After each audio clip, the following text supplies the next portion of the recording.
This is Xeno. This is Accuracy Third. I did not ask permission to do this, but they'll put it up.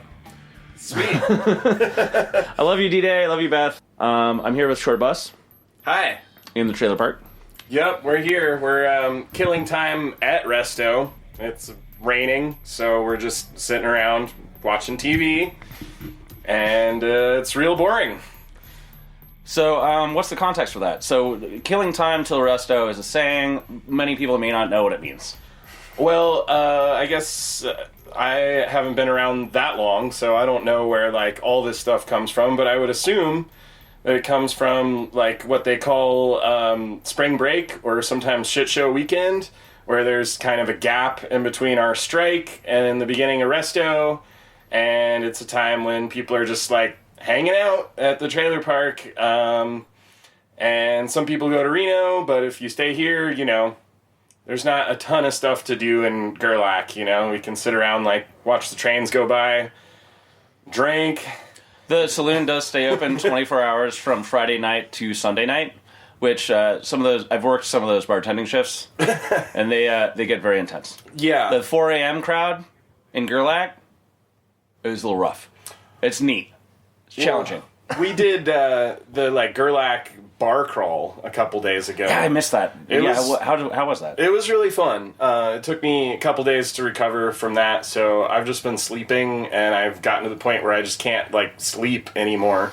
So here we are. Yeah, killing time till Resto. It was supposed to start today, but when it rains, we can't drive on the playa. So here we are, just waiting for things to dry up. And today is Monday. Generally the start of Resto. Resto is also always a sprint, where like we just have to get a lot done, and there's always a little bit of panic that it won't get done, because the BLM kind of depends on us doing this in order for us to get the permit for next year. So the fact that we're starting off 1 day late, which is now 2 days, because it also got canceled tomorrow. It's not great. It's not great. But I think the people that plan this stuff plan for the weather and everything we do. This year, I was working black ice for the DPW construction team that builds the Arcticas, and it was the first year I've ever done that project where we haven't lost 2 days to the weather. So it's it's factored into it's budgeted. But starting off with your savings getting dwindled immedially is a little tough. We're also, not making any money while we're just like sitting around the trailer park. A lot of people are volunteers, so they're not making money anyways, but it's this time there's just a lot of time to sit around and think about how much I miss my dog and stuff, but it's cool. We're just excited to get to work. We just passed like by the skin of our teeth last year, so hopefully this year won't be as challenging. Shouldn't be that bad this year. No. The weather was fine this year during the event, so. I noticed, when we cleaned up our site at the end of the year, it was like covered in dunes and stuff, but hopefully, the rain will like bring some of that stuff up to the surface. It's always just kind of like has a lot to do with the weather. Like if it rains right before the inspection and brings up all kinds of stuff we didn't see, then that could be a problem, because there's always stuff out there. We find stuff from like 5 years ago. Yeah, whatever, I found things from like 10, 20 years past, like bullet casings. Yeah, totally. Yeah, it's hard to tell too, because stuff gets so corroded so fast out here. So you're like, is this an antique or has it only been here for a year or two? But yeah, Resto's great. Generally, I like to call it the cream of the dregs. There's definitely people that come out here just for Resto, and they love it, Yeah, I'm surprised. I thought I was the only one, and I found like two other people that are just here for Resto. Yeah, I know, like Marzipan, people like that usually just come. I did 1 year, I just came for Resto when I didn't have time to work the whole event, so. Yeah, it's kind of my situation. Yeah, it's great. You get a little taste of like being in the desert and stuff. And it can be real fun. And there's only one management structure instead of like 10. Right. It's like Fence Day. It's like one of the things that all of DPW does together, And you could be like first-year volunteer walking the line right next to a manager or whatever, and get to know those people. So next year, if you want a job, you're not like cold calling people. They're like your buddies that you went to summer camp with for 3 weeks or whatever.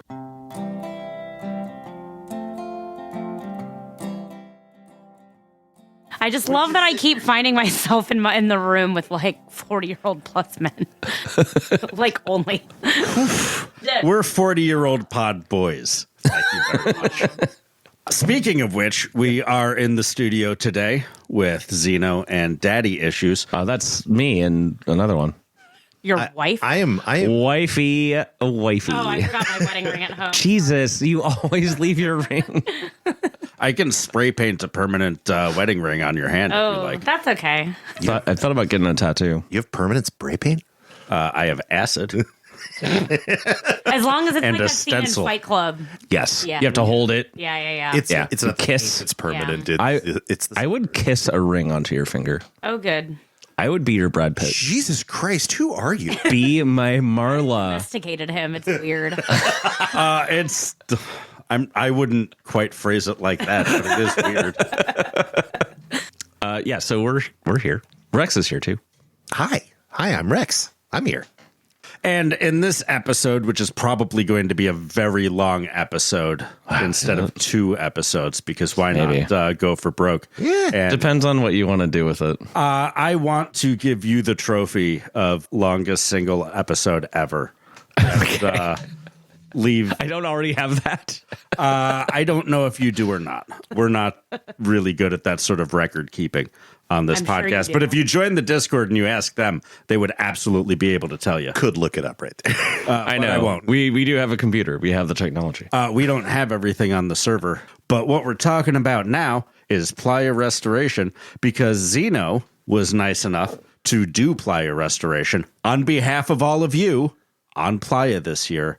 And in doing so, he collected a bunch of interviews for us. Did Daddy Issues do that as well? I heard her in some of the audio. I didn't know if she was hanging about, though. Xeno is presenting at his lovely wife, Daddy Issues.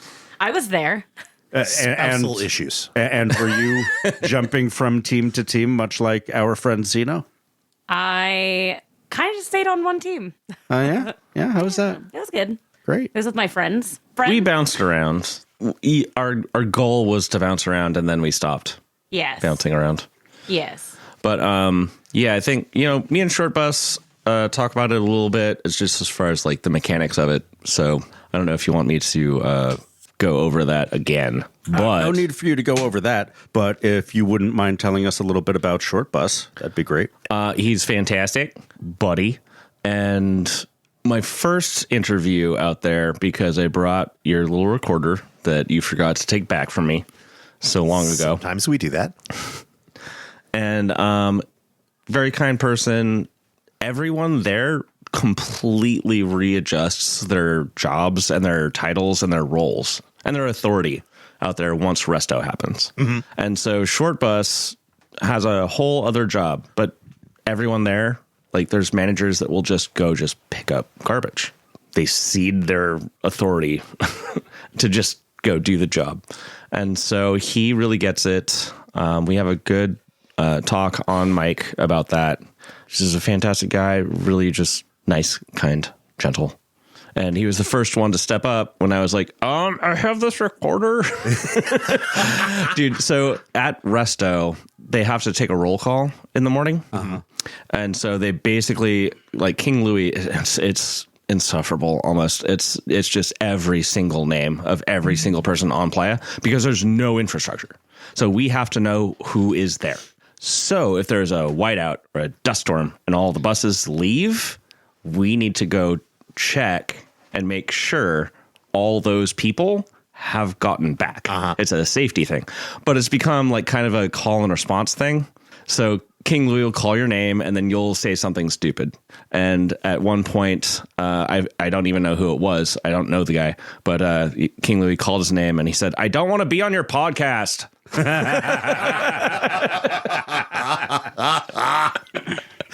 That's good. Anyway, so I have taken a long break from DPW, and I decided if I was going to go back, it would be Resto. Through the back door, as it were. Yeah, the end. When all the Door. the corporate people and the machinations are gone, it's really just one crew. And I trust DA. And like I said, a lot of the other managers kind of sit down from their roles and just kind of call him relax. Dark Angel on this podcast. And we will until he comes on. So uncomfortable. I'll reach out to him. No. Yeah, he knows. You don't have to. He's already said yes. We just haven't. Yeah. Oh, yeah? We're supposed to go on a ride along. No, we've given it a good 2 years to just keep calling him Dark Angel on the pod. And so this last year, I was like, I'm not going to live on Burning Man property. I know people in Gerlach. So a friend of mine, Metric, just gave us a trailer on his property. Nice. This is fantastic, because one of the things that I really hated about living in Gerlach is like living in these giant fucking trailers with a bunch of people. It's hard for me to sleep. Sure. And so because we're awesome, we got our own little private. Because you're spot. Burning Man famous. And so No, is I'm Metric, for that matter. I'm DBW famous. I'm not even Burning Man famous. And we'll be hearing from Metric in a couple weeks. We'll be putting out a cool. barrel of the interview we did with them last season. I have to edit it. It was And I just dumped like 6 hours on you. oh no, this stuff has been great. Xeno went through and edited all of the interviews he did for us, and I've been listening to pre-edited chunks, which is amazing I'm compared to glad- how I listen to most of these interviews. I'm just glad he has someone to tell stories to that isn't just me. She's very tired of it. Sure. Xeno, you can come over once a week and tell us stories into microphones. At some point, I'll put it out. I mean, it seems like we should just have our own podcast. Maybe it should be called something else. Fine, but we should just hang a microphone from the ceiling of the living room. So, Xeno, you went and did Resto, and you did these interviews without asking us if you could do these interviews. No, not at all. Which our listeners have just heard you say. And in saying that, you said you loved me, and you said you loved Beth. Xeno, would you like to tell Rex why you don't love him? Rex, I love the concept of you. And this is Shortbus. No, I love you dearly. You're But nobody hears the amount of shit that I have muttered and screamed, and that you have taken with aplomb and smiling. I told you he's self-aware. I very much appreciate your calmness and your understanding. You're amazing. Anyone can be Buddhist. Xeno, I thank you for rewarding my patience. I kind of thought I'd get here eventually. Well, we'll see. There's nothing Xeno hates more than a calm man. There's nothing to push against. I hate it. He's the only person I've seen like complete nonviolence work for. And it's because he's such a galoot, like he could just like stand there and smile beatifically at an aggressor, and they're just like, I just can't even. I'll walk away. I can walk away. The thing is, you and me, we're fundamentally aligned. Absolutely. Our I agree. values are fucking parallel. Yeah. The worst thing in the world is getting mad at other leftists because you have differences of opinion and minutia. Yeah. I mean, Xeno's the worst thing. I've been saying that. The only things that I get worked up about are things that we fundamentally agree on, and it's just nuance. It's not tiresome at all. And I think friendships should die on the battlefield of nuance.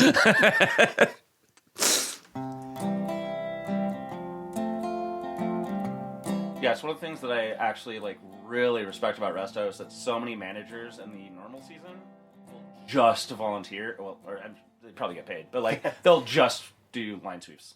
Totally. They will not. They're done telling people what to do, and they just want to do some work. And they're just normal people like everyone else. It's very egalitarian. Right, yeah, it's a nice, decompression. You kind of turn your brain off and just get told when to get on the bus, when to get off the bus, The hardest thing about it is the sandwiches for lunch. But there's a hack to that, too. A hack to it? Yeah, you can't combine... A hack to it?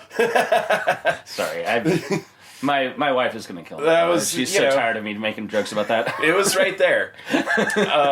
Yeah, the trick is to, like, take all your veggies and meat and put them in a baggie and not put them on the bread until you're ready to eat it. Otherwise, they get soggy. But eating sandwiches for lunch for 3 weeks is, like, maybe the hardest part of Resto. Yeah, I used to just not eat lunch. Yeah. I would just, like, double up on dinner. Or take, like, extra breakfast for lunch. That's a good trick. Yeah, like people would take to-go cups and put eggs and sausage just in, like, a coffee to-go cup, put a lid on it. You could have burped into the mic. It's okay. That was my roommate, by the way. I would never do that. Sure. So, when was the first time that you went to the event? The first time I went to the event was the year 2000, when I was 18. And it was the summer I had graduated from high school. That is almost word for word what I did. Yeah. I had some friends whose parents were burners, and they had a theme camp, and the year, like, I think there were 4 or 5 of us, like, guys that had just turned 18. They were like, oh, let's, bring the boys out to Burning Man. And my friend told me, hey, you gotta buy a ticket to this thing that I had never heard of. Literally is what happened to me. Yeah, I believe it was $95. Uh-huh. And we drove out in his old 65 Chevy that we were, like, repairing the whole time. But it was great. I had a great time. And then, I wanted to come back, and I went with their theme camp for, like, a couple years until I, like, felt confident enough to do it on my own. And then me and my girlfriend at the time went just, like, with my pickup truck and some water and a tent and camped out in the suburbs and made friends with all our neighbors. I like to say the fewer people you know at Burning Man, the more fun you have, because those were some really fun years when we just went with nothing. Yeah, so I get frustrated sometimes with, like, how much we have. Yeah. And, like, but you're not struggling. Yeah. And, like, there's a certain, like, ownership and, like, power in struggle, like earning something. Well, we figure out ways to struggle. We figure out ways to make Yeah. it stupid and hard on ourselves, I guess. But yeah, it was a great challenge. Bringing every drop of water you need, taking every piece of trash. That's a fun exercise, and just when you work DPW, we just can't do that. It'd be ridiculous if we all had to be self-sufficient. Yeah, we'd totally. be spending so much time with our own needy little fucking garbage. We would just never get work done. It was great. We're so spoiled. We had a ranger on our crew this year. It was his first DPW, and he was asking our manager, he's like, well, when am I going to have time off to drive to Reno to get food?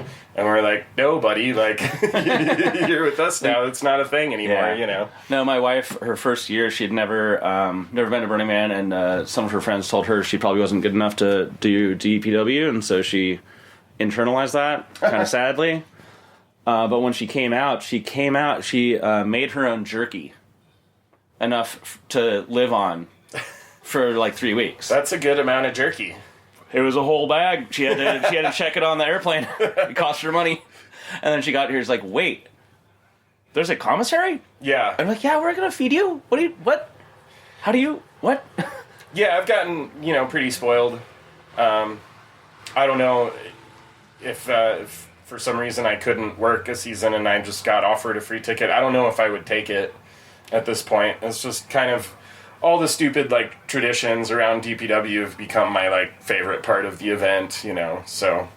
But I'm glad I did come with a ticket for many years, because it gives me, I think, kind of a different perspective than some of the people that have just always worked here. Not that there's anything wrong with that, but...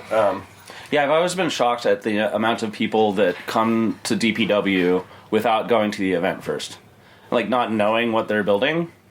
Well, for some people, it's a real job, and they're, like, Yeah. professional event workers, and this is just another event for them. But for me, the reason I work here is just because I love the event. And, yeah, I wish I had gotten involved working here earlier. I didn't know. All you had to do was ask. Oh, just show up and say you lost your car and you can't find it, and they'll find you a job. I guess. I don't know if that works as well as it used to in the old days, but... Yeah, it's literally a missing Asian guy. I heard that story, yeah. I see his name's carved in the bar, too. Oh, yeah. There's a lot of names in that bar. Yeah. Yeah, he met his wife here. They had a kid. Like, it changed his life. Just parking his car somewhere and then losing it. That's funny, yeah. We have someone staying in this trailer right now who came as a participant and just didn't want to leave and talked to someone at MoopMap and said, hey, I want to stay, and now he's doing Resto, so I guess it is still possible. Mm-hmm. You do have to have some sort of barrier to entry, you know. It does... There's only so many seats. Yeah, it's true. I mean, I think it's... you know, if anything, it's hard to convince people that this sounds like fun. I know... Can you tell me how this is fun? You know, if you're the kind of person that can just make a game out of it and get excited about finding rusty bottle caps and want to show them off to people, you know, when you get back to the saloon. That's the Fallout franchise, right? Yeah. Or sometimes, you know, people, like, get used to just being at Burning Man and they just don't want to go home, you know. And it sounds scary to be in the world again. Yeah, I think Resto is fun. I don't think anyone should do it if they don't want to. Yeah. You cannot force Resto on anyone. Yeah. Like, no. It really has to be a self-selection process. I mean, I did, you know, last year it was a bunch of, like, cardboard and AstroTurf, like, on your knees, like, digging stuff out. We still, you know, make a game out of it and make it fun. But the year before, I found a lot of, like, jewelry and, like, cool stuff. If you're kind of have that raccoon spirit and get excited about shiny things, you know? I was always just looking for drugs, but they can be, you know, depending on your definition of shiny. Yeah, I found a $20 bill, you know. Yeah, I found a 50. I found 5 tabs of acid. I found a powder, which I'm pretty sure was cocaine. But, you know, whatever. Right in time for when all the, you know, Colexodus goodies are running out. There's still things to be found. Mm-hmm. When did you start actually working DPW? 2016. Yeah, I was working on a farm in Northern California. Someone I was working with was like... farm? Yeah, right? It was 2016, so we used to do that back then. And I was chatting with someone else that worked there about Burning Man and stuff, and... Was it Darius? It wasn't. He goes to a lot of farms. Yeah, I mean, there's a lot of crossover because it's a similar, like, lifestyle, right? Like, working. Yeah, and definitely itinerant, together, you know. long hours, Yeah. dedicated. You have all your shit paid for a while, so you just Right. kind of stack money. And then once you're free, you have all the money and you can just travel and not have to pay rent until the next job. Totally, yeah, so there's a lot of crossover, you know, and at the time I had a little money saved so I could fuck off for a month and do this or whatever. But yeah, I met someone that was talking about Burning Man. Like I said, I used to go a lot in the early 2000s, but I hadn't been in a long time. And this was when tickets used to sell out, so this was like, you know, pretty close to the event. And I was like, oh wow, can you still get a ticket? And they're like, I never buy a ticket for Burning Man. Yeah, I haven't. I bought one in 2005 because I was taking time off from DPW, and I was like, ugh, this feels weird. Yeah. I was like, how do you do that? And they're like, oh, I work DPW. And I was aware of what that was, you know. So I was like, wow, you know, I would love to do that just on the off chance. Like, do you think there's any way? Like, how could I get involved? And they're like, oh, we've been working together. You seem fine. I'm good friends with the manager, and I'll just tell them to hire you. It really helps to have someone vouch for you because there's totally. a lot of fucking idiots. Like, I know, as long as someone is like, they're not a complete tool. Yeah. So we're like, okay, good. All right, good. You're in. As long as someone is like has seen you, like it does proof help. of life almost. Yeah. Like, It helps a lot. I mean, we do have people. We had people on our crew this year that my manager just saw that they had filled out an application and did an interview with them, and they seemed cool, so they hired them. So it's still possible, you know, if you want to work here, to just like fill out the application and, you know, might get hired. If you're there are definitely useful. a few tricks to filling out that application, but I'm not going to put that out in the world.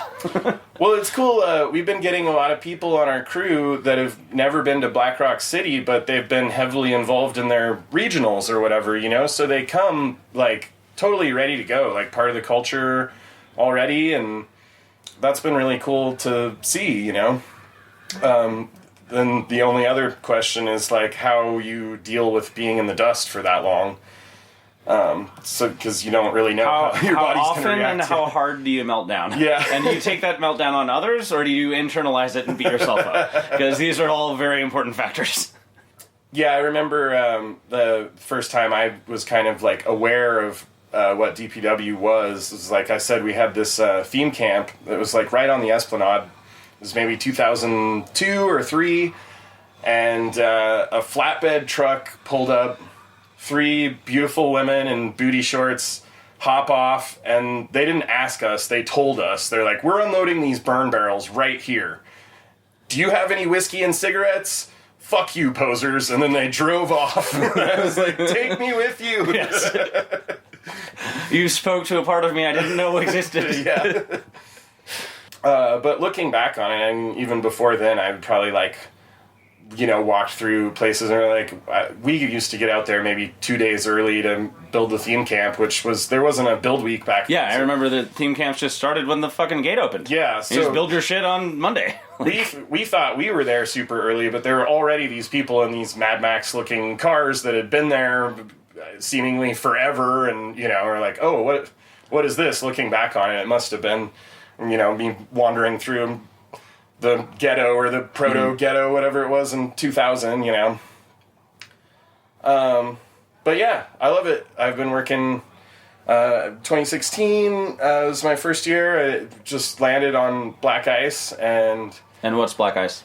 Black Ice is a DPW construction crew, and they build the Arcticas, yet they are not Arctica. Arctica is its own separate entity that runs the ice sails, so the joke is that Black Ice does not have any ice. We do not know anything about the ice. You can't see it until you're sliding through it. We get people coming up, you know, all the time, like wandering into our active construction site wearing sandals, like asking about when they can buy ice. And it's like, hey, do you see a big refrigerated truck here, you know? If they're cool, we tell them we don't have any ice. If they're annoying, we tell them there might be some ice at 3. Make them walk across the playa. Yeah, there's 3 structures. There's main, and there's one at 3 and one at 9. And, you know, the 3 and 9 o'clock ones are pretty far out there. Yeah, there was a year that I was working DPW, so I had a spot. I was working Commissary, so I was like actually living at the Commissary. And then my girlfriend and I had a theme camp over close to 3, and we just pitched a tent over near 6, so that when the event started and we got wasted, we could just go to the closest one. It was like, where are we? All right, no, we're stumbling over there. All right. Just had water and a bed and at all the fucking points. It was cool. This year we actually didn't camp in the ghetto. We camped with Frozone, which is where, like, Arctica traditionally camps, and we kind of integrated with them, and they've been great. I don't know, like, why there's been a divide between those crews in the past, but kind of integrating with them more. They helped us with our big, like, preseason party, and, you know, they actually have resources. They're one of the things that makes money at Burning Man, so good people to know, and yeah, that's been really cool.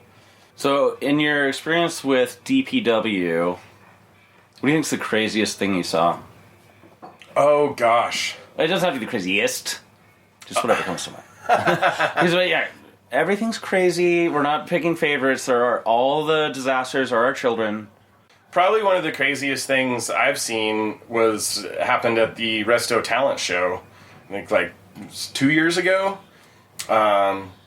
There was a guy, he went up on stage, and he had a tent stake through his ear, and he very nonchalantly, or at first he called for a volunteer, A volunteer gets up on stage, and then he very nonchalantly, like, pulls this tent stake out of his ear, licks it, and then has the volunteer hold up maybe like a 3-foot section of 2x4. And then he took his penis out, nailed it to the 2x4, and spun around in a circle so that the centrifugal force, like, pulled it out away from his body. So that was one of the more interesting things I saw. Jesus. I saw someone that had, like, a metal, like, butt plug, like, hook thing, and got on stage and then threw a hoop up behind his back and caught it on the butt plug. Nice. And then turned to the camera and said, "Sorry, Dad." That's cool, yeah. I mean, 2016 was long ago enough that, 420 Spire was, like, actually kind of dangerous. It's not dangerous anymore?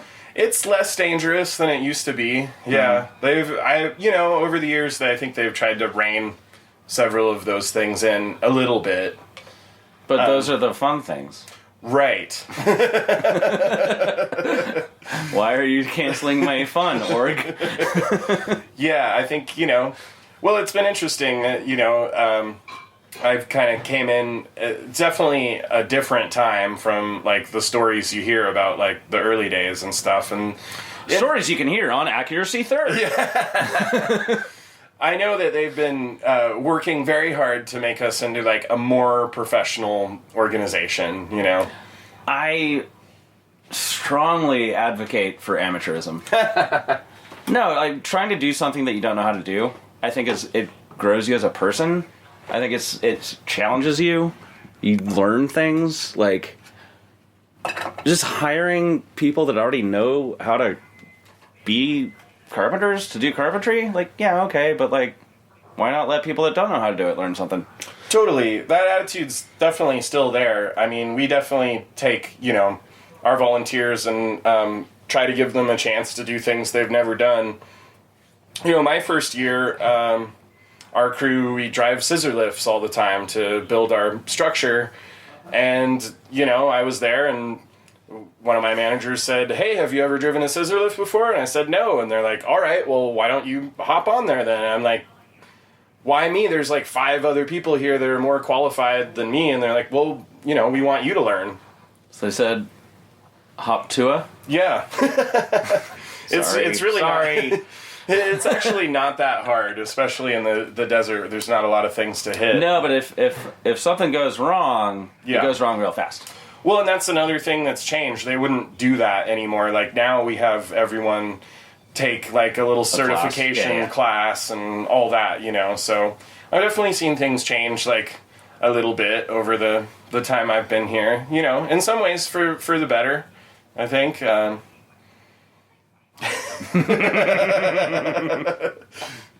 You're not talking to the org. Brandon's not here. It's okay. Hey, Miriam, everything's cool. Yeah, no, definitely. I mean, it is. We do have fun, but I mean, what we always say is if one person gets hurt, like, building the thing we're building, It's not fucking worth it's it. not worth it. Yeah, Fully. We had a really smooth year this year. We didn't even have anyone, like, do anything really. Last year, even, just like little stuff. Like, I drove an impactor into my hand, like, pretty good, and little things like that usually happen. But this year it was real smooth. We didn't have any, like, weird weather events. I did see my first year on Black Ice, we built this big dome in front of the Arcticas, and a storm came right after we had put the illuminate over it, but before we had staked it down, and it took that dome and rolled it right down the street. Yeah. I had a friend that, like, she made her dome and, like, covered it, but she didn't stake it down, and the wind picked it up and just took it to Giggsville. Yeah. And Giggsville walked it back to us. Yeah, that's with very angry looks on their right. faces. You wouldn't expect that. It's a very It's large, crazy. heavy Like, dome. you don't think that that's possible, but, dude, Yeah. wind is crazy. We try to tell the new people about, how strong the winds get here, and they just don't really believe it until they've seen it. Yeah, we had a shade structure fail. Like, ripped the 4x4s out of the ground and then flung them 50 feet.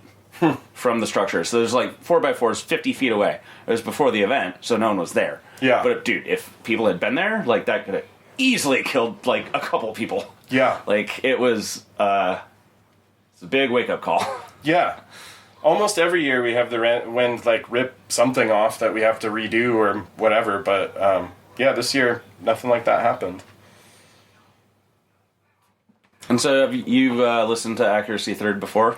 I do sometimes. Yeah, I do like a job where I'm like cleaning houses and stuff, so I listen to like podcasts all day, and that's one of the ones that like popped up. And yeah, I always love, hearing like stories about like the history of Burning Man and DPW and stuff. And like even this year I was at our Black Ice party. I was trying to get some of the old like managers that had managed it in the past to like come tell stories about the old days. No one was really interested in doing that, but Well, a lot of people I've found are really like committed to ephemera. Like if you're there, you're there. yeah, Experience it now, and then like let it pass, and then do a new thing. Which Burning Man, you destroy the city and remake it anew later. So like there's like kind of almost like a reflexive anti-history sort of vibe to some of the older people. They're like, no, if you were there, you were there. But Yeah. let's make something new. I could see that. There are other types of like old timers that love nothing more than to like sit around the campfire and old man burner you with stories about '96 or whatever. Huh. I'm here for that that like? to a degree. Yeah. Yeah, it was interesting coming in 2000 for the first time. I felt like I was really like on the cusp. I never really saw how it was in the 90s, but 2000 was, I believe, the first year they had a temple. Like, Sounds right. It was the man was still getting burned on a stack of hay bales. So in some ways it was like close to the old days, but there obviously weren't like guns or like driving around with no streets or anything at that point. But I feel like that was in a lot of ways the first year it was what it is now in some ways, although like much, much smaller. I feel like pretty much everyone, when they get here, is the cusp. They'll describe 2010 as like, well, that's when it really changed, and that's when I got there. Right. Because I've heard all these stories, it's different now. They're like, oh, it's different every year. Yeah, totally. There's a lot of things that have happened that have been like big turning points. Yeah. Like I said, I'm not a good interviewer. Yeah. Man, yeah.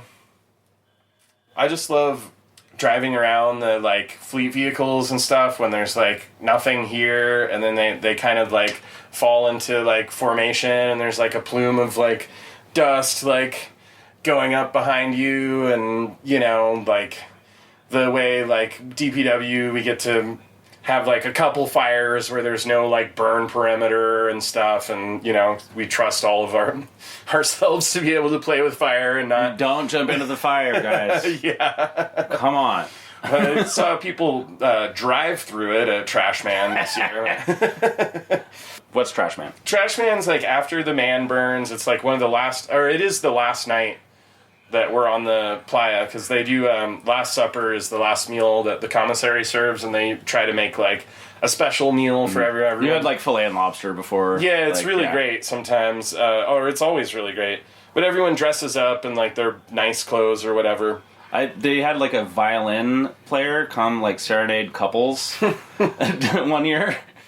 Well, they always take the sides off of the commissary tent, and then there's inevitably like a dust storm, so that was fun. But it was a really great meal, and then it's kind of an unofficial thing, but there's still like coals out at the side of the man burn, and we take like every piece of scrap wood or whatever that we don't want, and we have like one last fire, and it's just kind of it's kind of chaotic, people are just like throwing wood on the coals, and it's kind of like You run up as close as you can and huck it, and Yeah, then totally. run back before your arm hairs are burned off. Like take like a big kind of structure and like roll it in there with a bunch of people. It's really fun. But yeah, this year a couple people like drove through the coals. Wow. And the first person that did it was doing it in a vehicle that looked like it was well suited to that. But then I saw some other people do it in vehicles where I was like, I don't know. It was like, guys, there's a bunch of nails in there. Yeah. How rugged are your fucking wheels? They made it, but yeah, it looked a little sketchy. And my crew was like, oh, are we going to drive our fleet vehicles through there? I was like, no, we have a lot of work to do with these. And then they're not ours. They get loaned to Resto afterwards and everything. So, no, thank you. How many times have you done Resto? This will be my 4th time. I had 1 year where I didn't have enough time to, like, work the whole season, and I just came for Resto. It was, my friend was going to be a line boss for the first time, and she was like, hey, come out, I'm going to line boss. What's the line boss? A line boss is a person that yells at you when you are like straying from your path, which is harder than it sounds because you're walking the city streets, so you're actually walking a kind curve. of circular, yeah. Yeah, you're walking a very subtle curve, and you're looking at the ground to try to find trash, so you're not really conscious of whether you're like straying into someone else's lane. So they have someone that stands behind you and yells at you the whole time to make sure that you're where you're supposed to be. So yeah, she was going to do that, and she's like, oh, I know you couldn't make it out for the season, but you could just come to Resto. It's great. We pick up trash in the desert all day, and we play the same songs on repeat until you go insane. And I was like, what about that sounds great? I've never been a fan of the Meltdown song thing. Yeah. It just feels too simple. Come up with a better bit. I guess these days, someone did point out that it's a form of psychological torture. Yep. I've been accused of that. So now, I know, like, at least last year, they'll kind of try to ask for consent. There was a line boss that was like, came up to me and they're like, hey, we're gonna play the same song on repeat all day. Does that sound like something you'd like to be part of? And it wouldn't really drive me crazy. It would just bore me. Yeah. I'm like, come on, we're better than this. Yeah. I mean, know. it's like, when like a 2-year-old like tells the same joke over and over again, and it's like it goes through like waves of like not being funny.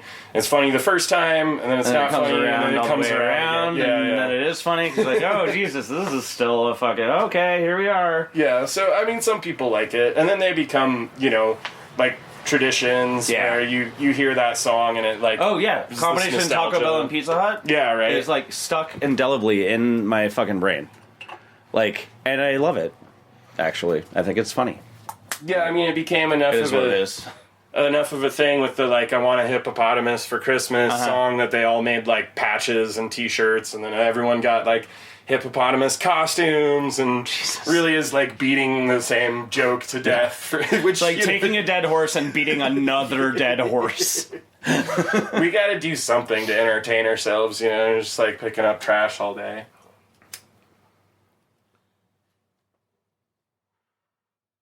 I don't know if Accuracy Third has actually heard how Resto works. That's interesting. There's a lot of people that, like, they see the moot map. Yeah. And they know the Resto's a thing. Right. But, like, there's a whole, like, structure to it. Well, I mean, yeah, it's... to it. Well, that's, DA is in charge, and so he kind of decides... when we're going to go somewhere where we go. I think the general goal is to walk every city street twice. And the way they do that is there'll be 4 teams. Each team is, enough people to cover 1 block.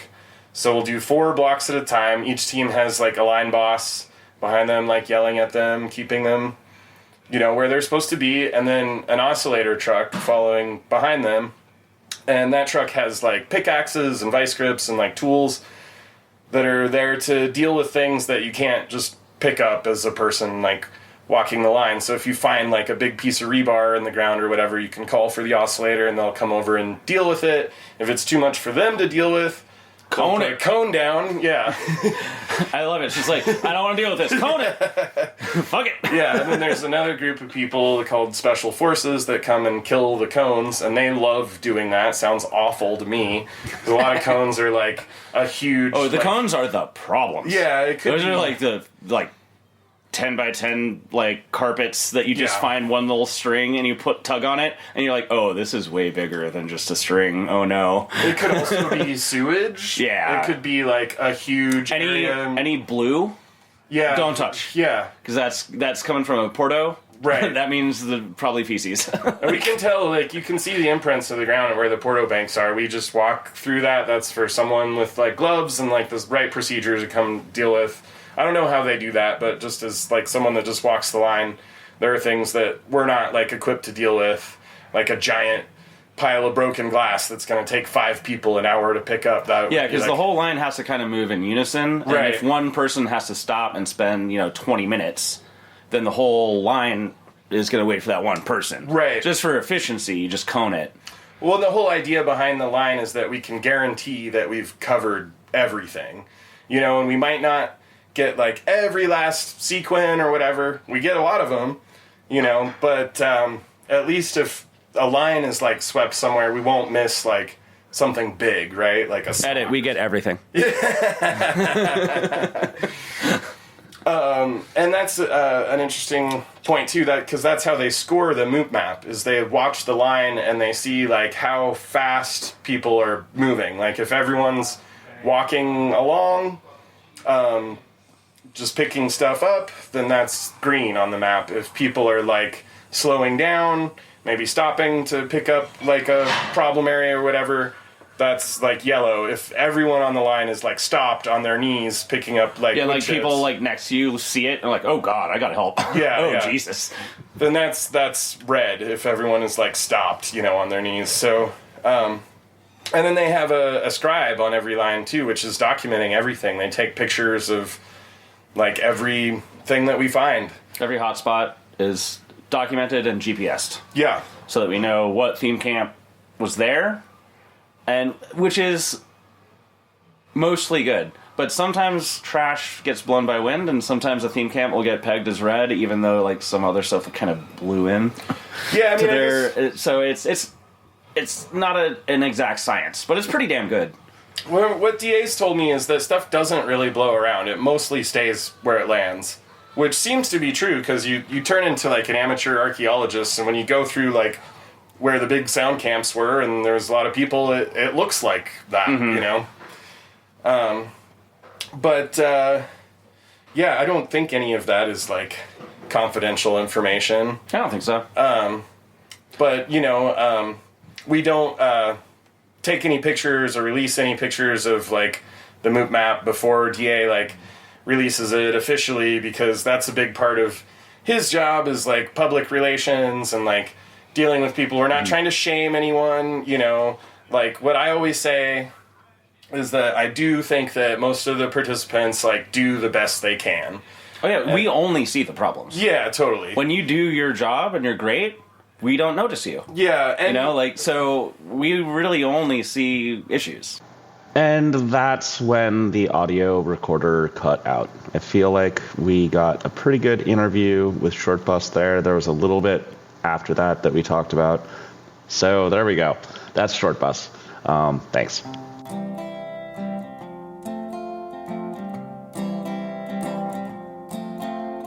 And that was Shortbus. And that was Shortbus. So, Xeno, who else to talk to? Before we move on, Shortbus brings up a very interesting concept, and one that we've spoken about a couple times on the podcast, because we're people that fill center camp with stuff, and a DPW team Oculus builds it. And Shortbus works for Black Ice and sets up the Arctica camps for Arctica, and then Arctica takes over. And apparently there was kind of a schism between their teams too for years, which has just recently been cohered, Nullified? something like that. It took Quashed. about as long De-armamented. for DPW to be domesticated as it took for Xeno. I'm not fucking domesticated. Aww. You take that. Hug-rated. Okay, you know Hug-rated? what? We just had a nice moment, Rex. Snuggle fight. No, it's okay. He'll calm down in a minute. I'll just forget and I'll go to sleep later. It's fine. I'm just trying to honor Daddy Issues zinger with a good callback. Oh, thanks. I love being included. So yes, my lovely wife, Daddy Issues, was there too.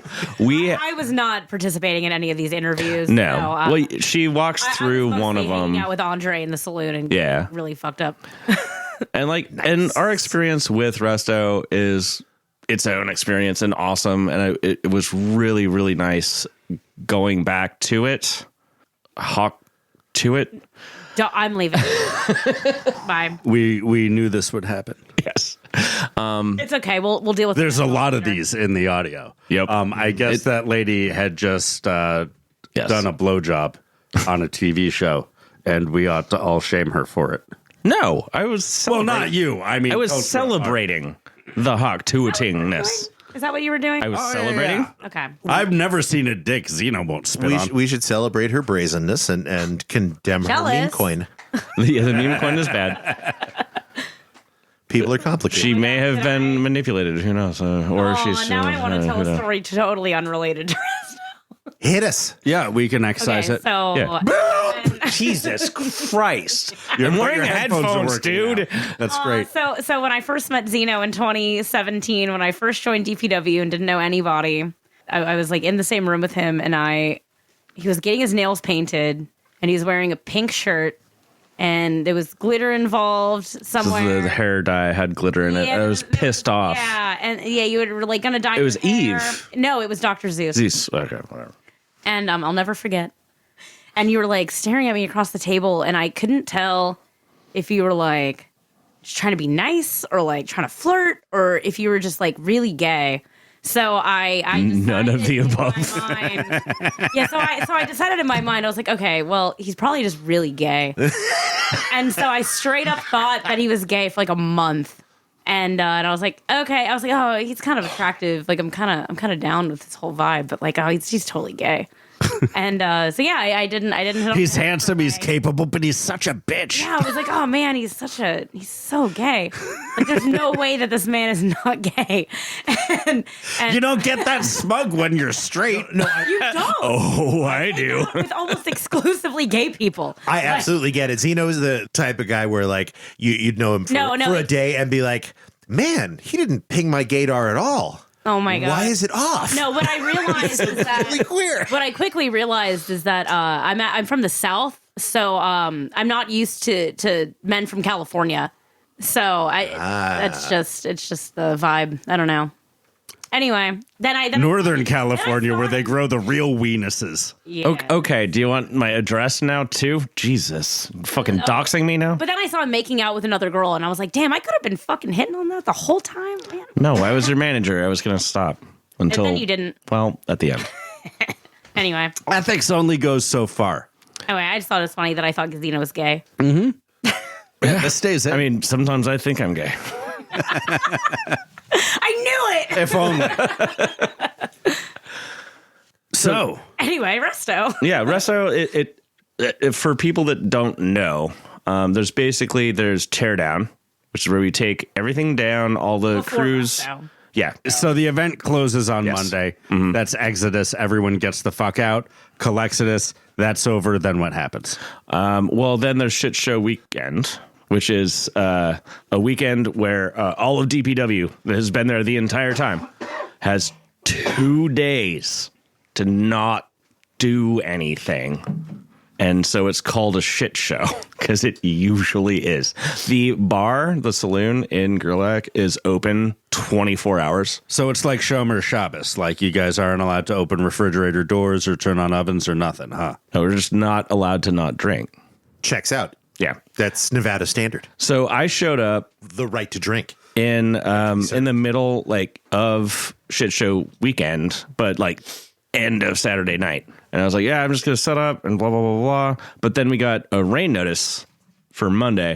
And we're like, oh, okay, which is no work Monday. That's Shit fine. show 3-day weekend. Oh, no, it went through Wednesday. Oh, no. So the first 3 days of Resto just didn't happen because it was too wet. And then on the Playa. fourth day, we all got DTs. So you can hear in the recording that I did of Shit Show Weekday, that was just us in the trailer park, and I just had the recorder and I just handed it off to people and was like, I don't fucking know, man. Like, I don't know what we're fucking doing because like everyone's going a little crazy. Like Is we're all one just of the sitting here. files I'm supposed to listen to called Shit Show Weekday?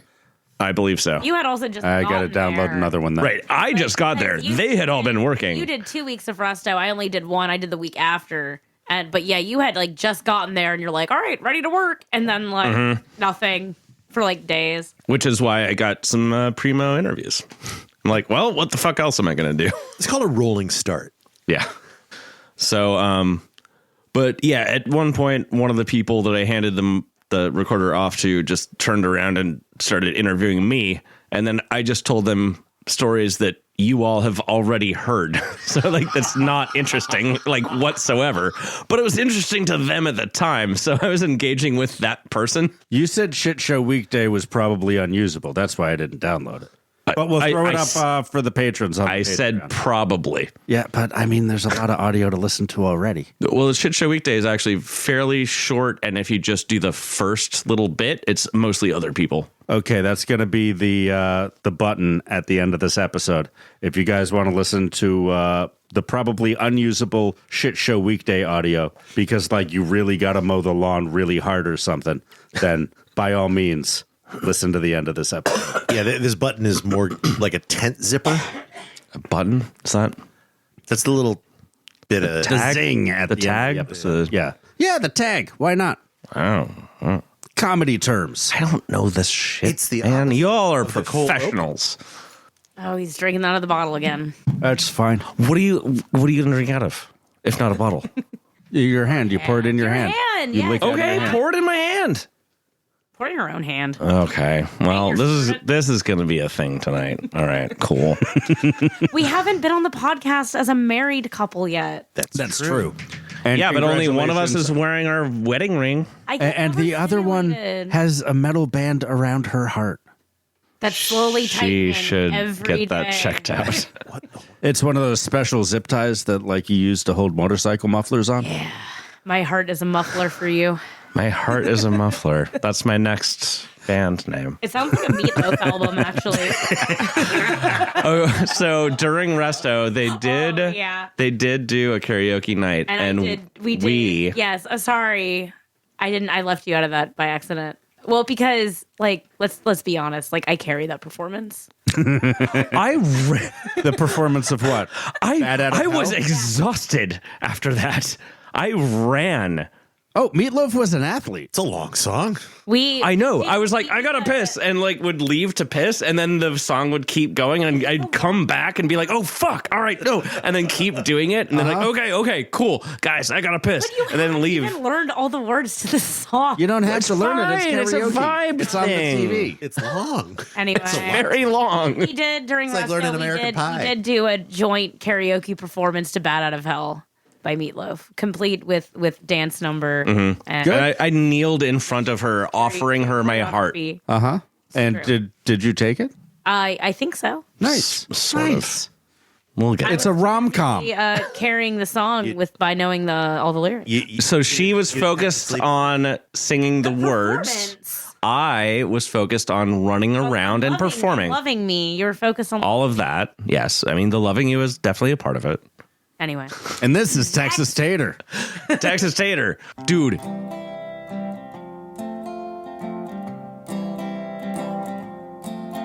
So here we are, still doing Resto. Talking to a buddy of mine, a friend I just made. What's your name and what crew do you work on within Resto? Texas Tater, and it's within Resto, so I guess would be Cool Bit. Okay, so you stick to one of the lines. Yeah, stick to you're number 4. Line walker. Yeah, line Zombie walks. Yeah, And you generally stick to just one line boss.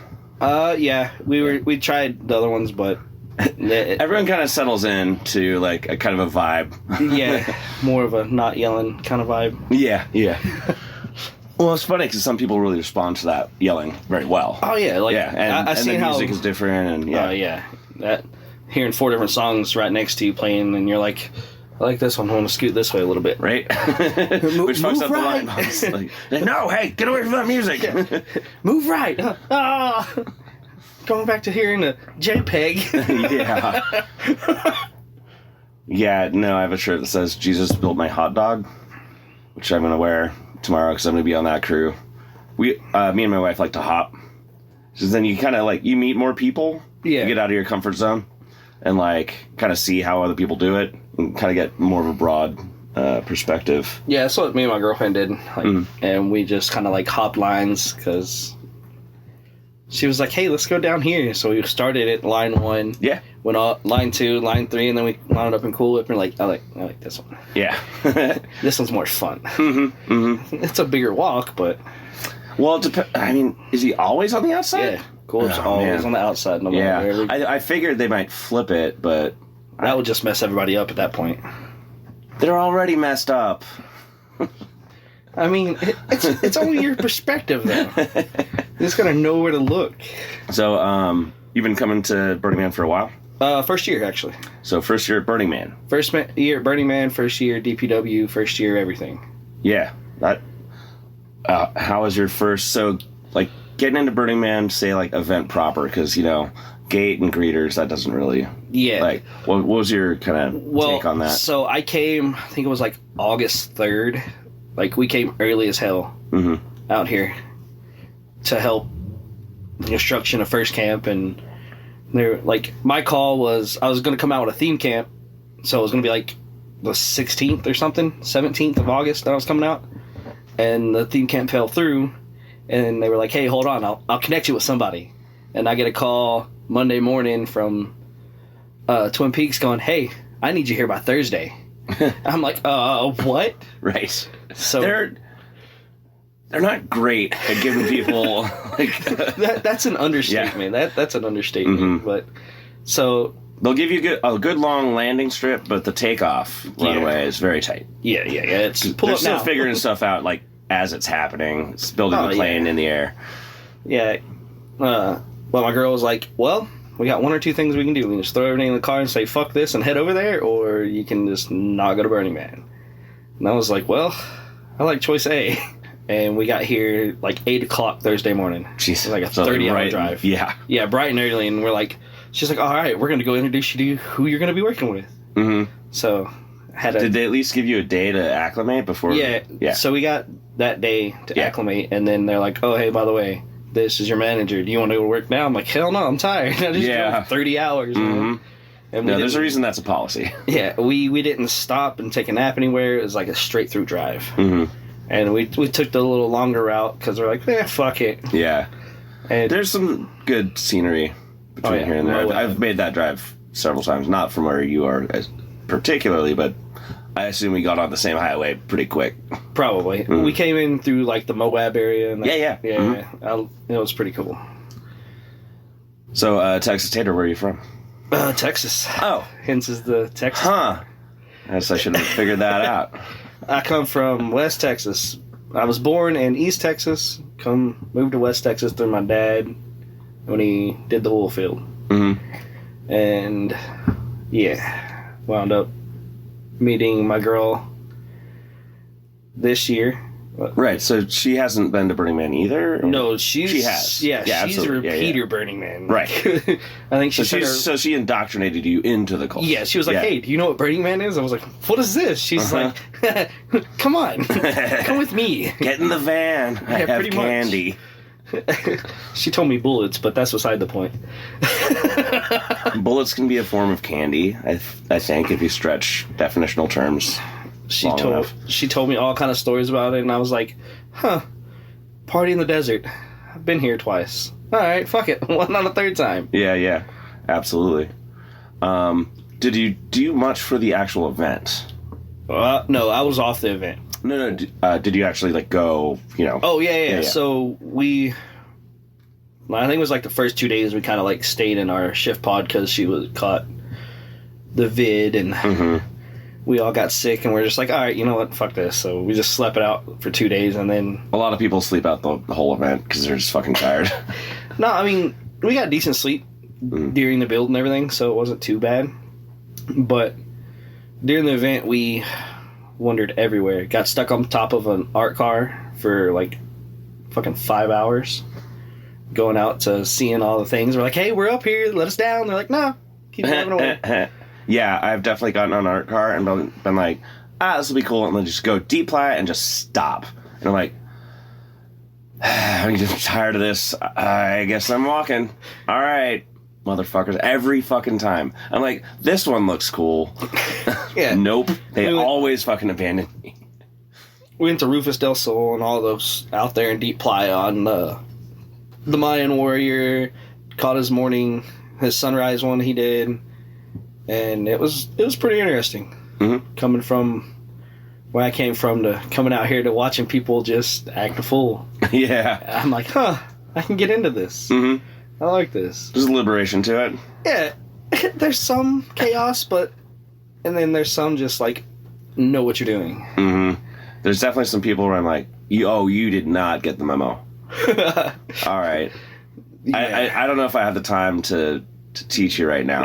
I think I might just let you drift. Like, yeah, I've seen a couple of those, and then I met some pretty cool people out here, like former military people, and I'm like, At Burning Man in general? Yeah. Yeah.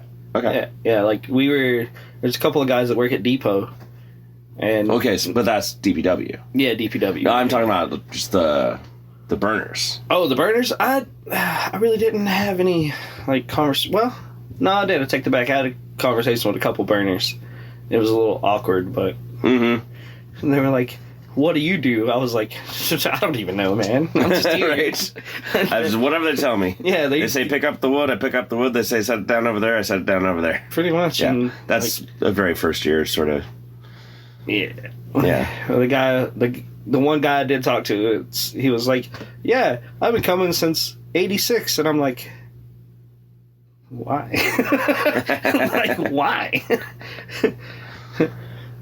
But I mean, you meet cool people out here. People you wouldn't think would come to an event like this. Yeah. Like, yeah.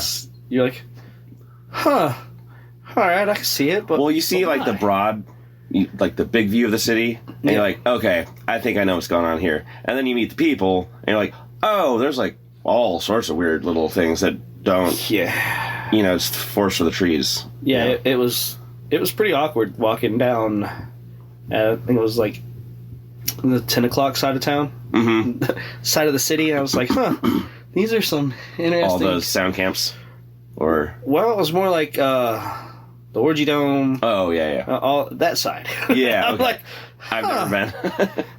I didn't know what it was. I was like, what's going on in here? Nope. Yeah. Bye, have a wonderful time. Yeah. It like walking in.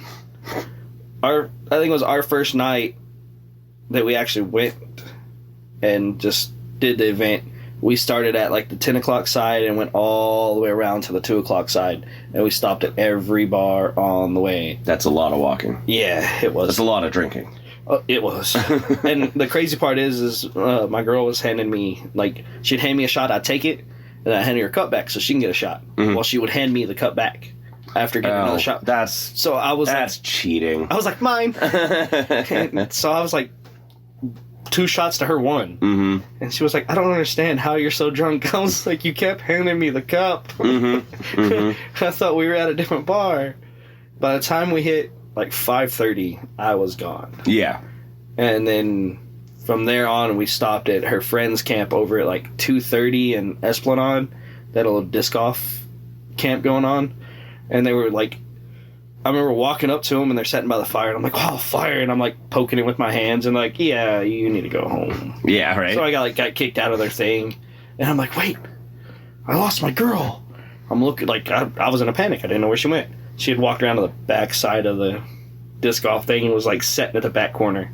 And I was like, you already expecting me getting kicked out or what? Like, you're waiting on me. She like set you up. Yeah. She's like, let's take this drunk motherfucker to some normies and see what they do with him. Yeah, she was drunk too. And so she just like did her own little wandering off, and well, her buddy caught me and was like, come on, let's take y'all home. So we were walking down and like found like I think it was a bowling alley. And I'm like, oh, we're fine here. There's tents here. So we just like crawled in these little where the pins were, pushing the pins out of our way, crawled in and laid down. And like, I'm like, this ain't comfortable. Let's move. So we got to like 4:30, and I think it was 4:30 in D, and found some bunk beds and literally crashed there till the morning.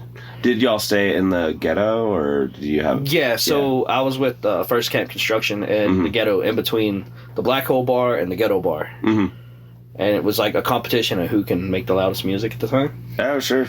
And then during the event, we camped behind Commissary with one of her friends that literally after we get done with Resto, we're going to his wedding. Nice. Like, apparently that's how they met. Like, their first date was a Burning Man thing. And I'm like, that's awkward. That's a weird date. That's a big commitment for a first date. But I mean, after meeting him, and I'm like, oh, okay, I understand. Yeah. And then she's like, now that you've been to Burning Man, do you understand more of me? I'm like, oh yeah. Yeah, fully. Like, oh, so many things click. Yeah. It's like when my wife met my mom and then my dad, she's like, oh, I get it now. Because they're both very specific individual people that live apart, divorced when I was 4, and she's like, oh, there's the pieces there, there's the pieces there, this is how you fit together. I see it. Okay. Yeah. And Burning Man is also like kind of apparent, you know. Oh yeah. Yeah, so I called Geeter Dad during like the whole time. Geeter is Geeter Dunn? Geeter Dunn, yeah. Yes. I called him Dad, and it Used to be Gitson? Gitson, yeah. I don't know. But I started calling him Dad because he was like, do you really think you need to do that right now? And I'm like, why are you dadding me? I don't like this. Because he's done it before. Oh, yeah. Like we have all done the stupid shit. Like, when we see a new person start to do something, we're like, whoa. You see this scar? That's when I did what you're about to do, so fucking maybe chill out on that. Yeah, but I mean, being a boss, he's fucking cool as hell, but during the event, he was like gone. Like, yeah. Fuck you guys, you're on your own. Fully.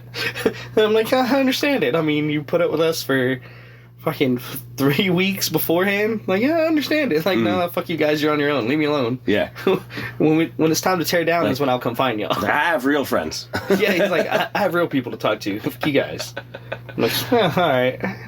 I don't know that that's actually how it feels, but I could see it. He just did his own thing. Yeah, of course. And like, because like he's always been pretty solitary. I've hung out with him a little bit, but he was never like a big gregarious sort of.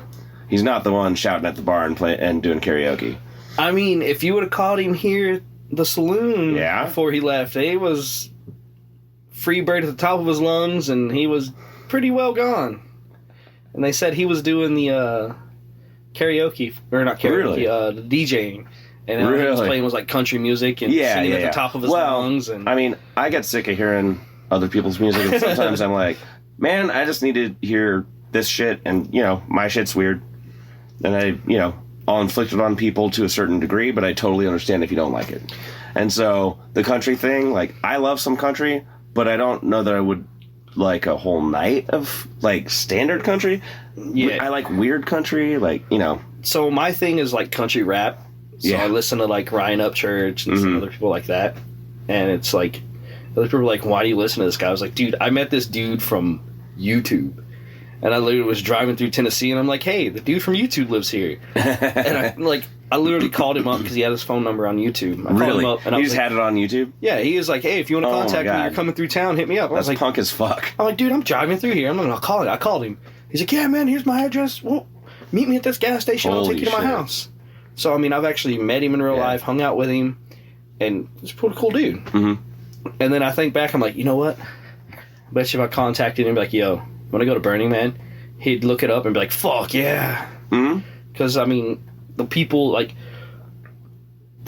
that are higher up that I've met that come out here, I'm like, whoa, dude. There's a lot of redneck juice in there. Well, it's not just the redneck juice. It's the people, like, you see on TV and you were like, no, you'd never come out here. And then you meet them and you're like, what the fuck? Yeah. Like, why are you out here in the middle of a desert? Like, what the hell, man? And it just threw me off, the people that I've seen on TV, and I'm like, dude, look at that. And then I meet them out on Playa, and I'm like, and they're just people. Yeah, they're just people. They're like not it definitely like flattens out a lot of hierarchies. Yeah, Like, There's still some hierarchies that. But yeah, it's like, whoa, dude. Like, where's all the people you have when you're on TV? Like, all your bodyguards and this, and you're just out here in plain clothes with your wife and a kid. Yeah. Like, this is crazy. Yeah, I mean, some celebrities do come out and they'll like have like masks or like decorative like costumes that like really change how they look, so that people don't like harass them, and they're here to have a good time too, and they want to experience it the way that we do too. Yeah, so I hope, like one would think, it'd be pretty interesting though. Like, I think Harrison Ford came out. What the hell? Yeah, that's insane. Well, like they were talking about Elon Musk and them like. Yeah, I think whatever. Well, I mean, because where we were behind the commissary, we were kind of like back there by K and like near the end of the city, the backside, and we saw 3 of the Tesla trucks, a red one, a black one, and a silver one. Huh? And I'm like, We're all like following each other. Yeah, they were just following each other through the city, and I'm like, dude, this is crazy. And then the next day, I'm like, dude, I'm gonna search for these trucks. So I spent all that day riding up and down every street. How hard it is to find a specific thing. Yeah. Well, I'm looking for 3 trucks that were cruising together, so they're going to be together.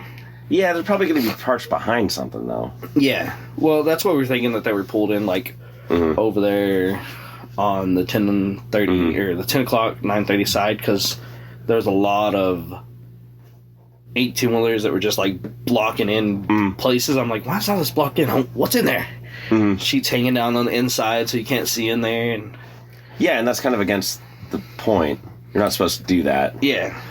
No, there's one year that they got placement and they just put a chain link fence around the camp, but there's nothing in it. No, it's just you can't be in here, but also there's nothing in it because you can see through the chain link fence. Yeah. I thought it was a good joke.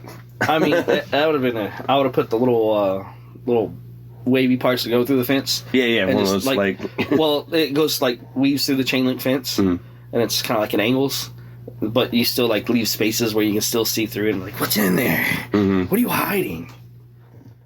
But I mean, first year being out here, it's really like kind of like opened my eyes to different stuff because I'm not used to people going, "Hey, you want this?" Right. So okay.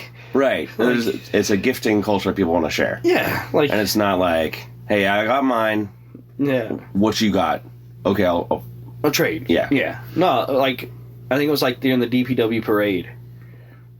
One of my buddies come up to me and he's like, hey, you want a piece of a cookie? I'm like, hell yeah, I love cookies. And he's like, no, it's a special cookie. It's a special cookie. Yeah. I'm like, dude, hell yeah. So he hands me part of it, like half of it, and he eats my half. And he's like, I eat my half. And he's like, oh, wait. This was supposed to be divided up into fifths. Right. I'm like, oh, you motherfucker. So, like, halfway through the parade, it hit me. And I'm laying in the bed of the truck going, wee! I was like, what just happened?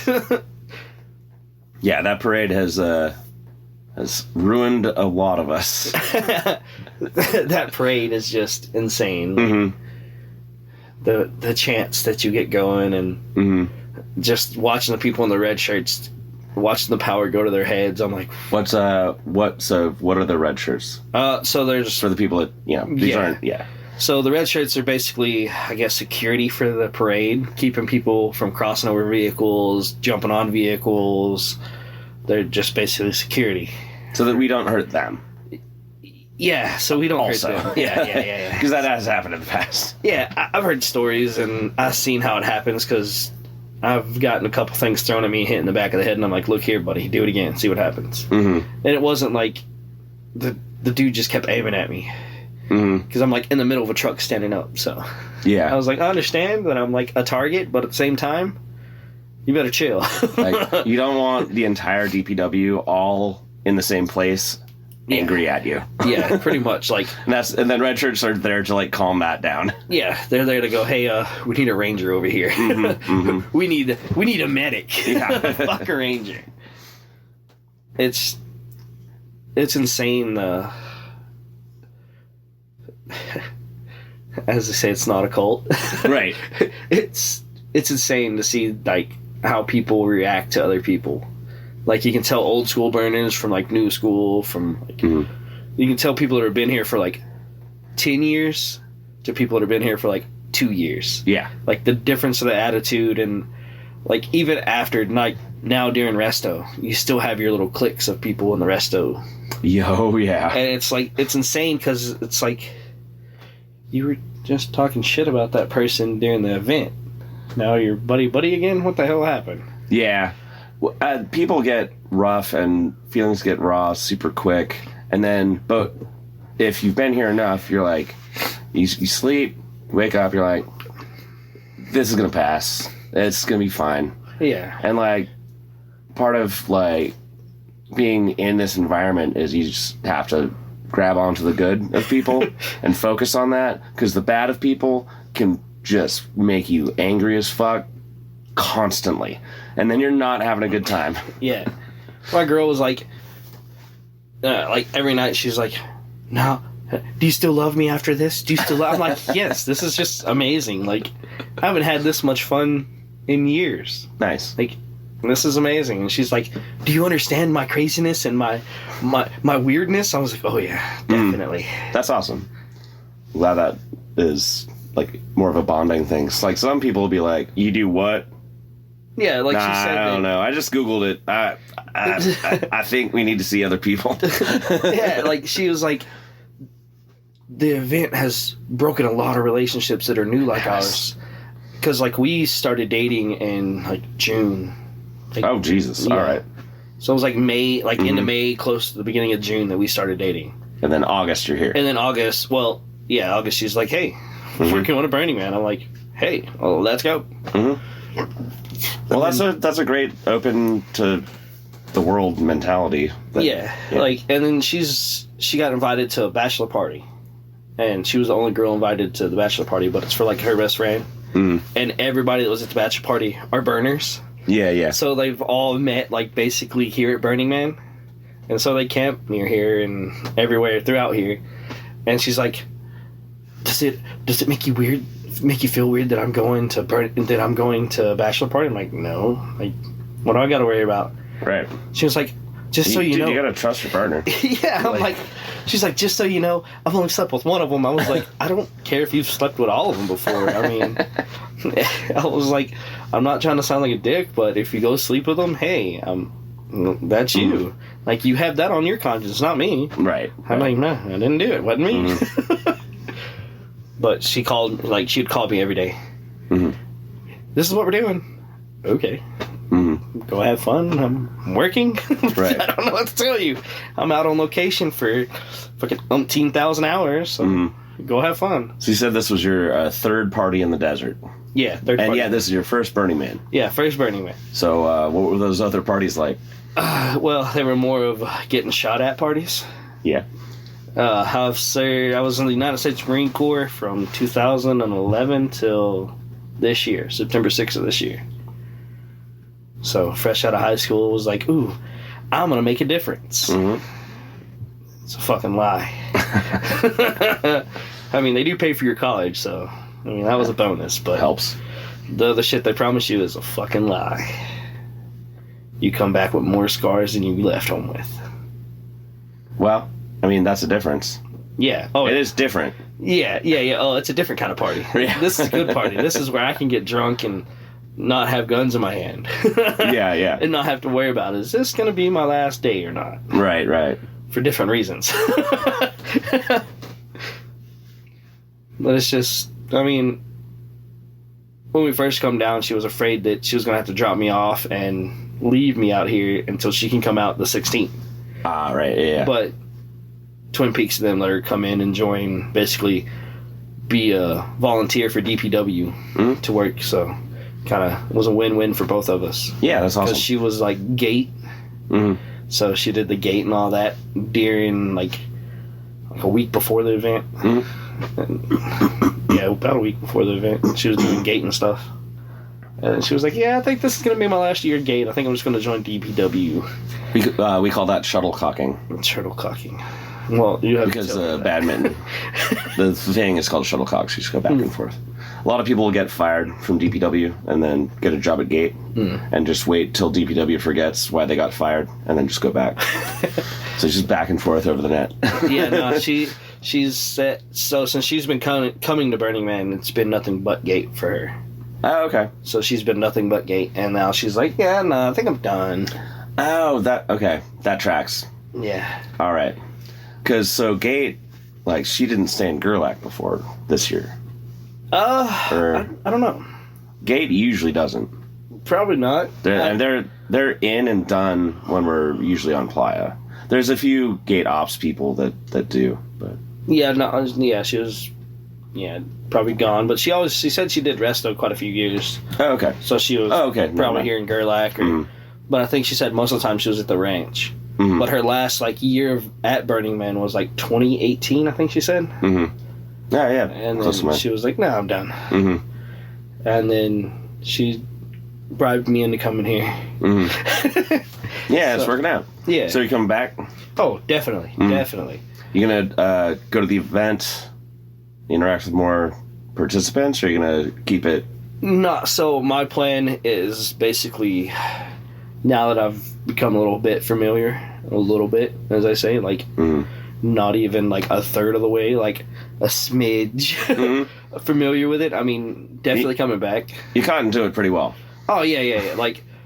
Like she said, it was my golden year because I got with first camp and I got all the basically the benefits of first camp without being in first camp. Yeah. So I got all the stories. I got to hang out with Will and all them, and it was pretty cool. Mm-hmm.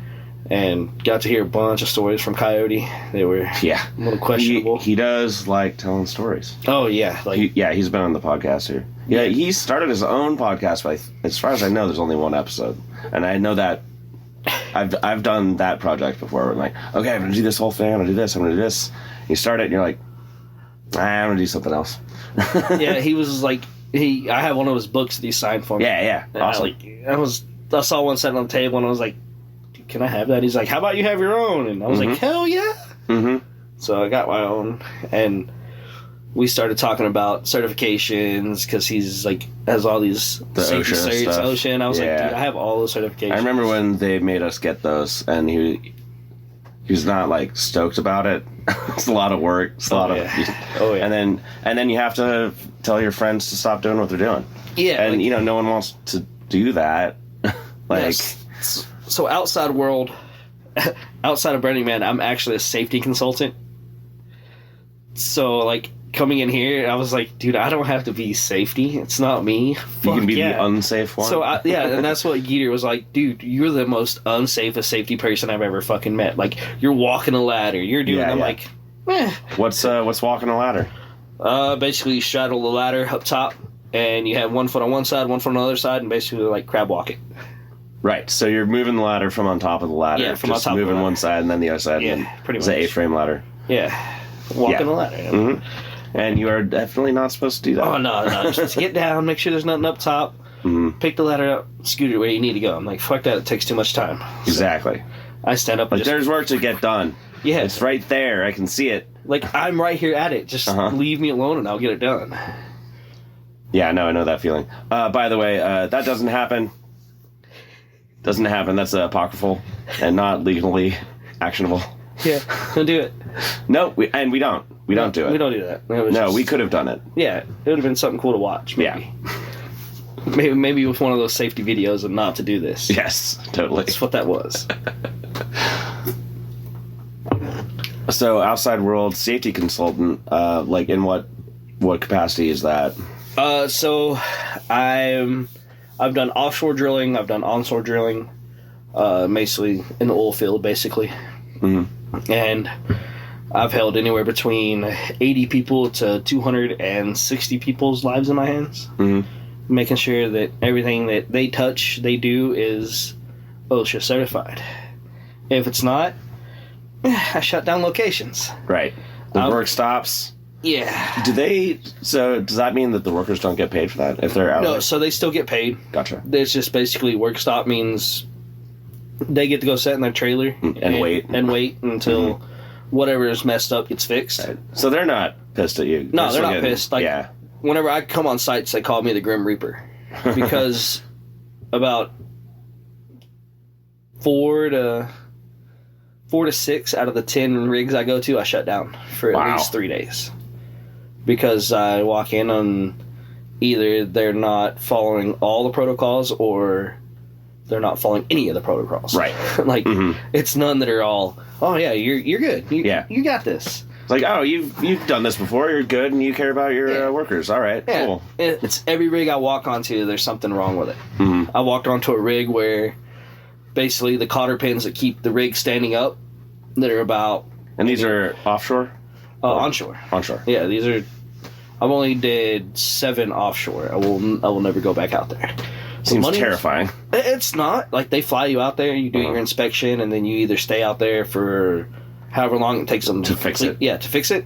Or you fly back, and then a week later you fly back out and check it again. And if they fail for the same stuff, then everybody on that rig, that pad, is taking off.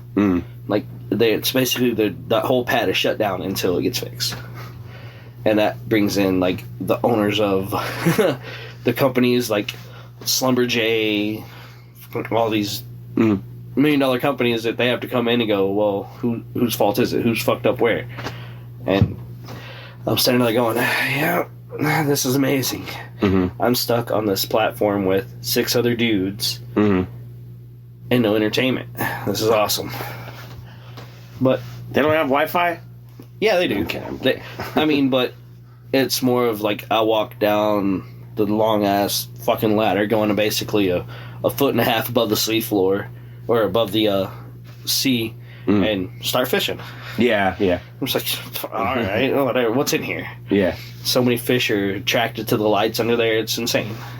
Welders get called out and have to drop down in there, and I have to be on a boat looking at the hoses going... Right, making sure... There's no air bubbles coming from the hoses, so we're good. I mean, it's... The stuff you see out there is just insane. Like, the sharks circle it. Like I don't think I want to be in the water no more. Like, but then again, these welders are making anywhere between $800 to $900 an hour to weld on this piece of metal that's like a 2-foot section that they got to fix. And they take all day doing it. I'm like, dude, does it really take you all day, or could you get it done in 3 hours, man? Like, ain't my money. I don't care. Yeah. As long as I get paid. Yeah. I just rewatched the first Alien movie, and there's a moment where there's like the 2 guys, Howard Dean Stanton, and the other guy that worked like maintenance on the spaceship, and they're talking to each other. They're like, "It should take about 17 hours." And then the CO calls down, like, "How long is that going to take?" They're like, 25 hours. Yeah, it's insane because they'll go down with like 6 or 7 welding rods, and they'll come up and be like, "Hey, I need another rod." I'm like, dude, it's a 2-foot section. Yeah. Like, I seen this with my own eyes. Like, did you just drop them? Like, yeah, like, right. And they're not like short. They're, at least 1.5 feet long. So it's not like you're, it's a little short one. No, 1.5 feet long welding rods. Like, really, dude? You're only welding like this much, like maybe 6 inches of this thing. Yeah, fully. You went through 6 rods already. Like, what are you? Like, how thick are you making it? Like, right, 6 rods is gonna make it like a weld, at least like a good 1.5 feet wide weld. Like, dude, you're welding on like an inch metal. So socially, how many of these people out here do you think you would have like crossed paths with? How many of these people do you think you would have like been like, "Hey, we're gonna be friends"? Honestly, probably none of them. Until I met them out here. Like, I've already got invited to like fucking people's houses once this is all over with. Like, dude, you're a mechanic. Come look at my car. Like, from what? They're like, yeah, dude. And like everybody's just like, hey, what's wrong with this? I don't know. I'm like, well, he said you were this, and I'm like, well, fuck. And that's why you got to keep what you know to yourself. Exactly. Oh, I know computer shit, and everyone's like, could you look at my computer? And I'm like, buddy, that could be a 2-minute fix, or that could be fucking 5 days, and I don't want to find out which. Yeah, like when I was in the military, they paid for my colleging, and I went to diesel engineering. So I got my diesel engineering degree, which I took 3 years of auto mechanics and then a 1.5 years of diesel. And I got my diesel degree, and like it served me well. But it's funny talking to my dad, because my dad's kind of like a shade tree mechanic, so he's kind of like taught himself everything. And like I'll be at my dad's house talking to him about a car or something he's working on. I'm like, hey, you know, if you did this and this, he's like, shut the hell up. Who do you think taught you? Right. I'm like, dude, I don't like this no more. Any other like interactions at Burning Man, or even out, you know, for DPW? This is kind of like, I'm only here for Resto, so that's kind of my focus. But any interactions that kind of stick out at you, positive or negative? I've seen a lot of negativity. Like, I've seen the clickies out here, and like I've seen them like dog first years to where they're like, yeah, no, I'm done, and like they leave early, like literally get driven out of here and to an airport or something and go home. I'm like, dude, that's insane. Like, why? But then after seeing everything, I'm like, oh, okay, that makes sense now. I understand why it's all clicky.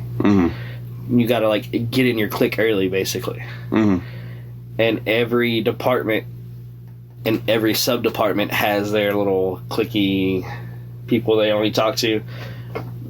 It can be overwhelming, and there's hundreds of people, and if you're like, I already know these people, I don't have to meet anyone new, that's like a whole like emotional expenditure. I don't know if they're gonna come back next year. Like, yeah, that's me. So I have like social anxiety. Like, if I have a group of people I'm around, I get really like, and I have a panic attack. I cause myself to have panic attacks, and I hate it because like I'm good with big crowds, but when they're like, you can get lost in the crowd. You can be alone in the crowd. Like, oh, hey, you. I'm like, oh God, right? Why are you talking to me? I don't know you. Well, such and such said you were you did this and you were over here. Like, a rumor got started about me my first year that I went out to the trash fence and got into a fight. I'm like, when the fuck did I do this? Like, when did I have time to do this, man? Like, I've literally done this and been with my girl the whole time. Like, what the hell? I was like, did I at least win? Right. Like, I want to know these details. Like, did I win or did I lose? Like, did I win without fucking out my knuckles at all? Yeah, like, yeah. Like, working first camp, I've busted my hand open, and then they're like, oh, you got no fight? No, dude. Like, you literally just saw me take a fucking board to the hand. Like, scar, board. Didn't get no fight anywhere. But it's like been this ongoing thing now. How was that trash fence fight, man? Like, fuck, I wish I knew. Right. It must have been one of my junk days, man. And I even asked her friends that we went to their thing. I was like, dude, did I come back to this place bloody or anything? Like, did I make a wander out to the trash fence and come back? Or it's long. Yeah. They were like, dude, do you know the trash fence is like way the hell out there, right? I was like, isn't there a closer one somewhere? Right. So like, no, this is the border of the trash fence. This is where you would have to go. You can't go here because gate's here. You can't go here because rangers are here. You can't go. I'm like, dude, how do you know all this? Stop it. You can only go to this certain corner at this time. Nobody's over there. Like, dude, did you go out to the trash fence and get no fight or what? Right. But I mean, other than that, it's actually been pretty chill and pretty cool. Did like first camp, made some new friends, got to talk with some old school burners and got to hear their stories, and like, oh, it's your first year? Oh, fresh meat. I'm like, yeah, fully. What is that? Oh, you haven't heard my stories yet. Because everyone else is like rolling their eyes like, for this fucking thing again. Met people that other people make fun of, and then you're like, I understand it now. Right. Like, we all love you, but I understand where the stories come from. You do have a particular way about you that makes me understand why people might. Oh, yeah. I'm not going to say no names. Of course, no. But there's a bullhorn involved. We'll just leave it at that. All right, fair enough. Anything else you want to add about your experience that you feel maybe you hit on most of the basic topics? Yeah, I mean, no, it's actually been pretty fucking chill, man. Resto's been, like, I like Resto better than I like Dude, Resto? So I coined a phrase. It's the creme de la dregs.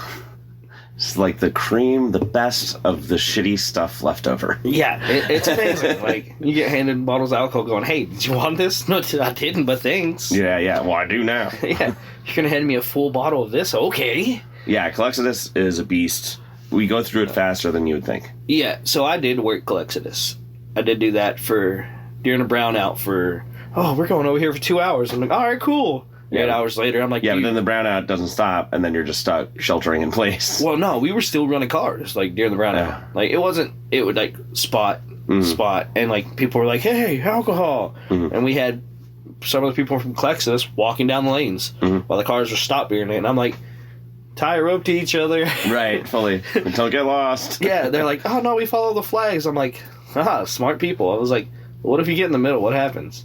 Because those flags veer off the other direction. And, I mean, as far as I know, nobody got lost. Yeah. As far as I know. I mean, if they did, that seems like an on-them problem. Yeah, I mean, they figured it out. And then I had multiple people go, "Oh, I'm just going to take a sheet or a blanket out with me when a brownout happens, just lay down." And I was like, don't do that. Don't do that, because you'll become a sand hole, and then somebody go, doo-doo. Yeah, fully. And yeah, don't be low and invisible when there's a bunch of cars driving around. yeah, my girl was like, "Hey, that's happened before." I'm like, "I believe it has." Like, I mean, the stories that I've heard here, I'm like, I see it happening, and I see why. And they're like, "I don't understand how many whiteouts and dust outs happen." Dude, people leaving, people coming, like vehicles in open playa, just look what I can do, 90 miles an hour. Yeah, just kicking everything up. Yeah. Like, that's why. Wind blows, in between mountains. You get that downdraft. But, I mean, my experience has actually been pretty decent out here. And, like, I've already touched on it before. My girl was like, "Dude, you got the fucking best spot in the house because you basically got first camp." Like, yeah. Well, guys, this is how it ends. See you guys later. And daddy issues. All right, yeah, I mean, I feel like that's pretty good. I can edit that together and, All right, stories and whatnot.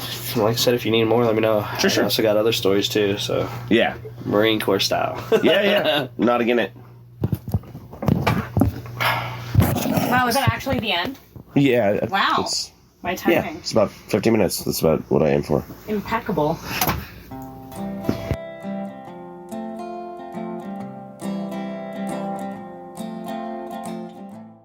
And that was Texas Tater.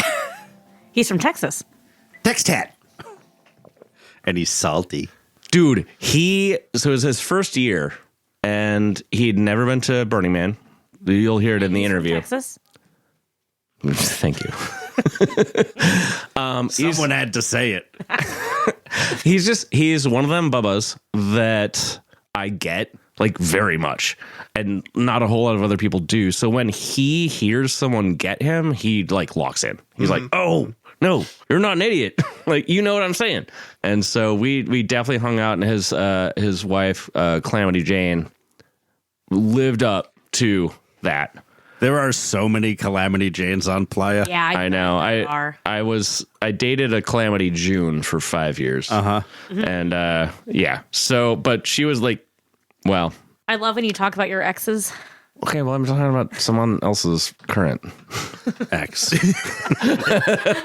So, but You can assume she's somebody's ex. so she was doing some stuff out front of the saloon in Gerlach, and I'm like, "Hey, normal people live here. Put your pants back on." And she did. And then Texas Tater came up to me and was like, "She's never listened to a man before. How did you do that?" I'm a noisy boy. So with the power of your authority. Authority. Oh, Yes. no. Well, because I don't know, like, she had heard stories about me or something. I don't know. Like, when I was like, "Hey, buddy, like, Yeah, no, pretty like, famous. these people don't need this and they probably don't like it. Could you just take it inside?" And she was like, "Oh, you're right." And he was like, "How did you do that?" By not blaming her for her behavior in the moment. Yeah, because it was an awesome behavior that I totally support. And so Texas Tater, he had only dated her, I think, maybe 4 months or 5 months before going to Burning Man. And Ooh, high risk maneuver. Which she yep. admits. Well, he is, and he is an oil Baron. He's a no. roughneck. Safety inspector. Everyone just heard it. He's a roughneck. He went out to like platforms in the Gulf. That's what I just said. But also ones on the shore. Yes, we just heard. But he was the safety guy. Yeah. So he could go in there and just shut so he's the making- whole thing down. So He would have to. but he didn't. He's just making sure that all of them get to do their He's job. a pencil neck. Oh no, he shut shit down. He good. did. Oh my Yeah. god, I love him. But Yeah, then no, he he's has great. to hang out until like Yeah, and then everyone repairs are made. No, and, no, like- no, no. And I asked him about this. They all still get paid. Yeah. So they're fine with it. They're like, the oh, boss. I just get to go to bed all day? Yep. Sweet. Good Thank thing I you, got safety this officer. brand new pack of cards and slippers. But he also, and he's an intense guy. He met this woman, and then she was like, you're coming to Burning Man. And he's like, oh, I don't know about that shit. And she's like, no, you're doing it. He's like, well, all right. And he showed up. The time of his fucking life. Loved it. Yeah. And he's just never seen it before. He was extremely cool. Yeah, he is such a nice He was guy. just like down. Yeah. Burning Man is for folks who know how to hang.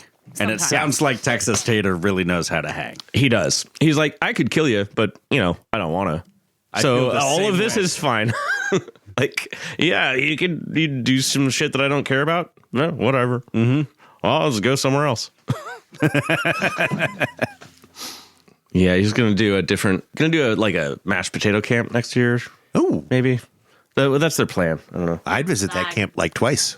I'd go there, especially if they like serve taters in the day instead of like 2 in the morning. Well, they did a survey about the worst condiment you could put on mashed potatoes, and then they were gonna take the worst and just do it Sweet and be like, Barbecue sauce. oh, shit got weird. I'm going to say hot creme de menthe. Yeah. Okay, yes. Okay, more but- on that line. But does a drink categorize? Oh, as a I was trying to- condiment? There were many arguments about thick what bottles. constitutes a condiment. Yeah, if Is you want me to hot make it a dog- sauce, I'll make it a sauce. Is a hot dog a sandwich? I don't care. I don't think so. It can be like I a think it's third actually thing. closer to a taco, but anyway. Sure. All right, so hot here's the take. deal. People like come all topological with that, like, top bread, bottom bread bullshit. The sandwich is meant to be ate with one hand so you can play cards with the other. Hot dog, same goddamn deal.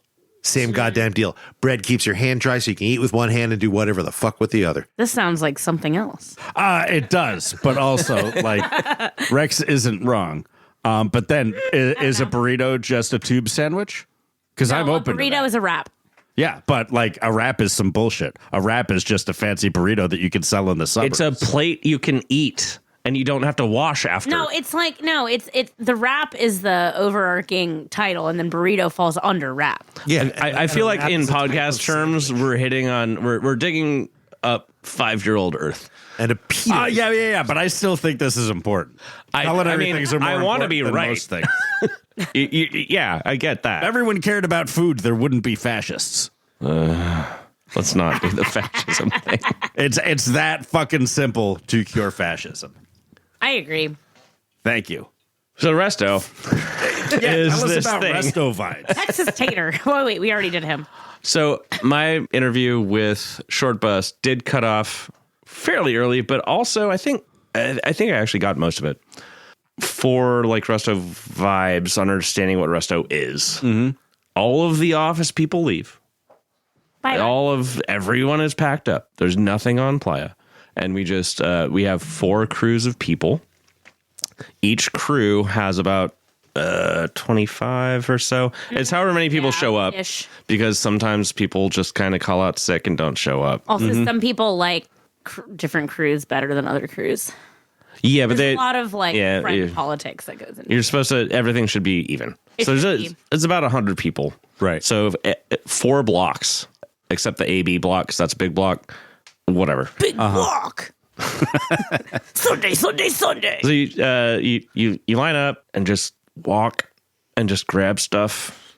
Yeah, Including you have, glitter, like the like, trash just the tiniest. picky uppy sticks and little grabbers, and you just walk as straight as you can. No, And you- because it's a clock face, so you have to actually But walk you- around. Okay, well, whatever. You keep the line anyway. as straight as you Yeah, can. like you The line have is to- sweet. You Yes. have Clock to stay face. like Yes. like Yeah. the same distance between everyone as much as you can. Mm-hmm. But it gets complicated. Very much. Because because the heat is so hot. Yeah, there's no shade because And, obviously yeah, you're just in the sun, just walking all day and just looking at the ground and just being like, is that a screw? Is that dust? Yeah, and you Wait, have is to that a little pick up, rock? Like, God damn even it, if that's you- my spit I just And yeah, spat. you're basically looking for like tiny little pieces of plastic for hours just in the sun. So it's like you just kind of, the little you don't black need rocks drugs. are the worst. You don't need drugs. Yeah. Yeah, well, and there are many times where I've like went and been like, oh, that's a little piece of foam that like broke off of something. I'm like, nope, that's a black rock. It's like, well, I already have it in my fucking grabber. You know what? Fuck it. It's garbage now. It's going in the garbage. It's just going to come back here. Well, no, they take the garbage out. They weigh it all. They have a system of like our garbage, their garbage, different types of garbage.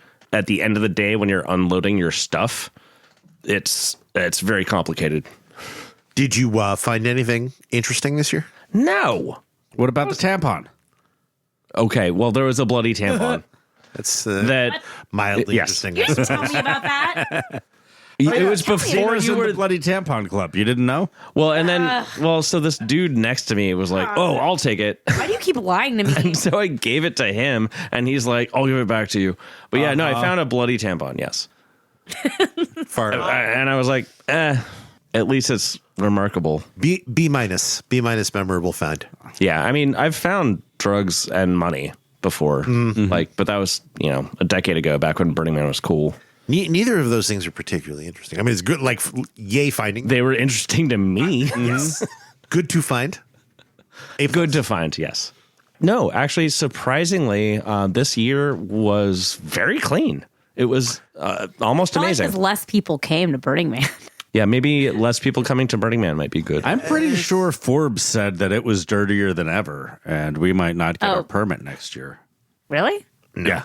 Oh. No, I thought they passed though. they did. It was. Oh, we yeah. passed. They, We passed. that Yeah. report Yeah, came out in I like know. Well, fucking I think September it was- 15th.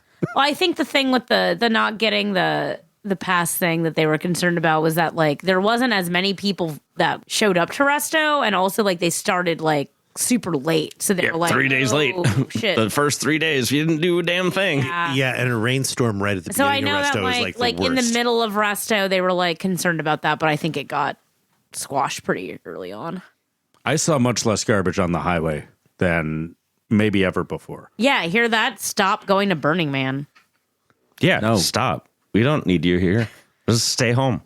It's fine. Make art in your mind. Go to Just Burning stay. Man. Let Rex stay employed. Oh yeah. Oh sorry. Yeah. So I don't think you can really like pin it on less people because it's marginal. No, less I people. but I no, I know. I do think that maybe Hopes and dreams. the wrong people have stopped coming. Yeah. I would love that because the wrong people They're too coming busy is running the government. really. I think TARP technology has gotten better. With all this AI around, how couldn't it?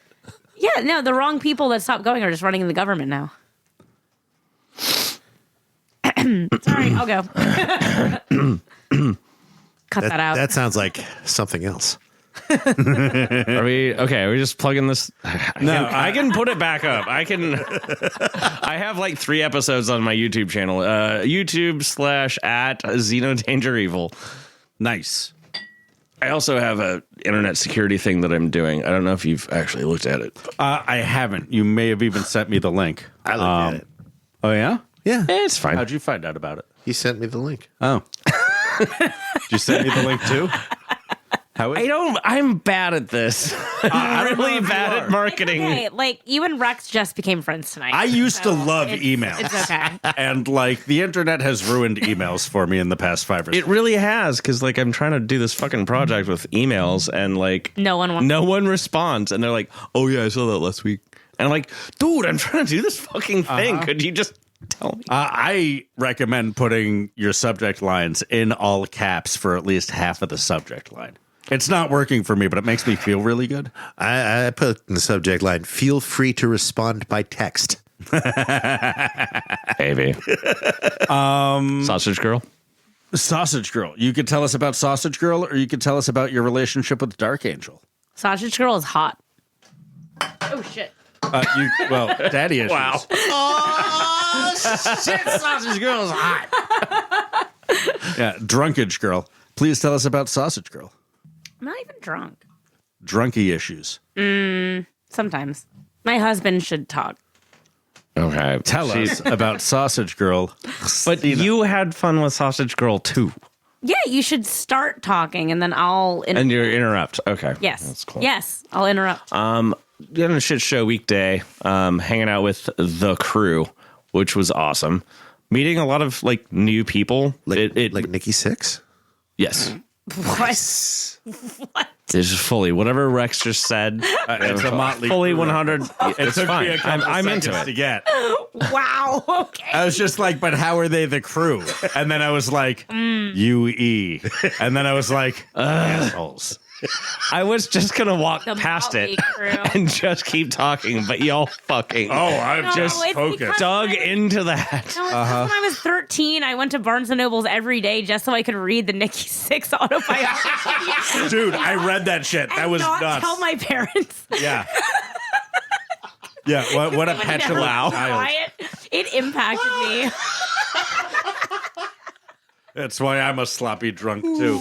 Probably because I read that biography when I was Maybe you like can 10. be drunky issues and I can still be daddy issues. Maybe, yeah, fine. Great. Anyway. Yeah, I don't Spousal have concerns. Carry on. What? spousy issues. Z so- issues. Shut up. I'm trying to tell a story. now. So, Sausage Girl. yeah, I know. They're hot. They're hot. Sausage Girl, they're hot. Yes. Sausage Girl, let us know Okay, in could the you- comments Hot if we can make Sausage Sausage Girl. Girl. There's they're every hot. time I take a breath and start to talk. Don't you think Sausage Girl wants Sausage Girl, they hot? Yes. Hot I sausage fully girl. believe that. Yes, Great, that's yeah. fine. Sausage Girl, reach out to us at accuracy3rd@gmail.com. They will. I will design you some shit. So during shit show weekdays, which was just us like literally just going crazy in the trailer park, being like, we're all here. There's nothing to do. What the fuck? I guess it's just. So I got to meet a lot of people, like really sit down with them because we weren't actually going out and doing the fucking cleanup. So I got to meet a lot of people and Sausage Girl really impressed me. And they had a lot of interesting background with just kind of environmental restoration. That's their job overall, is going out and actually like picking up stuff. And Oh, yeah, no, she just does like forest restoration stuff in Oregon. Yeah, if you're employed in Oregon, nice work you're if going to you be get it. picking stuff up. Yes. And so we ended up hanging out and having a good time. And then I asked them if they wanted to be on the podcast, and they're like, oh, okay. And they went and they like wrote down notes. And they had like a whole thing. Yeah. Well, they also have like their own Substack where Yeah. they like write like essays. Things down. Yeah. Fabulous. Yeah, they do like a lot of like essay writing and like stuff like that. They're like a like academic historian Yeah. also. Yeah. No, they're Yeah. You'll love listening to it when you. yeah. the people that I interviewed Yeah. are fucking amazing. No, Like she's super. all of them are like very different and like come from very different places and are endeavoring to do very different things. However, we all like kind of come together and just walk lines Yeah, and just pick up glitter. I ended up hanging out with Sausage Girl a lot, like after the interview, and even like before that. And during, because so we were in a trailer, and I thought it would be funny if we took the plate, and she had to Why cut are you outing us on a fucking podcast? The beep plate.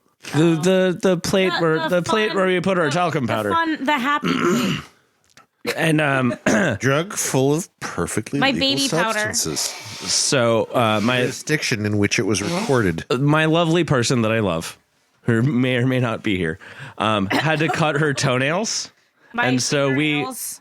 Was it finger? You I got don't you got know, those whatever. delicate little toes. But we had Don't. I 10. have like finger toes. They're fucking crazy. They're Your crazy. fingers are pretty tiny. So we got We have the same size hand, I guarantee you. your thumb is longer than mine. I know. Yeah, it's my I got favorite this party like trick. normal sized palm, but No. these little bitty fingers. No, it's my favorite party trick. Anyway, carry on. so we in our trailer we had a plate that was is sitting there, and I thought it would be funny if we just put all of the toenails onto the plate. Could have been fingernails. I'm convinced. I know, it's fine.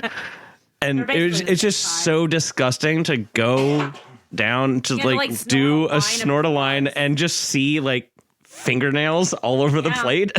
So we just wanted to make people like really uncomfortable. Oh, but and so Sausage Roll came in and they're like, Jesus Christ. I was like, yeah, well, this is the interview you're walking into.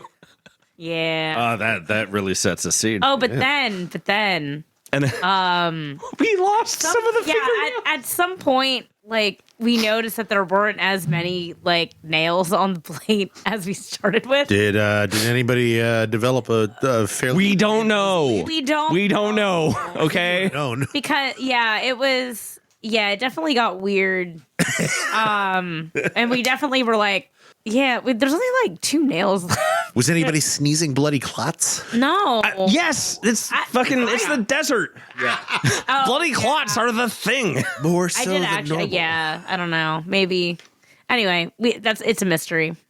But yeah, so Sausage Girl's also like fantastic, great times. We hung out in the saloon a lot They with them. sang a Talking Heads song for karaoke. Nice. Which one? I don't remember. I think it was honestly like a lesser known one. Nice. Yeah, I don't remember. I had just got done putting the plate away, so can't really recall. She wanders around sometimes. I'm kind of hoping it was Izimbra. I guess we'll never know. Just don't worry about the government. No, I did that one. No, I know, but if listeners need to hear anything of the Talking Heads, that's the one. Yeah, that's a good one. They're all good ones. No, not all of them. This one is really good. Spin every record. Start from the beginning. They're I mean, pretty There's great. no stinkers. I mean, Genesis was pretty great too. Asia. Okay, Peter Gabriel is talented. It's fine. Never liked Yes though. Yes can go fuck itself. What? Da da da. The band. I will even stand the Talking Heads' greatest hits record because it had a new track on it, which fucking slaps. Good to know. Good to know. Okay. Well, anyway. No. I think what this podcast needs is more 40-year-old guys smugly talking about the Talking Heads. I'm pretty sure that's a niche that has not been hit on the internet. You brought up Yes, dude. That no one knows But who only that 'cause I is. fucking hate them.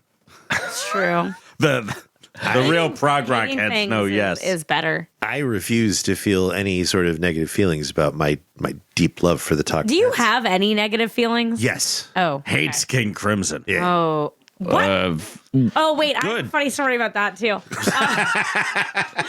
So when LimeWire was still a thing, and like I was downloading, just like mass downloading songs at will, I downloaded a song Soulseek. called "Detachable Penis," and for some reason it came like showing me that Primus had done that song. Oh yeah, nobody So- knew So anything. for years, I thought that song was Primus, and I was like, man, this is like, yeah, hell yeah.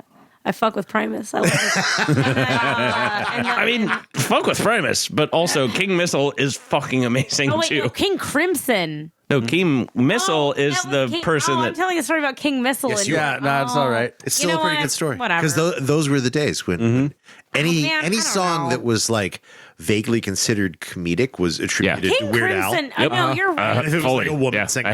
I still have some. They both have King. Like I'm close. Also, yeah, you're right. King Crimson's not very good. I do know who you're talking about. I think he was speaking in support of King. I actually No. have no No, he feelings said at he all. hates- It's real lame boomer rock. Yeah, no, it's terrible. I am kind of hot and cold on prog rock, but I haven't like listened to King. Well, as a new friend of Rex, I'm gonna I missed that. think that a maybe lot of music. he wasn't into the music that I hate. So maybe, I yeah, could no, not maybe tell you a single King Crimson song. I don't know what they sound like. In the court of the Crimson King? Hello. I know vaguely what they probably sound like, knowing what Yes sounds like, and I such. also always they have get guitars. David Bowie and Rod Stewart confused. So don't.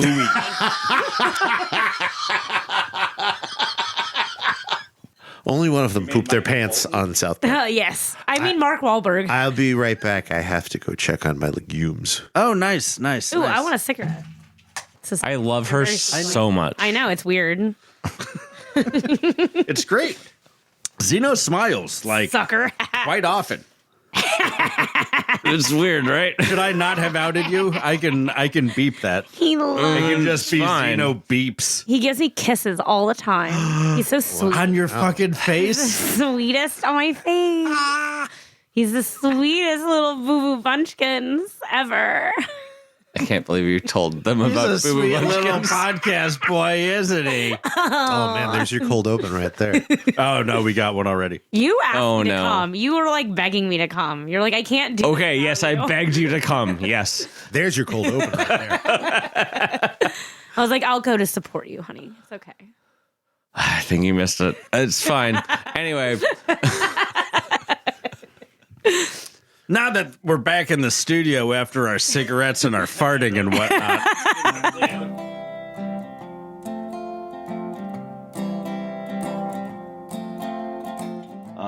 State your name. My name is Sausage Girl. Awesome. And what is your position within Resto or DPW or Burning Man as a whole? Fuck, consider your audience. What's your role with Burning Man? So, this is my first year DPW, first year doing Resto, first year at the Big Burn after doing Soak, the Oregon Regional, for several years. I worked Orgy Dome at the event, and then I went home and tried to clean myself off a little bit, and then I came back out here to get dusty and dirty and disgusting again. So you left after the event and came back for Resto, or did you do any teardown, or? Just of the camp, no. I didn't do any teardown. But this is something I absolutely wanted to do. This is, I do environmental restoration as my actual day job, and I'm in between seasons right now. And then I found out that I could do it out here as part of this culture, and I was just absolutely thrilled to have the opportunity to learn what that looks like in such a unique ecosystem. That's very distinct from working in the Oregon woods, which is where I do my day job. I was going to say, like, what's your normal day job in the Oregon woods look like? Mm-hmm. Like, how does it differ? Well, a lot of it consists of doing line sweeps and looking for very small things out of place. Oh, wow. I thought Burning Man came up with that. Over the summer, I work for a regional land management agency, helping to manage their large portfolio of rewilded properties and rewilding properties around the outside of the Portland urban growth boundary. And in the winter, I work for a private contractor doing much the same. Invasive species control, planting, fire prevention, sometimes assisting with science projects, all these kind of things. Sounds like you probably make a lot of money at that. Oh, yeah. Well, Lucrative. Compared to working for DPW, sure. Yeah. And it's union. Oh, nice. That's cool. Mm-hmm.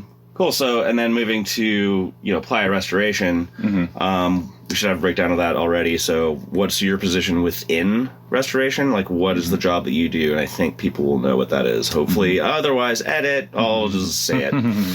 I've just been walking the line so far. I am excited to hop around and do some of the more specialized stuff too. I, put my name down to work for Special Forces. I was just speaking to Job Security about doing the testing as well. Yeah, but I came here in part to learn skills as well as soak in the experience. Job Security does the testing. That is the end BLM test. It is a series of practice tests that go on as we're going. So, okay, like I say, I haven't done this for 6-7 years. Actually, 7 years. So a lot has actually changed for me, too.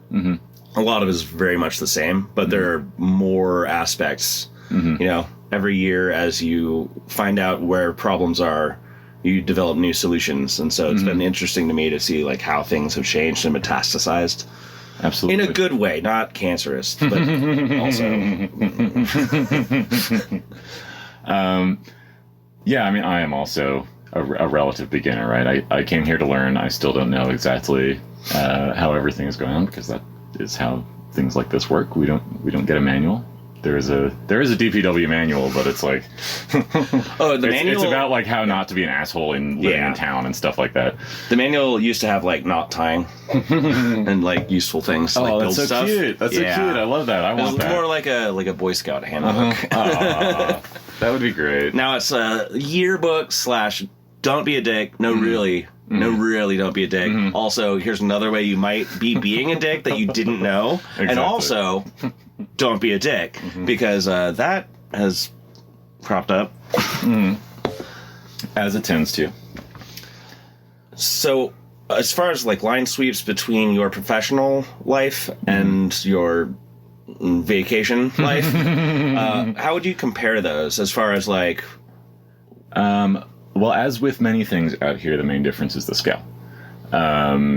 So, like when I'm doing it back in Oregon, I am like leading a crew of like 5 people, gridding through the woods looking for a particular invasive plant among the other plants or something similar to that, versus a crew like, stretching 4 city blocks of, how many people are on? I don't know. The line sweeps is like 100. Well, it depends. People or It something. depends on how you count. I was on a smaller crew at one of the half blocks, and I think we had 18. So there were 2 half blocks and then 2 big blocks. So I believe that would be 36 times 3, about 100.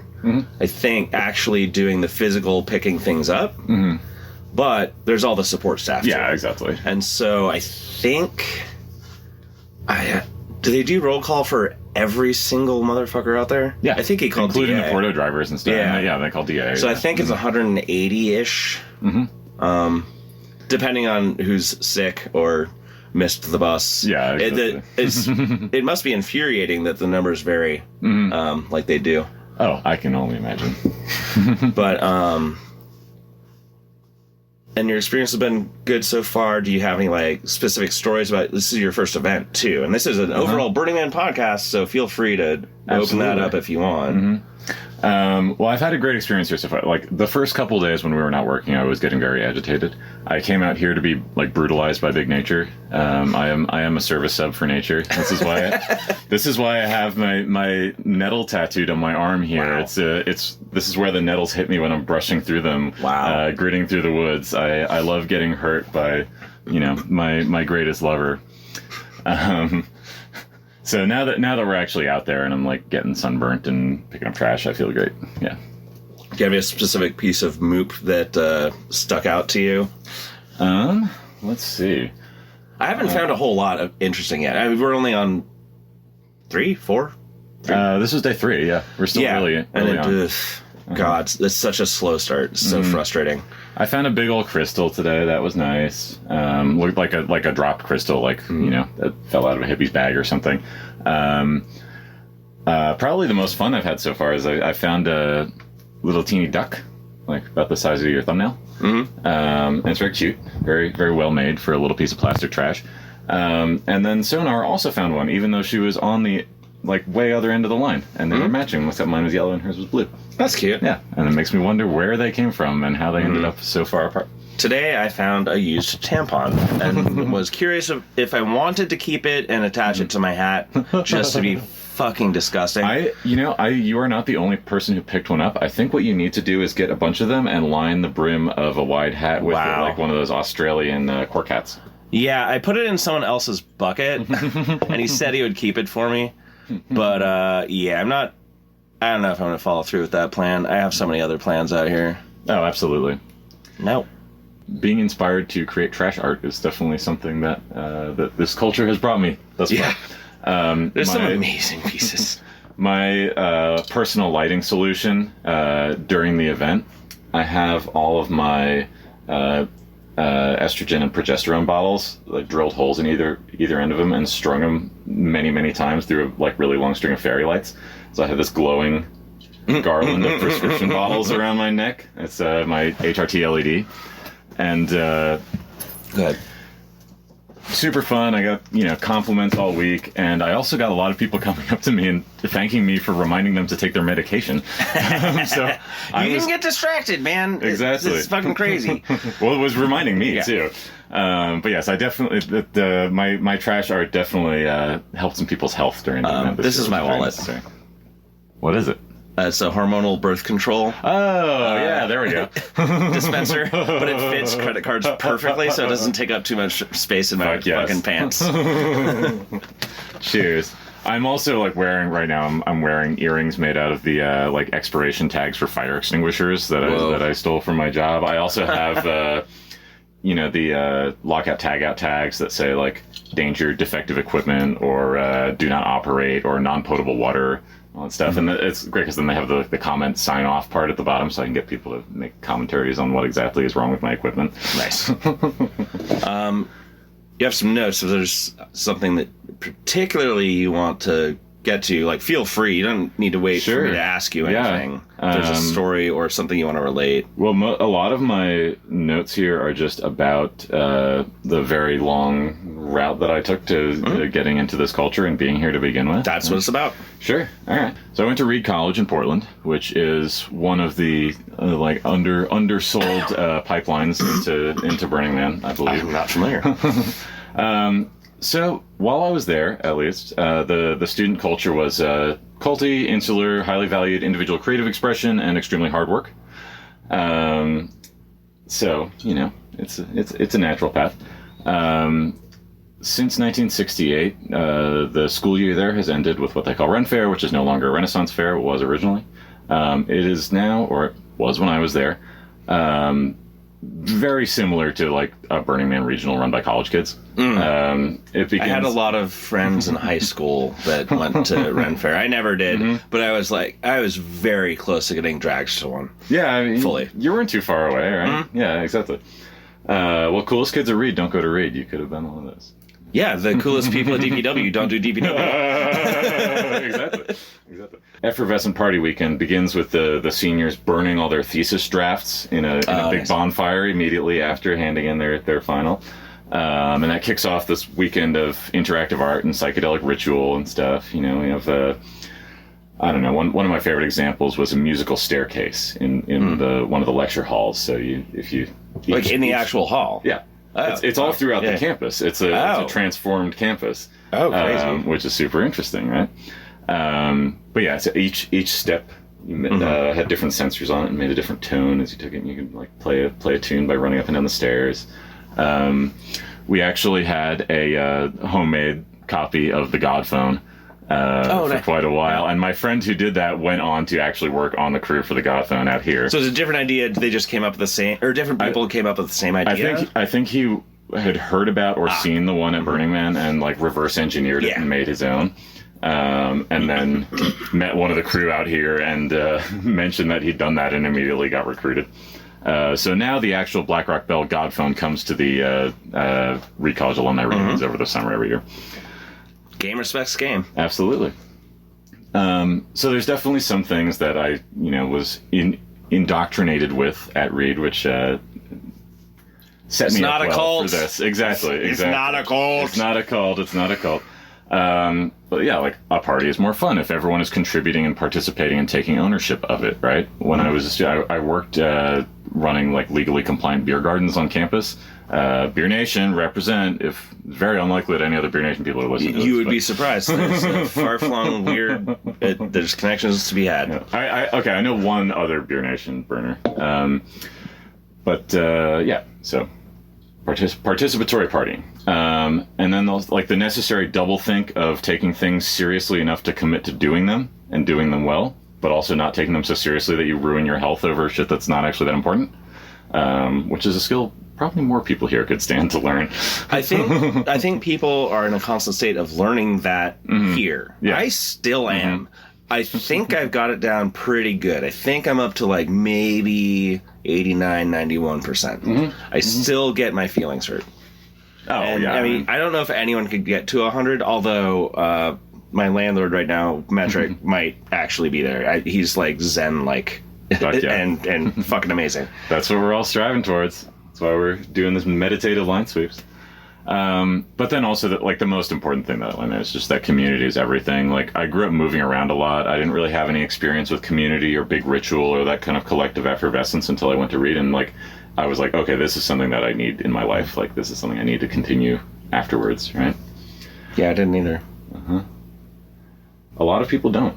In American society, people don't have these intergenerational friendships and rituals and stuff of that kind of community. I wanted to keep going. So after I graduated, I joined the Meat Smoke crew, which is a group of alumni and friends. It's a barbecue cult.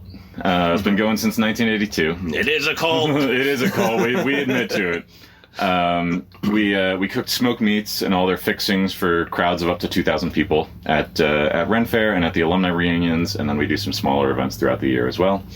And we present it with great pomp and circumstance and ceremony. So a typical bill of fare for a meat smoke event, we'll do a spit roasted pig, we'll do turkeys, we'll do brisket, we'll do cold smoked salmon, homemade sausages, mustards, barbecue sauce, sauerkraut. And we prepare all of this while camping out on the Reed campus next to the art building on a bunch of extremely cool and extremely janky home-built equipment. So like the turkeys we do in a trailer-mounted smokehouse with a sliding gantry that has hooked chandelier-type racks hanging from it. So we hang the turkeys on chains. We can do like 20 turkeys at a time. The salmon, after it's been salt cured.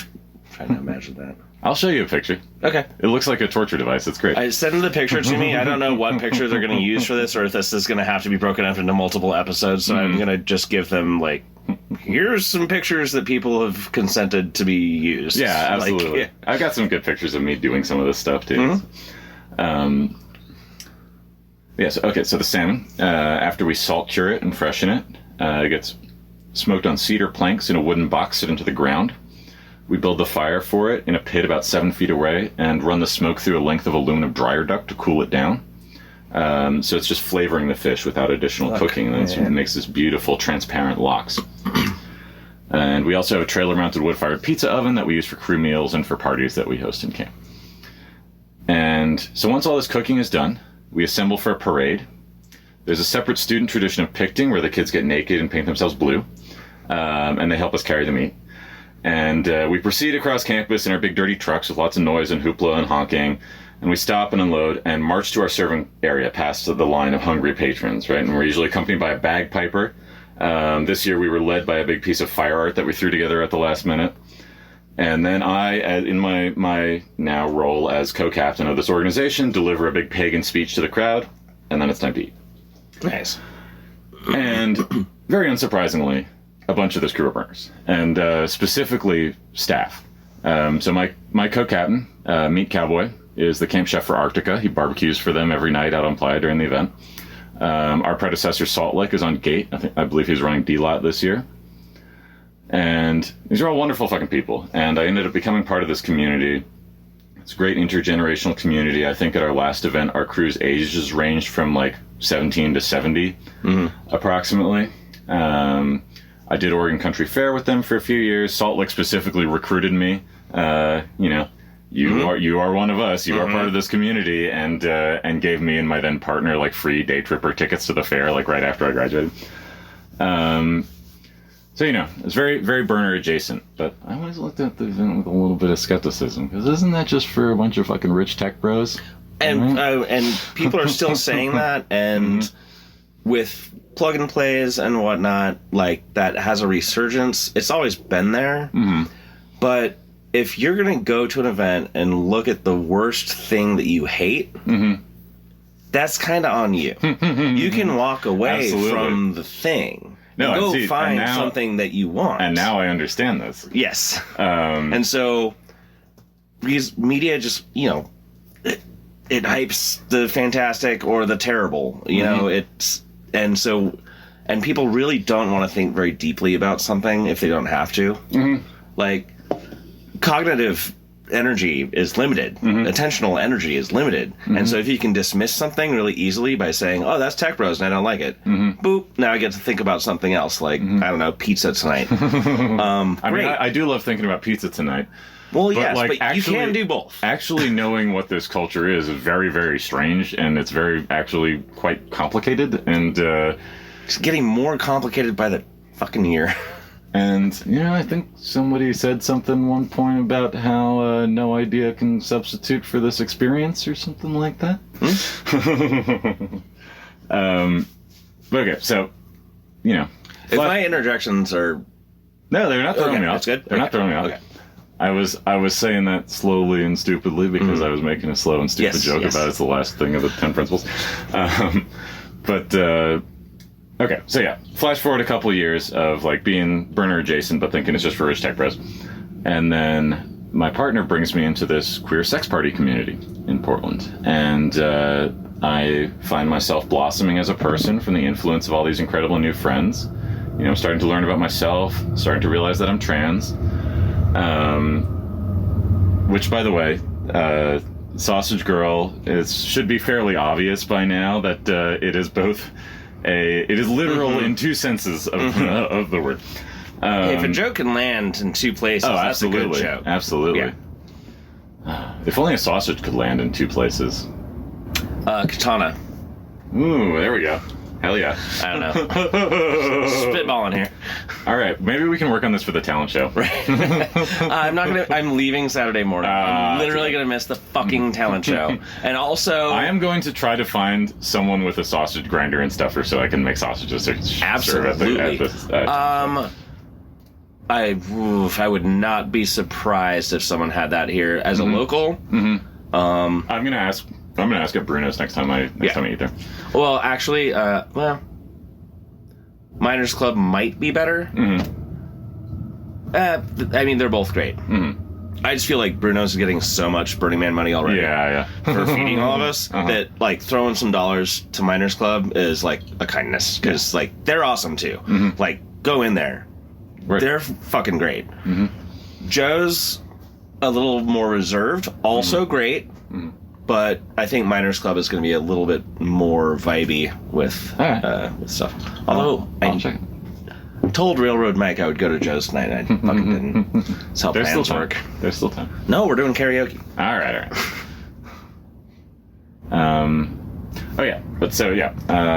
Queer sex party community. Also, a bunch of these folks are burners, and they're definitely not rich tech bros. And so I'm like, okay, well now there's two different groups of friends that I have that do this that are amazing and, talk about how good it is for them, and none of them are rich tech bros. So my partner and I go to soak with some of these folks in 2022. And then, my first time at soak, I'm immediately like, shit, these are my people. This is something I'm going to have to do. I know you mentioned it before, but soak is... Oh, soak is the Oregon Regional. Yes. Happens in Tyke Valley, Oregon in mid-May. Yeah. But yes, it's just that annoying it is annoying how much fun this shit is. I'm constantly frustrated by it.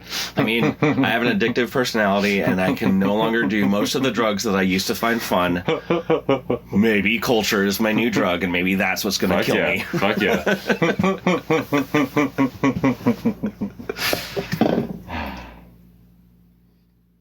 Okay, but yeah, so our first year at Soak, we were just participants, just like soaking it in, wandering around, looking at shit. Second year, my partner, Subtle, sets up a theme camp, and it's called Slumber Party. It's an adult-sized blanket fort with an above-ground swimming pool full of stuffies. Big hit with high adults at night and with kids during the day. Perfect dual-purpose theme camp. Very grateful parents, Absolutely. It's hard having a kid out here. Absolutely. So Subtle hosted Consent Forward Spin the Bottle in the stuffy pool. Consent Forward Spin the Bottle is how we open our sex parties. You spin a lube bottle, land on somebody, and then instead of just, you got to make out, like when we were in middle school, you negotiate what you want to do with this other person. Right? It can be a kiss, it can be a sensual massage, it can be all kinds of creative little mini sexy scenes. One of my personal favorites I ever did, I landed on two people at once. One of them was wearing a huge floofy skirt, and the other person and I got underneath the skirt and made out underneath the skirt. It was super cute. And it's a great way to like teach consent and negotiation. So, get everybody in that headspace before you start the party, right? And so third year at Soak, this past May, some members of our community started a sex camp called Moist. Moist at Soak. Stands for Many Orgasms and Some Tents. It's queer femme led. It's this beautiful sex space plus consent education and workshops and stuff during the day. It was a massive success, at capacity the entire time we were open. People were thanking us. It was a really beautiful experience. It's weird. People like sex. Marketing should get on this. I mean, I think they're missing a huge opportunity here. What's funny is one of our leads. I was like drifting off to sleep one morning at like 7 a.m. or something, and I hear her walking past the tent saying, "Well, yeah, apparently people like having sex at festivals. I just like eating bacon on the dance floor." Thank you, Clementine. But yeah, great experience. I led strike for the camp, which was a big challenge because it's a huge, complicated structure, first time camp. We didn't have a set plan or anything, and I am very, very bad at improvising, but I knew this is something you need to do. It's good practice. Well, it's good to practice improvising. Yes, exactly. Which is weird. Well, improvising in a structured environment.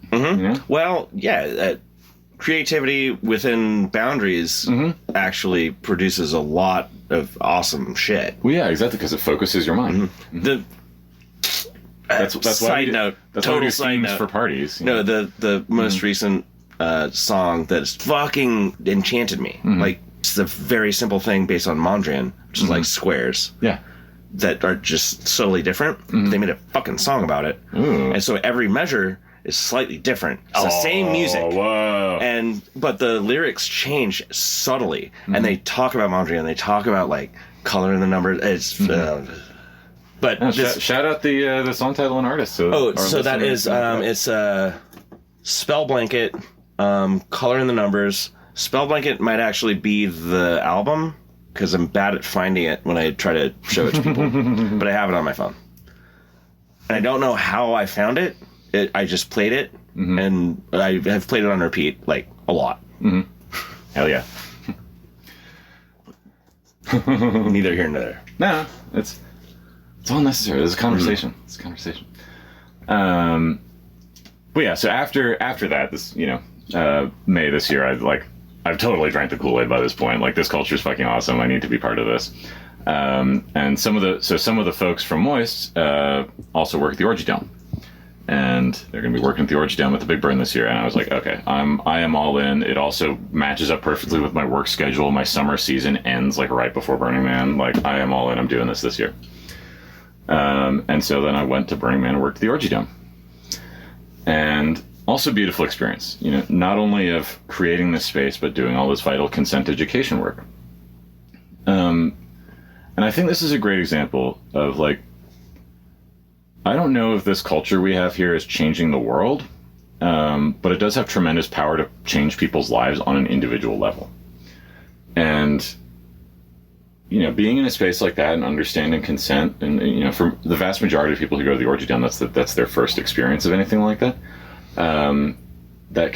Those consent talks that we give as people come in, like, understanding consent gives you so much agency over your own life and body, right?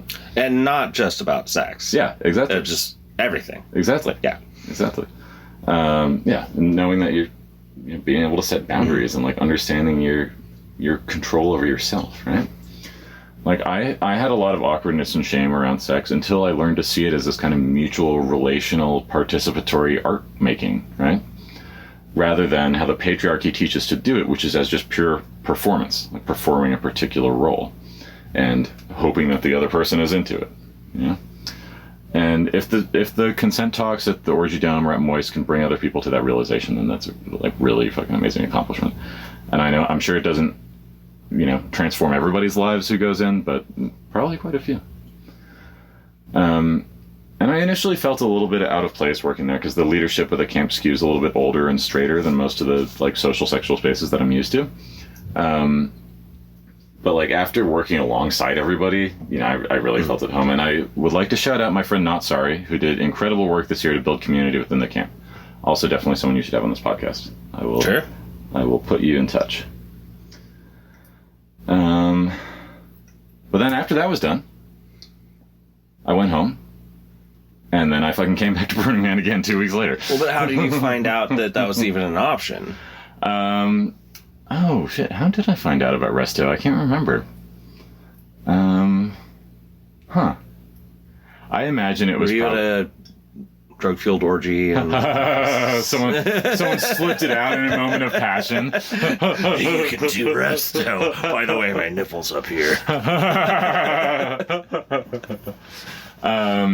If I had to guess, I would say it is probably Meat Cowboy, my roommate slash co-leader of Meat Smoke, who is definitely the person who like helped acclimate me to burner culture the most. He's also the person who recommended me this podcast. So I've been listening to the back catalog of Accuracy Third like over the summer while getting ready for Burning Man. So just this last summer is when you started listening. Yeah. And did you? I haven't gone through all of it, so Okay, I was going to ask because you can do a quick primer if you just search. They have a website. You can search for subjects, and you can just put Xeno in, and you'll get the creme de la creme. Yeah, actually, I don't think I've listened to any episodes that are you telling your stories. I listened to a couple that was like you facilitating. Okay, this interview's over. Right? I don't know how you got in here. It's all right. You've already told me some good shit over the past few days. It's all right.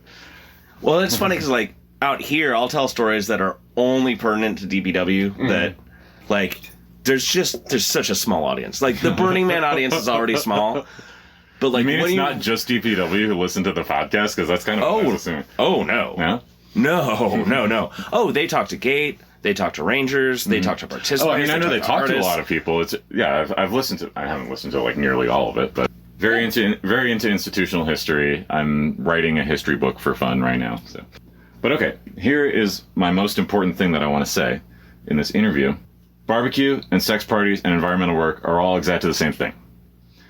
It is all about sensual enjoyment of this physical world and protecting and building upon the beauty and diversity that exists in this physical world. And that is my calling no matter what form it takes, and that's why I feel at home in this community, because it's so full of people who value that same thing. Take things seriously to do them well. Exactly. And not so hard that you It hurt fucks you yourself. up. Yeah, exactly. And I think that's a way that humor works, is taking something really important, dialing it down a little bit, but also acknowledging it. Because if it weren't true, you couldn't make fun of it. Any other topics you want to get to? Well, actually, I mean, I did have some sure.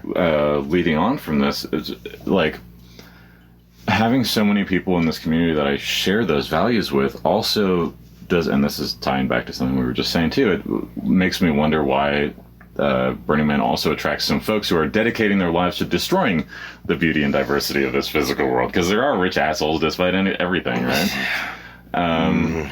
And you know, radical inclusion, but like I don't understand why this should be a place where like Elon Musk and Neil Katyal like feel comfortable, right? Because Or Grover fucking Norquist. yeah, exactly, Got exactly. invited. So I hear. I don't know the whole story or whatever. I get the impression that he like actually has friends here, whereas those other Yeah, two don't. yeah. Yeah. He must be more Libertarians personable. definitely like the vibe more. Well, libertarians you can kind of have a conversation with. Yeah. And I mean, A short conversation, but a conversation. and anarchists and whatnot. You know, there's a horseshoe where you end up exactly. kind of almost a Exactly. circle. But yeah, no, there's some motherfuckers that come here. I was tending bar and someone came in with double lightning bolt pin, Jesus. and it was the ghetto bar, and my co-bartender was about to serve them, and there's another guy too with an iron cross. And I was playing David Allan Coe, so this might be on me. But I didn't know they were there. I was only playing the good David Allan Coe. Like, Yeah, exactly. there's some bad ones. And they came in, they were like, hey, you know who this guy is, right? And he was like, yup. And they saddled up, and she started pouring them drinks. And I was like, sorry, guys, this is staff bar. No, we're not, sorry. And they're like, oh, you ain't going to serve us? I was like, nope, and I'm turning the music off. And I had my knife behind my back. Yeah. And I was like, why the fuck are they here? I mean, What the fuck? We don't do political litmus tests at the gate, which is, you know, Yeah, I just don't know money, how you do that. Money litmus tests. Exactly. Anyway, sorry. I keep cutting you off, but it is a conversation. No, it's a conversation. And I think, I don't think there is a way to do political litmus tests at the gate.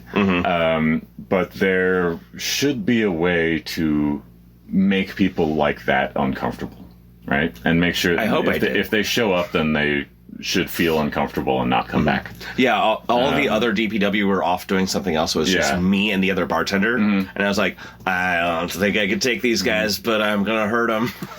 Fuck yeah. I mean, that's what you got to do. Everyday anti-fascism. Applies everywhere.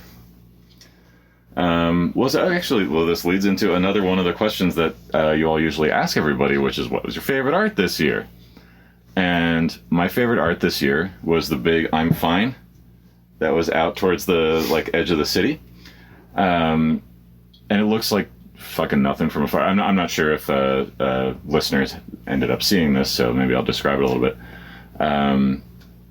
It's just from far back from inside the city, it just looks like the letters "I'm Fine." It just looks like one of those big word arts that people put out there. But as you draw closer, you can start to see that it's made up of a bunch of road signs and car fenders and other stuff that's full of bullet and shrapnel holes. And this was all brought over from the front lines in Ukraine. And we went out there on Sunday night, just as the event was starting, and I believe the build crew had just finished, and we ended up speaking to them for a little bit. And midway through our conversation, there's a satellite dish on top of it that's hooked up to the civil defense air raid system in Kiev, and it started fucking going. And the builder we were talking to was like, "Yep, air raid going on right now." And it's all about choosing your own emotional state, choosing to be fine despite the circumstances obviously not being fucking fine, because that's obviously not the case for all these people working on it, but obviously they're still here and still choosing to do this. And that's why I loved it, because it was using the space and the scale and the context of Burning Man perfectly for this piece that was thought-provoking and socially relevant. It could easily have been hey, fuck your burn, you entitled hippies, there's bad shit going on, but it's not that. There's a reason we say the default world and not the real world, right? This culture and these places we build are part of the real world, and it's absolutely necessary to keep that in mind. This is a place for experimentation, not escape. Yeah, and I think default is what you do when you don't try. Yeah, exactly. When I went back to Flipside after many, many years, it was right after the Ukraine war started, and someone made an art car of a tractor towing a tank and drove it around. That's I was great. like, love fuck that. yes. Yes. That's amazing. But then my other favorite art was the fucking cone. Because it was such dedication. I haven't seen any of these, by the way. Oh, yeah. Big fucking giant cone. Multiple, 4 stories tall fucking traffic cone. Looked exactly like a traffic cone. And it was such dedication and craftsmanship put into something so fucking silly. Was it just a giant hotspot? Yeah. Kidding. That's what I don't think I got. There's another layer to this joke, which I didn't realize until I started working Resto. I'm like, fuck yeah, you gotta burn the cone, gotta kill the cone. Yeah. Because it was a burnable, and it burned in this absolutely fucking fascinating way. I bet. Funneling it all up. Yeah, it was funneling up. So there was a spiraling smoke cloud coming out of it. It was fucking amazing. It was and it was sending out rows of little smoky dust devils. Yeah, exactly. Yeah. I've definitely danced through many of those. They're better at perimeters now. I mean, I got burned a little bit from the cone. I definitely got some embers down my bra and behind my fanny pack and stuff. I was slapping them on while laughing because it was beautiful and stupid. And I don't know, that's burnable art is so cool for that reason. Figuring it's such a small group of people that do something like that.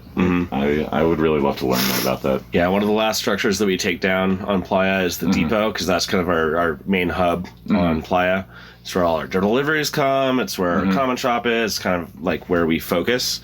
And so when everything else is gone, the last Shade structure that Shade takes down is the depot.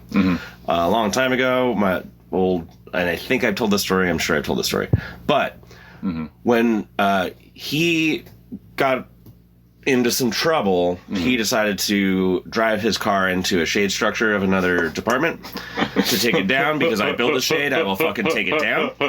That sounds like the shade folks I met. Yeah. And so he had to go into hiding, but he came back for teardown once the cops were gone. And the last thing he did was he drove through the depot to take it down. And then he got fired. And so he died after that, actually murdering himself for maybe murder in Gerlach. And so as a tribute to my friend, and as a notion to the fact that the depot design at that point was putting shade behind immediately, because all of our most talented people would have to spend like a week building it.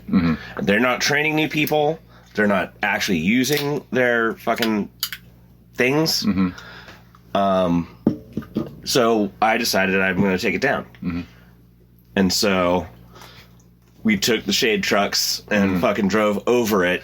And I told specific people, hey, when you hear this specific call on the radio, it's 15 minutes till, come to the depot. And so we had a small crowd of just people I trusted.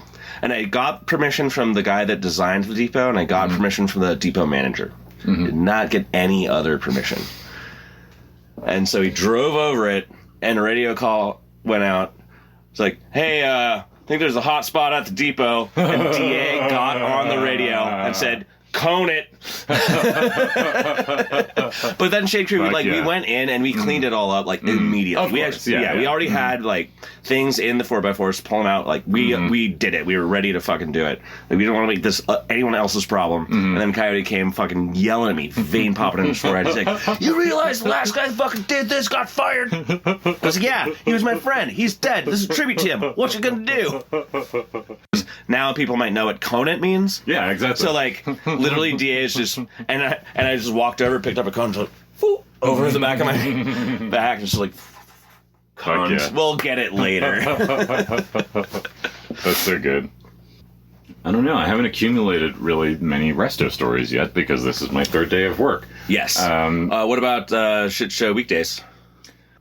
Are you going to do build or just Resto? Build probably won't work with my schedule. Yeah, work is a factor for all of us here. Work kind of ends like right before Burning Man. So definitely going to the event again, probably working at the Orgy Dome again. And definitely doing this again. And probably staying for Teardown too. Yeah. Teardown is its own thing too. Like, it's different. I applied to do it this year, and then on Friday of the event got my onboarding paperwork. Dude, they've been okay. Hey, it's hard work. I know. No, I'm not. I'm not like. You can cut that. I'm not trying to give them any shit. Oh no, and we're not naming names, but you know, it's a real thing because you know we have to plan our lives around it, and so if we can get that like yay or nay or you know whatever. It was actually extremely fortunate because the big fuck up that I did at my first Burning Man was I didn't secure and seal my tent properly, and so which was not a problem the vast majority of the time I was there. And then on Monday during strike, there was an 8-hour dust storm. Which I spent in my friend's trailer watching BattleBots and betting on the outcomes of the rounds. That was fun. And then I got out and I realized that all of my stuff, like literally everything I own, because like some of my bins were open too, and like everything I own was like unusably covered in dust. All of us have done that. Yeah, every single person here has done that. And so when I realized that, then I also was like, oh, thank fucking God that they didn't hire me for Teardown, because I need to go home and clean some of this stuff and like wash my bedding, wash the when dust you said drifts go out home of my and clean bed. up. Yeah, I thought orgy dome. I was like, that's a lot of cleaning. 2 weeks of cleaning after that. That's an awesome orgy. I might have phrased it that way intentionally. For the listener's pleasure. Yeah, mostly it was cleaning drifts of dust out of my bed sheets. Kind of the opposite of an orgy cleanup, actually. But then when I got here a couple days ago, they initially didn't have a room for me because, according to their paperwork, I was supposed to start immediately after the event. Oh, so they were like, didn't show up. Yeah, exactly. They're out. Like, you know, like. Yeah, dude, and it's so hard when people don't show up for fucking roll call and then they roll in like 2 minutes after their name's called. And like, dude, go talk to King. Yeah, exactly. Talk to him. Say you're here. This is important. It's a job. Yes, It's show silly up for work. It's silly, but it is a job. Yeah, like I'm bad at waking up, but I fucking get it done. I show up on my own car because I'm not waiting for a bus. Yeah. Plus, I love the roll call. It's so, I love how fucking It's fun. creative everybody's Well, and people, names like- are, and the responses. Well, and the names and everything. evolve Yeah, as people exactly. make jokes, and then the roll call changes the name. Like, Yeah, I think he's pretty good. We at that. already have like 2 new names in the this is the 3rd day, and 2 people who didn't have flyer names now have flyer names. Oh, easily. Yeah. Yeah. Well, and then like a name will mutate, or you know. All right. Yeah, we're 50. Anything else you? Okay. No, I think I already gave my big ass thesis statement. So. Yeah. Yeah, that I Nothing ruined else? with a joke. Yeah, exactly. Whenever you anyone improve it. says anything profound or important, I have to. Exactly. You know, It's that's why you compulsion. need. That's It's a why you need compulsion. the. That's why you need the. I'm fine, and Yeah. you need the big fucking cone. Yeah. It's the same thing. Yeah. All right. Cheers. Fuck yeah.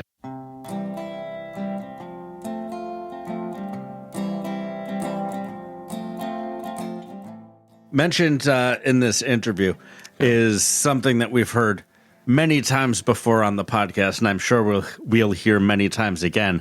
It's that people found their way to Burning Man through Ren fairs of various sorts. Yes. I have never been to a Ren fair. Me neither. We should I go refuse. to a Ren fair. I would go with you guys. I don't think I could go with anyone else. I don't think I can go as a Ren fair person of the time, No, but I think I I can go as a time traveler. Unless So, I no, here's the thing. Ren Fair is like. There's the Oregon Country Fair, and then there's Ren Fair. Have you been to like one of those crafts fairs where people set up their booths and they sell like the stones that they've twisted in wire and they're Oh yeah. I'm from the country. Yeah, okay. So Ren Fair is that, except everybody is wearing hand-stitched garments and they're selling like stupid knives or turkey legs. And that's Well, it. Like, They're not hanging out. it's- They're just selling stuff. No, but there's a little bit more. There's some performers doing some low-grade juggling and shit. Okay, if you're only looking at the performers instead of being in the moment, like there's a situation where it's supposed to be like, hey, let's pretend like And who says we can't bring wire gewgaws to sell there? That has never been the vibe at any of the Ren Fairs I've been to. you are probably not Northern California. incorrect. So, like... But I grew up with a lot of these people. They were very dedicated to it, and they did make a lot of neat communities and like did a lot of work making some weird shit that I actually probably would have appreciated. What just I never hear went is there. that the SCA is Yes, the place to SCA, go to, yes. to do like the Society that sort for. of creative anachronisms. Thank you. I wonder if Darkon is still running. Yeah. Okay. Well. I love all these things. I want weird nerd culture. I want them it to keep exist. going. I just don't want to go to all. yeah, of it. it's just not for me. Like SCA is kind of not for me because I'm not that big a drinker, and I hear it is that kind of scene. Like from almost everybody I've mead. which like I'm cool with, and I wouldn't say no if I got directly invited. It's just not anything that's really piqued my interest. But it's much more interesting than Ren Fair because it doesn't have a front of house. Okay, well, that gets into like organizational stuff because, like, I see Ren Fair and that is the same thing. There overlap, especially between the back of house at Ren Fair, Sure. and the people who do SCA. Yeah. But Ren Fair is a business proposition. Well, and that's kind of like how we get into like front of house of Burning Man, and now there is a front of house for DPW. There's a person who is front of house. Like, not a concierge so much, but it's someone that's like, hey, this is what we can offer you. What do you need? And that's a good job. But it's amazing. To treat us, the awesome, weird, fucked up, garbage people that show up to DPW. Like, they have a person. They're like, yeah, okay, is your tire flat? Everyone needs a Like, host. and just be like, yeah, we have people for that. Also, you're gonna sleep It's over you, here. but we have the tools. Yeah. And I'm not against it fundamentally, but conceptually, I think it's nice terrible. knowing you can do it without that, and you have, and you're still able to. You don't have to take advantage of Sure, but the then, extra bonuses besides the commissary, but and the at water. At that point, and the place to how live. much are we boosting ticket prices for normal people? Barely at all. You say that. Yeah. Well, There's economy. There's scale. When I joined Burning Man, the ticket was more than my rent. damn, you must have had cheap rent. I did. It was $400 a month. Yeah, well, that's your rent's fault. Your rent sucks. She brought all of her own food. Oh yeah, I didn't know that DPW provided food because I didn't know anything. Oh, it's adorable. I heard the story in the interview about the luggage of. Oh yeah, dried meat. I checked an entire bag of my own beef jerky that I made because I was like prepared. I was literally prepared to feed myself for a month. And then Yeah. and then I was like, hey, but not pooping wise. That's solid burner behavior. you're on shade. By the way, here's your meal pass. And she's like, what? Yeah, I was like, are you fucking kidding me? They call me salty sack. I could have saved like fucking $400. Like, Yeah, oh my god. I think for 2 years I brought beef jerky I made myself to the burn. Nice. And it's so great. similar. You've always got like a grip of something that will sate your hunger for the next 4 or 5 I actually hours. was very happy. But that it I is brought very expensive. Yeah, it is. It was. I was like, I'm going to the desert. I'm going to Burning Man. I'm doing this. It's why I had a meat slicer. Oh hell yeah! I did get the local butcher to do it. The for me. first time I ever used a meat slicer was at Burning Man. Really? Yeah.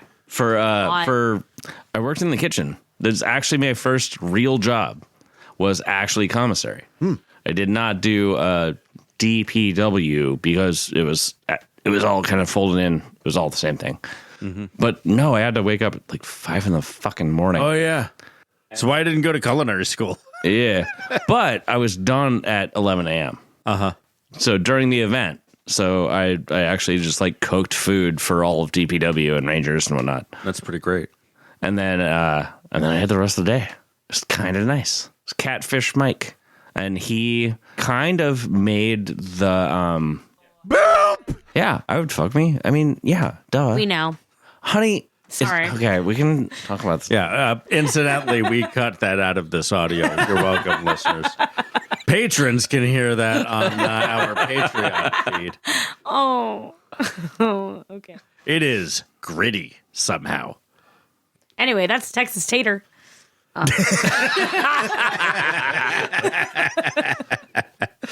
That's great. Xeno, tell us about Happy Max. It's all about callbacks. Happy Max was amazing.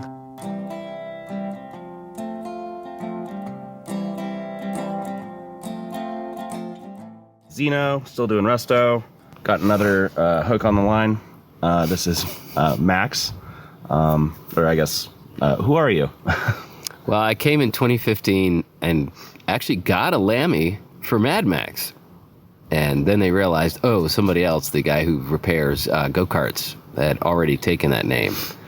Although I came by it pretty legit. It was given to me by my friends because I was riding a motorcycle same year as the movie Mad Max, and I had a head-on collision on my motorcycle, just like in the movie, same year as the movie. So they nicknamed me Mad Max. But I'm not an angry person, so... I get that. You know, it's and then, very chill. Yeah, and I was a dispatcher that year, 2015, and I had gone to Dispatcher sleep. for DPW, correct? Yep, Okay. That's right. And yeah, that was really cool. You know, when I got the cancer diagnosis, I called my friends, you know, as people do, and I didn't realize the two of them worked for Burning Man, and they're like, "Well, we've been inviting you out to Burning Man for years. Like, you know, what's on your schedule? Dying? Like, well, you have no excuse not to come out now." And of course, I'm like, yeah, you're right. I'm not exactly working on my career because I'm too tired and exhausted. I was falling asleep under clients' houses doing insulation. I'd wake up at 3 a.m. under a single woman's house. And I'm like, this is not cool. Eventually, it's going to give off creepy vibes. Exactly. And they're like, eventually, they're not going to believe me that I'm like, I'm sorry, I'm so sleepy. I have to eat carrots constantly to drive and not wreck my car. Like something about chewing. If you're chewing something, your body will not let you go to sleep. Huh. So I came up with the trick of choking just hazard, I guess. Yeah, exactly. So if you're chewing on anything, you stay awake. So coffee and all that gets like acid stomach after a while. So I took to chewing on carrots. So yeah, it was getting crazy. I'm falling asleep under people's houses. Not cool. So I go to the doctor. I'm like, I can't keep doing this. I got to figure this out. And first they said it was a thyroid. Then it's still tired. And then they said, well, we'll do this test. You're kind of young for it, but we'll check it out. And sure enough, it was like PSA score 18. It should be like 1 or 2 at the most. And what's a PSA score? PSA is an acronym for prostate-specific antigen. It's a blood test. It gives a rough idea of cancer growth activity. Although that varies by how aggressive it is. The PSA number can be quite low if the cancer is very aggressive. It doesn't make as much PSA, kind of backwards. Anyway, it doesn't always work out that way. So it's only a useful number to that individual person. Like you can't really compare my PSA with somebody else, because we have different bodies and so it's useful to myself or whoever else is doing it, so they get an idea of how they're doing.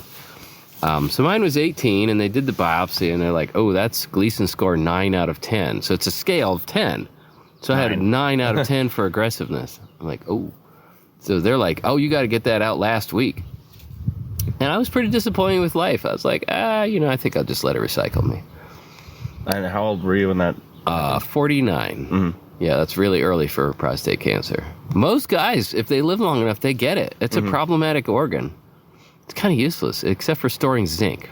It's good for storing zinc, which is a problem with getting over colds. I thought, doesn't it help regulate like urinary tract? I had not heard that one. But mine's gone, so it doesn't matter. They took it out. But I know that the primary thing that I've lost is a zinc reservoir. Huh. So whenever there's a cold or flu running around, I need to make sure I've got zinc supplements to make up for the fact that I no longer have zinc storage. So anyway, so I called my friends and they said, oh, well, you should come out. I said, sure, why not? They said, can you come out early and stay late? And I'm like, well, like you mentioned, I'm not exactly working on my career, so sure. And so I got hired to be a dispatcher.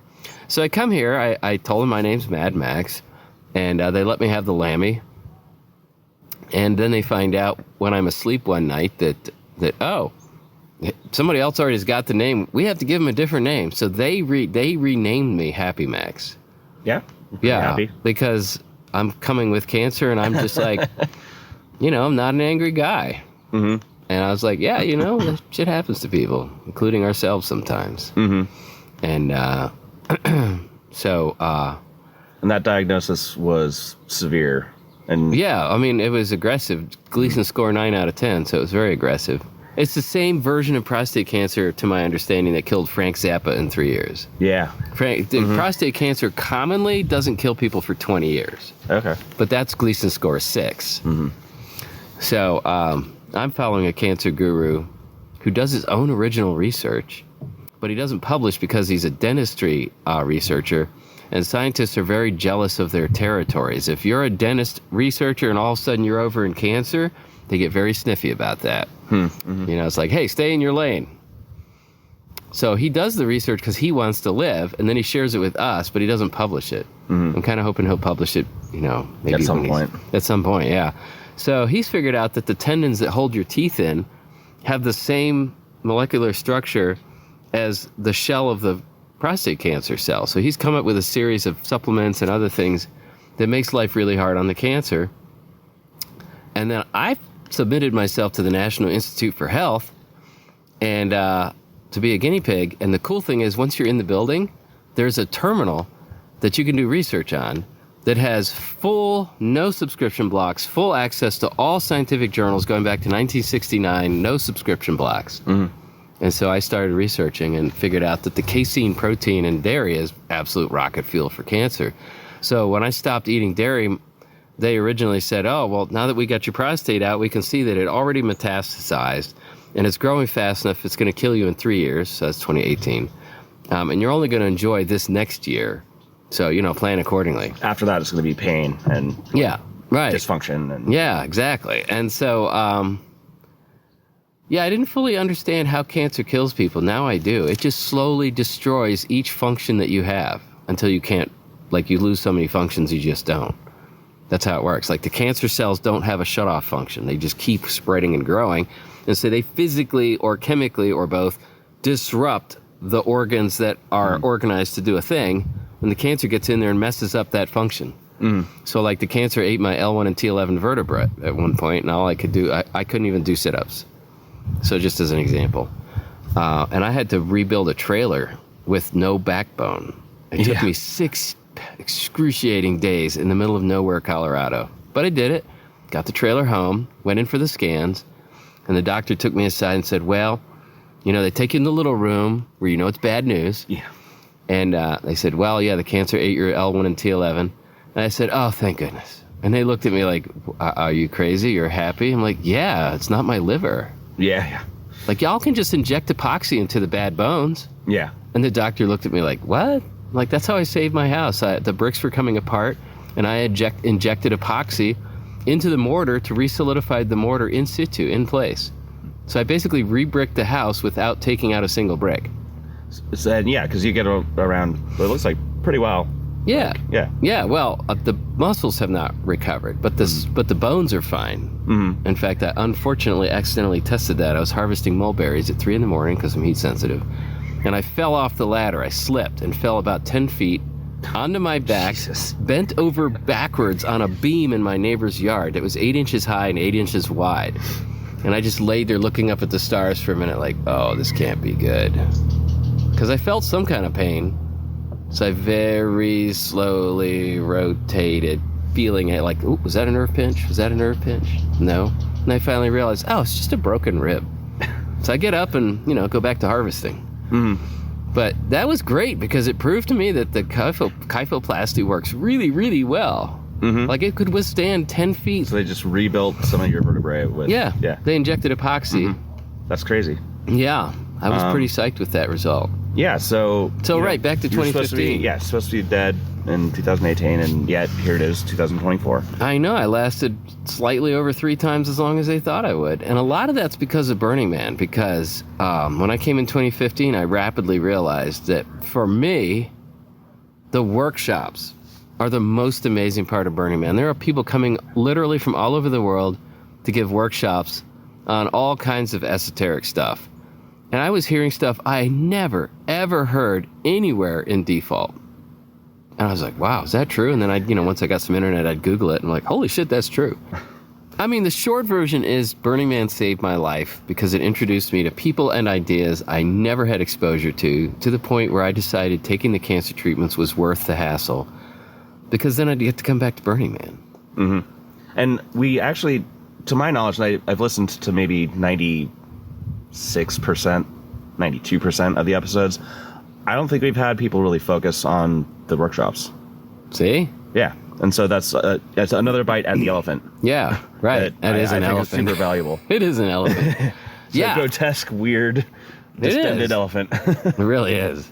Yeah. I mean, to me, that the workshops are the most amazing because they're literally world-class people from all over the world come here. I hear more foreign accents here at Burning Man in like 10 days than I hear the entire rest of the year out in default, unless I go to like an international youth hostel. That's the only other place I hear this many foreign accents or other languages being freely spoken. So Burning Man's an international event, and people come here and they give workshops on stuff that just doesn't make it into American consciousness or media. And a lot of it's like literally life-saving. What's one that either your first one that made you realize that, or maybe another one that you found just amazingly impressive? Basically, like for example, they told me I could reset my thyroid. That this idea, doctors would tell me that once you've got is it hyper or hypothyroid? I forget which one they diagnosed me with. It was one of those. You got to take levothyroxine the rest of your life. And I came out here and I ran out and they were telling me how you can reset it. And so I had brought some supplements and it just turned out stupid luck. I had what they told me about. So I took those. I came out of I ran out of the levothyroxine. I came out, did the blood test. my thyroid was fine. It was fully functional again. And when I went back to my doctor, they looked at it and their eyes kind of bugged out, and they looked at me and they said, "You're the first person I've ever seen reset their thyroid." And so it's just been things like that where they just mention different ways of thinking about how to relate to people, different ways to think about how to listen to your own body. A lot of authentic relating has really helped me learn how to connect to people at a somatic level instead of with words. Because I find the words actually, I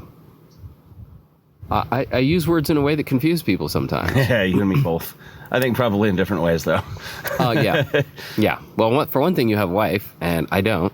So, there's that. Oh, that's only 3 months old. We'll see how long that lasts. Oh, okay. Well, I'm she kidding. seems very happy with you right now. No, we've been dating for 6.5 years. Oh, nice. Well, she still seems very attracted to you. Mm-hmm.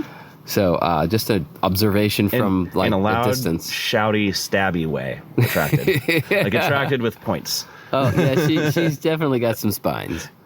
But, you also get better traction that way. So, Yeah. it comes, everything's got its plus and minus, right? Mm-hmm. No, I've actually come to realize that my mental health really improved when I finally abandoned all reasonable hope for a relationship. Because once I fractured my spine, or actually it turned into mulch, I think that emotional part of my brain finally said, "Oh, yeah, we really don't have the resources for dating. And who the fuck in their right mind would date a terminally ill patient with 2 forms of cancer and 5 other diseases?" That's a very specific kink. Yeah, right? Not likely to find that very often. I mean, there might be a couple out there, but yeah, I don't know. I don't know your odds of finding one. Yeah, there's Nurse Ratched out there somewhere. But, on the other hand, dying alone is peaceful. So, there's that. I don't fight with people. I'm lonely, but I don't fight with people. So, everything has pluses and minuses. And Burning Man really helped me see a lot of different perspectives. It's like the best summer camp for adults ever. You get to come here and, write your own adventure. Do you want to build shit? Do you want to, have sex? Do you want to, I don't know, go out and eat all the strange food or whatever? It's like there's 70, 80, sometimes 90. Is it almost 90,000? It's like north of 80,000 some of these years. That's a lot of people, and they tend to be really creative people. They tend to be wealthy in the interesting way. I mean, some of them are actually literally wealthy in the money way, but they don't flaunt it. You don't necessarily know who's got money, and it doesn't matter here. It's like they're wealthy in their minds and in their way of looking at the world. I mean, I have very little money, and I got out here. Mm-hmm. So there's ways. Yeah, there's ways. Absolutely, there's ways. But you have to be wealthy in other ways. So I'm wealthy in the sense that I have the time to spare because I don't have a wife or children. So that makes me wealthy in that sense that I can spare the time. And I knew enough people from I used to build community radio stations, and so I met a lot of people that way. And so, I could just glom onto somebody else's RV coming out when my engine suddenly stripped its threads in the engine block the day before I was going to drive it out. I just call around. I'm like, oh, I'll just hop in this guy's RV. Mm-hmm. So here I am. The Playa provides. Even when you're 3,000 miles away. Yeah. Sucks you in. It does, actually. Yeah, my mom just doesn't understand. She's like, why do you keep going out there? You had your fun. I'm like, Mom, you don't understand. I learned more about being myself with others in a different way in a few weeks here than the entire rest of the year out there. And I feel like I've made more progress in becoming the kind of person I want since 2015 than probably the previous 10 or 20 years. Because this is just such a crucible that squeezes you together like a diamond. You get squeezed under pressure, and it is a really harsh environment. And so, if you wear strange shit to survive, if you did that in default, people would look at you like, what the fuck is wrong with you wearing that weird-ass hoodie thing? Mm-hmm. But here, they're like, oh, how does that work? And they're curious, like, oh, that's a cooling fabric? Wow. Mm-hmm. So they're curious instead of judgy quite so much. And so, you can really just innovate different ways of doing things. Like, I probably wouldn't walk around in default with a parasol stuffed down the back of my shirt and hooked onto my belt. Yeah, and your fan setup is amazing. Yeah, out in default, people just look at me like, what is up with you? What a strange unicorn are you? And here they're like, wow, tell me about these crazy fans and the how do you do that with the parasol, right? Well, and so I love that about Burning Man. And so you're heat sensitive because of the cancer treatments and cancer itself, and just everyone is heat sensitive. Yeah, and right. yet you're here doing Resto, so you're out in the sun, the direct sun. Yeah. Not doing like heavy labor. I wouldn't be able to. Yeah, no. No, I most can't. of I us can't wouldn't. do lifting. Yeah, but and so like you just have fans strapped to you. Yeah. In various places. Yeah. It looks like they're awesome contraptions. I was very impressed. I almost have my own spacesuit. Yeah. It's almost that crazy. Yeah. And at some point I might need to actually rig something up. I've been experimenting with, I think they're called Peltier junctions, where one side gets hot and the other side gets cold, to actually pre-cool the air going into my pants and shirt. But I'm not that far along. And here's the crazy thing. People think, like you just said, oh my God, you're heat sensitive and you're out here? Are you crazy? Well, I grew up in Florida and then moved to Virginia, both of which are on the moist coast. Mm-hmm. And the enthalpic heat, that's the fancy word for it, the combination of moisture and heat, it's called enthalpic heat, that's actually what kills people. I mean, until just the temperature's just too damn hot. Like 120 just would kill most people, and 130 absolutely. But I mean, my sweat functions here. It does not function in Virginia in August. So it's actually easier on me to be here in the high desert. Also, it cools off at night. Like, it does not cool off in Florida at night. It's just... Well, the moisture traps the heat and doesn't go away. Yeah, exactly. It just sits there. You got it. That's exactly right. It's just a freaking wet blanket all the time. So I'm a climate refugee. I grew up in Florida, and I no longer can be in the place I grew up except January and February. So I visit my mom in those 2-3 months, like maybe March if it's a cool. But after that, I just can't be outside. So, and it's no small thing. When my body fails to shed heat enough, it used to be I would pee myself and fall down. I would collapse. Like everything south of the Beltline would just disconnect. And if that happened in the sun, oh my God, was that miserable. I'd have to like drag myself into the shade by my arms. And I finally learned how to listen to my body so I can feel that coming on. I call it getting wobbly, where my legs start you told losing. me the other day.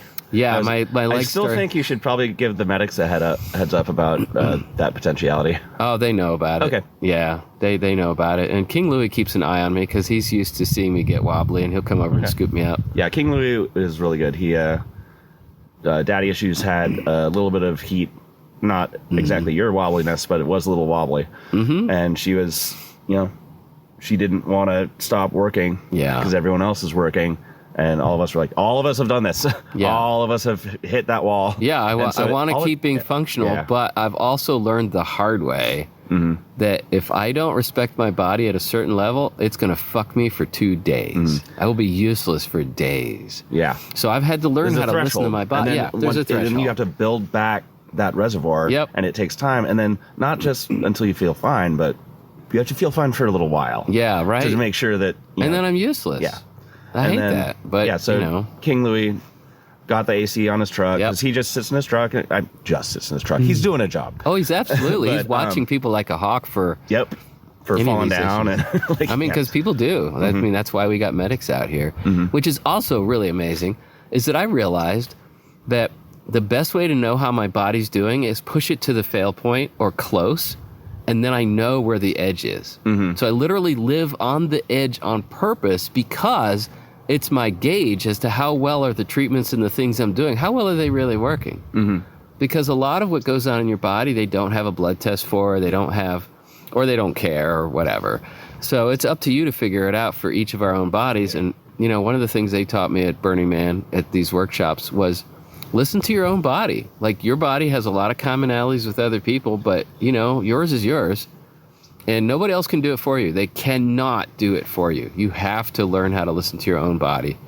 And so, this is the first season where I've been out here and not ended up in Ramparts or at Renown. Of course, the season's not over, but... Renown. Oh, that's the hospital in Reno.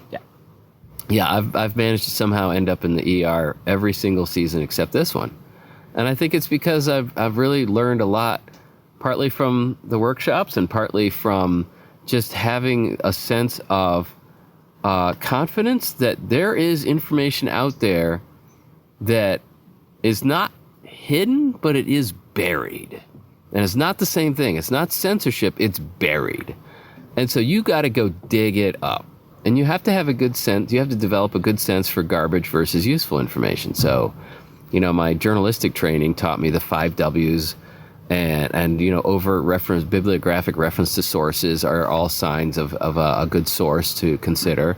But even then, you get your one source and you read a thing, and then you get another source and you read a thing that's similar, and you're like kind of comparing them like, where are the external and internal inconsistencies in these two reports? Because, humans are human. There's always going to be some mistakes or cock-ups or just oversights. They just happen. And just, you're using the source for a particular reason, and that's what you want to crib from. And you build your own narrative, or you already have a narrative that sort of supports. Oh, yeah. I have a whole huge folder full of narratives trying to figure out this body. But yeah, the way you really know, I mean, that's why people go on like Outward Bound. That's why people go to these like extreme adventures, is to find out where their edge is. Because when you find your edge, now you know what you are capable of, what your body can do, and it can surprise you. You can be like, wow, I had no idea I could do that. And, we've all heard stories. I've never experienced this, but we've heard stories of like a child gets trapped under a car and a mom lifts the car off the kid. And it turns out there's actually scientific reason for that. The human body is designed first and foremost for survival, not for doing cool shit for other people. So normally, your body will not let you fire off all your muscle fibers. And the reason is it keeps a reserve. Like if you're really trying to do a thing and you're getting really tired, it wants to keep a little backup for when the tiger shows up. You could still run. If you used up all your muscle fibers and they were all full of lactic acid and the tiger shows up, that's it, end of that genes pool. So when you have something like, oh shit, my child's trapped under a car, then the body's like, all right, turn off the safeties, use all the muscle fibers. Nice. And then you get what seem like impossible feats. They're not impossible. It's just that we don't live on the edge that often to know where the edge really is for our particular body at that particular time. And so Burning Man has EMTs around almost all the time. So it's safer here to push that boundary here than most places in default where there's nobody looking out for you. If you crash and burn, that's it. You're just food for somebody's angry dog or, roving bands of horrible people, or maybe you just die of exposure. I mean, yeah, it's amazing how many people don't realize how many eyes are scanning for accidents and trouble. It's not just the Rangers. There's a whole system. I know. That's one of the reasons I come back. I want to test my body each step of the way to see how's it doing. And it has gotten a lot harder. Like, I can't carry things upstairs of any significant weight anymore. I have to either wear them on my backpack or drag them up the stairs or have somebody help me. Like, my muscles just are not recovering from every time I lose muscle mass. I've probably lost 60% of my strength and 80% of my stamina, but I'm not going to sit around waiting to die in some hospital bed. I'm like, what's the point of that? I'm just using up resources for nothing. No, I'd rather die out here doing cool shit. And no, I just kept trying. And I'm just, my mantra now is damn the torpedoes, full speed ahead. Yeah. Fully. And that's actually based on a real, do you know about that? Well, I know the quote. I thought it was from a movie, but I guess it's from an actual... Well, it's been used in a movie, I believe, but it is an actual quote. And since you can edit, I thought it might be accurate. This is called Accuracy Third. You can just make stuff up. Yeah, except that I like accuracy. No, I'm kidding. Since I didn't note which title he had at the moment he said it, I'm going to just say he's a Union officer in the Navy, because that's accurate. At one point, he became the Navy's first admiral, and he's Hispanic, by the way. And he won the sea victory for the Union because he was invading Mobile Bay, right? Mobile and Alabamistan. And, the Confederates had mined the harbor. They called them torpedoes back then. Gotcha. See, Okay. nowadays a thing... Yeah, I know it is... Did they have, torpedoes? No, they don't have torpedoes as we know them. Right. They had stationary things that we now call mines, and at that time they called them torpedoes because they didn't have they didn't have motor-driven propellers. Of course. Well, not the kind that we know. I mean, they had like little experimental steam things and whatever, but nothing that could compactly fit into... They didn't have any such tech at that time. So they mined the harbor, and Farragut's flotilla, one of them hit a mine and exploded in front of all of them. And they're like, ooh, I don't know about this. So he moved his ship to the front. Yes. And said, we're doing this. Damn the torpedoes, full speed ahead. And that's leading from the front. Yeah. Yeah. Yeah, and they won. And so that was the last major port of the slave monsters. That was it. They lost their access to the sea in any significant way at that moment. So that was a really key moment in the bending of the curve of justice in world history. Was that moment that he said, damn the torpedoes, full speed ahead. And that's what I feel like. I feels like that's my mantra. You know, people say, oh, if you challenge the fossil fuel industry, they're going to kill you. And I'm like, I got 5 other diseases ahead of them. Get in line. Like, what are they going to do? Threaten me with death? I'm not afraid. I don't have a wife or child they can threaten. I got no reason not to just put every bit of energy I can spare into saving the phytoplankton. And so, broad strokes, phytoplankton, what's going on with them? Okay. So here's the roughly 2-minute version, then we can expand as you like. Yeah.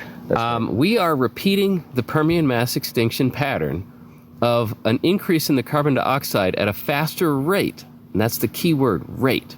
Don't get distracted by the parts per million. Look at the rate of change.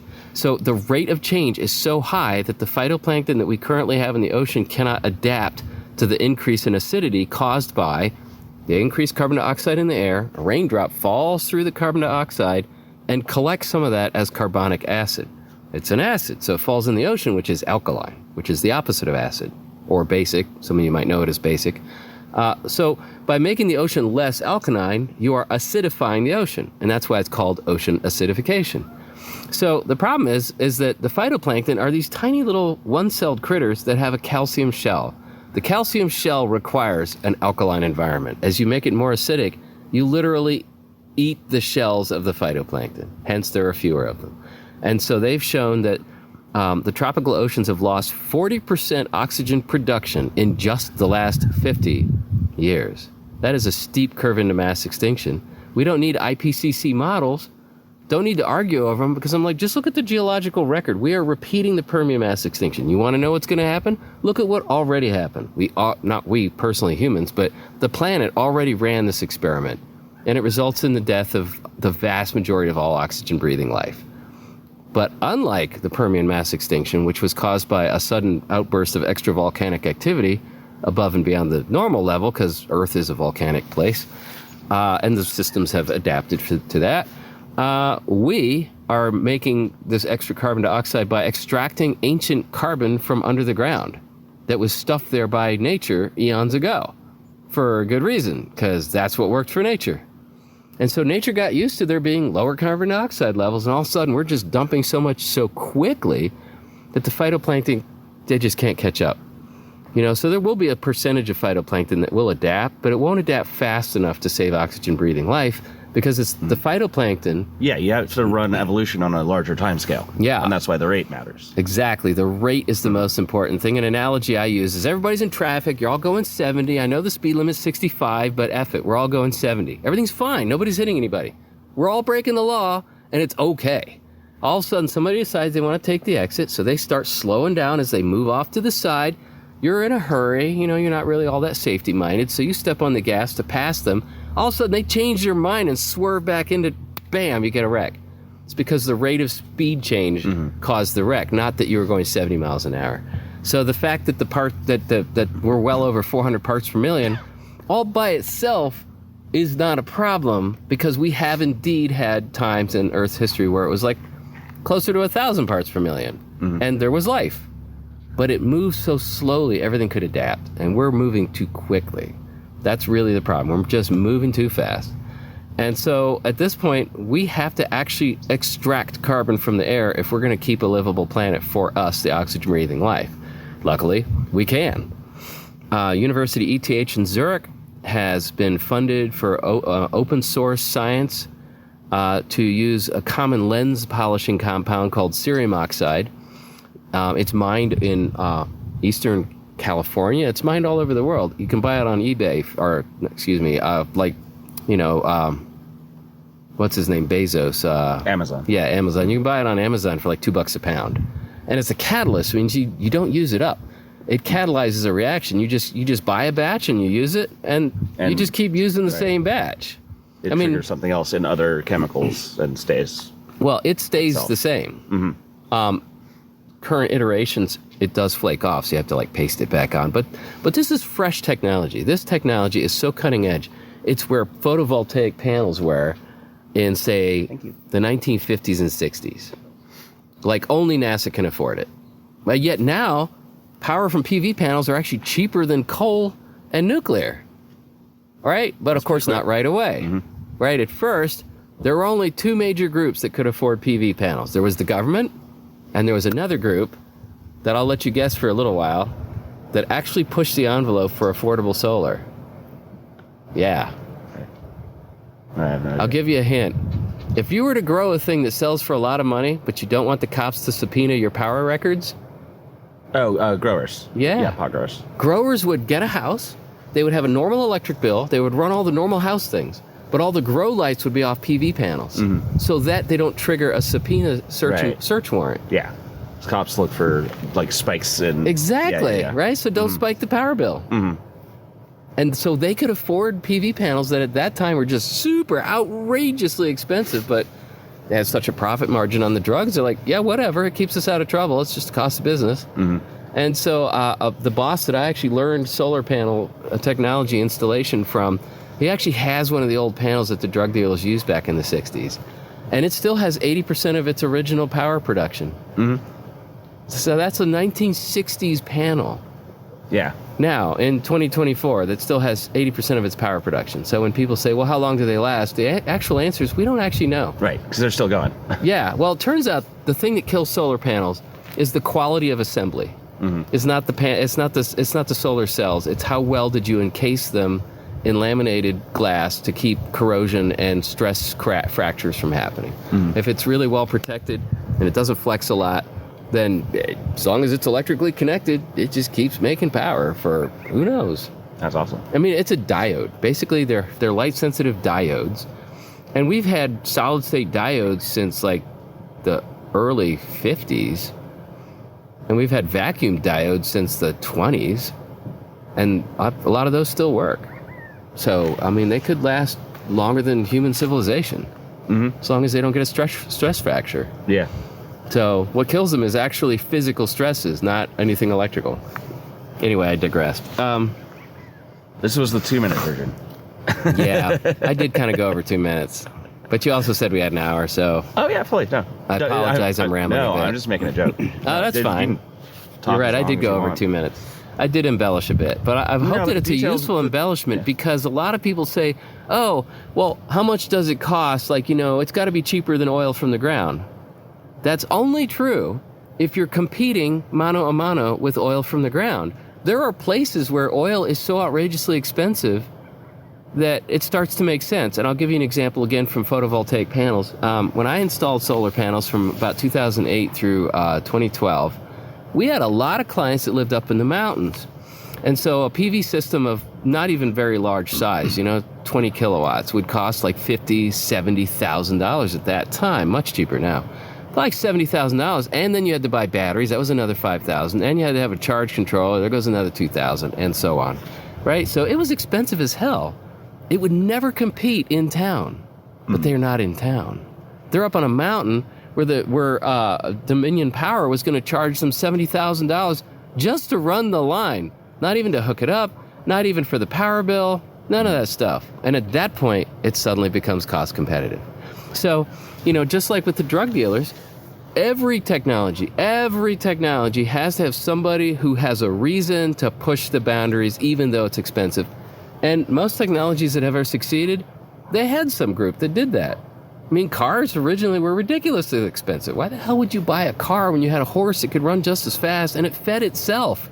You got drunk, you fell asleep on the horse, it takes you home. We had self-driving technology called a horse long before the car. Right? Why would you do that? Well, some people wanted to push the envelope, so they did. And now cars are cheaper than horses. So how do we save the phytoplankton? Well, because the cerium oxide system from University ETH in Zurich, and I say that because I believe in citing my sources when I know them, Also, my doctor gave me 22 to 62 left to live. So I want people to know so that, even if they hear this after I'm gone, they know what to look up. Cerium oxide starts with a C, and the rest of it's phonetic. So what they found was they take a bank of mirrors and they focus the sun's light on a tower, heats up the cerium oxide to 1500 degrees. They feed moist air in one end. The cerium oxide breaks the bonds of the water that's in the moist air and the carbon dioxide into carbon monoxide, free hydrogens and oxygens.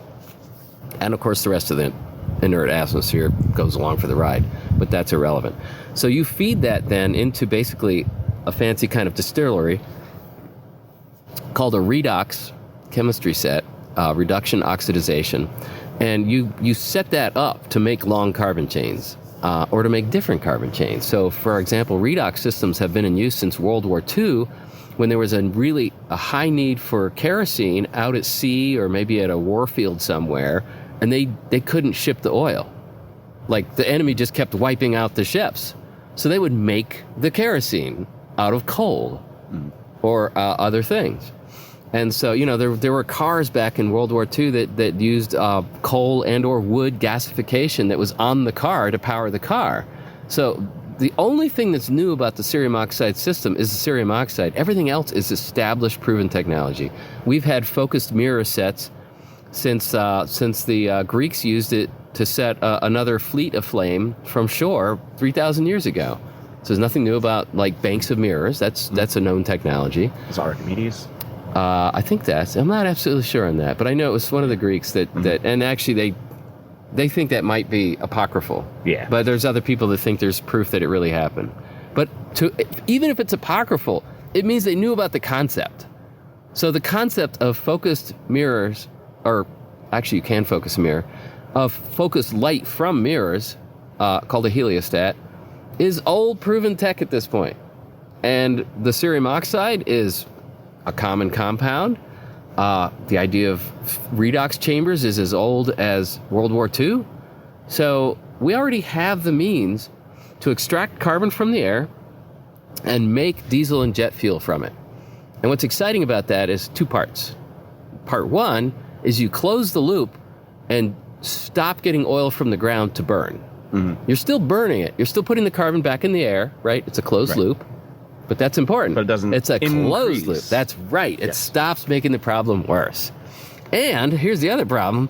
Who the hell's going to volunteer to put a lithium battery the size of what into a 747 jet and fly all the way across the Atlantic on a lithium battery? I mean, those things are famous for catching fire. Can you imagine being halfway across the Atlantic and the thing starts blazing? Mm-hmm. Yeah, 'cause it's like cell phones can kill people. Right. Yeah, and they won't even let you take the cell phones in the check-in luggage, much less they want to power the whole jet from that. Yeah, I don't think that's happening. And then the airport would have to have like its own nuke plant to recharge all these aircraft. I just don't see that happening anytime soon. And the cool part is it doesn't have to. We can make diesel and jet fuel from the air using the sun, and just like that, the jet is solar. And it's solar using the same liquid fuel it's already designed for. So you don't have to change the jet. You don't have to change the tank trunks, the trucks, the pumps, the valves. All that stuff is the same. You're just getting the oil from a different location. Everything else is the same. So, some right-wing redneck dude likes to roll coal and, show the libs. He's driving a solar truck and he doesn't even know it. Mm-hmm. He doesn't need to know it. Mm-hmm. It's irrelevant. Yeah. So we win because we, oxygen-breathing life, win because if they're using sky-sourced oil, now we stop getting it out of the ground. Now we're still going to get oil because we use oil for so many processes other than burning. And that's what's also exciting about this technology. It makes oil from the air. Trees also make oil from the air. When they talk about biofuels, that's basically we're mimicking a tree, but instead of growing the thing, harvesting the thing, carrying the thing somewhere else, fermenting the thing, processing the thing, and then moving it again, that all consumes fuel and energy. Or with the cerium oxide, you just do it all in one tower, all in the same spot. And it could be on the roof of a Walmart. It could be on a lake. It doesn't have to compete with ground that has vegetation. And to me, that's very key, because as human population increases, we keep invading the natural areas to grow food. That's going to end up being a disaster sometime. I don't know when. I don't have the power to predict that. But, I mean, you can just see, like, you can't just keep extending that plot line. So the stupidest thing to do would be to compete with food area or natural vegetated area to make biofuel. I think it's a farce. Honestly, it's just like if you look into ethanol, it's an absolute disgusting farce. And as a person who's, I'm big into gearheads. I've souped up. I mean, I had a Volkswagen bus that I souped up to the point where I literally won drag races in the 1/8 mile against American muscle cars. And I could tell you in detail how to do that, and I love the look on their face when they got smoked and walked by a bus, a Volkswagen bus with a 4-cylinder air-cooled engine. They're like, how the fuck did you do that? Nice. I'm like, well, I could tell you, but, Well, but then you could win. Y'all, do you know what the trick is? They're not going to do what it takes. I tell people and they don't do it. And I mean, I've from an early age, I just learned how to work with technology as it was. And like I had a Volkswagen Jetta that just before I unfortunately inhaled a bunch of water and blew the side of the motor out from what's called hydrolocking, which I'm really bummed about. It was dark, rainy. I didn't see the puddle in time. It was 8 inches deep. It was just confluence of all the worst possible moments. And so, but I had gotten up to reliably 57 to 67 miles per gallon, and I would fit a nacelle into the rear of the car using the trailer hitch. I would take the hitch off and put a platform on and then shape the airflow to a point. And I could get 74 miles per gallon in a 5-passenger car. Just a regular piston engine car. Not a hybrid, nothing fancy. And so, there's so many answers that are already out there for us that we already have the means at our disposal now. I got 29 miles per gallon in that car pulling a 2,000-pound RV. So, when I look at these RVs and they're getting 8 miles per gallon, I'm like, that's not necessary. I mean, I've already done it. It's just, I don't know what the hell's wrong with our society where we just don't value efficiency. Yeah. And, they'll say, oh, well, it costs more. Yeah, it does cost more up front. Diesel engine absolutely will cost you more up front. But unless you're going to only drive it 20 or 30,000 miles, it's going to pay for itself. Yeah. Oh, yeah. I mean, if you run the math, if you convert dollars per mile, you just instead of looking at gallons, dollars per gallon, do your math to make it dollars per mile, and you'll see that unless there's rare occasions where diesel's just super overpriced, but in most cases, it's still cheaper to drive a diesel. And they have so much greater pulling power that, to me, it's worth it because it's just such an amazing thing to drive. You get full power at like 1,600 RPM. So you almost don't even need to change gears unless you're just lugging it down to 900 RPM. And nothing works well at 900 RPM. There's no piston engine that works great at 900 RPM unless it's a locomotive motor, and you're not driving one of those. So it's irrelevant to most of our existence. Yeah, so, that's the thing about it. I know I can build the cerium oxide system for America because I've already tweaked other existing technologies to do great things. And I've got, I don't have any like overt paper credentials, but I've just built a lot of systems of engines and PV systems. I built a solar thermal array that was 70% efficient. Virginia Tech researched it, and there's nothing exotic about it. It just is different. It's just how you tweak the system, how you work with the existing technology. It's not anything special. And yet, you're here, walking a line, picking garbage, putting your life at risk, or getting close to the edge to see where the edge is. My life's actually more at risk in Virginia from the humidity. I bet. Yeah, and I don't have a EMT hanging around. Yeah, it's true. But yes, it is life-threatening out here. It is. Yeah. And so, what do you find valuable about walking the line? Well, I think of it as a, for me, it's a little break. I can do something that's good for the environment, that's, better for the environment, cleaning up the desert. It's a nice little break from just rushing back into a default. I guess in a way, Resto's sort of my decompression. And, the problem with most smart people, including myself, is that we're morons when it comes to emotional and social intelligence. And the sooner you realize that and start working on it, the sooner you realize, oh, you can actually learn to be more intelligent. Like you can actually hone the things that we call intelligence. They're not static. You're not born with a certain level of intelligence. And the researchers that are into this kind of thing, some of them think there's 8 different types of intelligence. Some of them have different numbers. But there's many different types of intelligence. There's kinesthetic intelligence, like you know what things feel like and how to move things a certain way. There's body spatial awareness, where like ballet dancers or like acro yogis, they just know exactly where they are in space with their body in relation to the other person. They could do these amazing dances. That's a different kind of intelligence. So, you know, I have really good cognitive and mechanical intelligence. And so one of the great things about Burning Man is it's given me an opportunity to work on my emotional and social intelligence. And frankly, I think Burning Man is the place that I have access to where I'm most likely to find the team that can build the cerium oxide system for America. I mean, I'm sure there are quote unquote better places, but I don't have access to those places. And here, you know, I'm not in the Borg or anything like that, but enough people know me that, you know, I'm a known factor. They understand what I'm trying to do, and sometimes they help me, and sometimes they don't. Most of the time, they don't care because they're busy with their own shit. Because that's humans. And yeah, I'm gonna pitch my tent here, so to speak, and say I'm gonna try it here because this is the best chance I think humanity's got, at least in North America, to build the systems here. Awesome. Yeah. I hope that happens. I hope that works.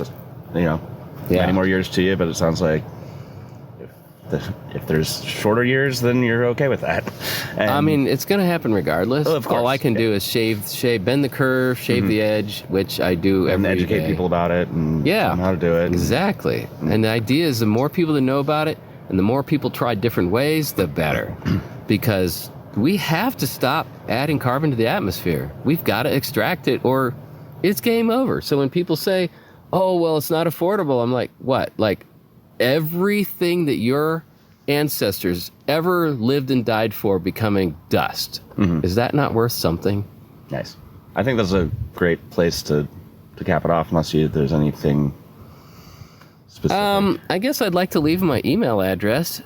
For listeners? Yeah. Yeah, absolutely, yeah. Yeah, I don't know if you print that or both or what. We can. You know, Yeah. There's a summation. There's, you know, the podcast notes go out, and we can absolutely put that in all of those. Yeah. Yeah. Okay. It's solar2themax@gmail.com. So that's SOLAR, the number 2, D as in dog, MAX as in Max @gmail.com. Excellent.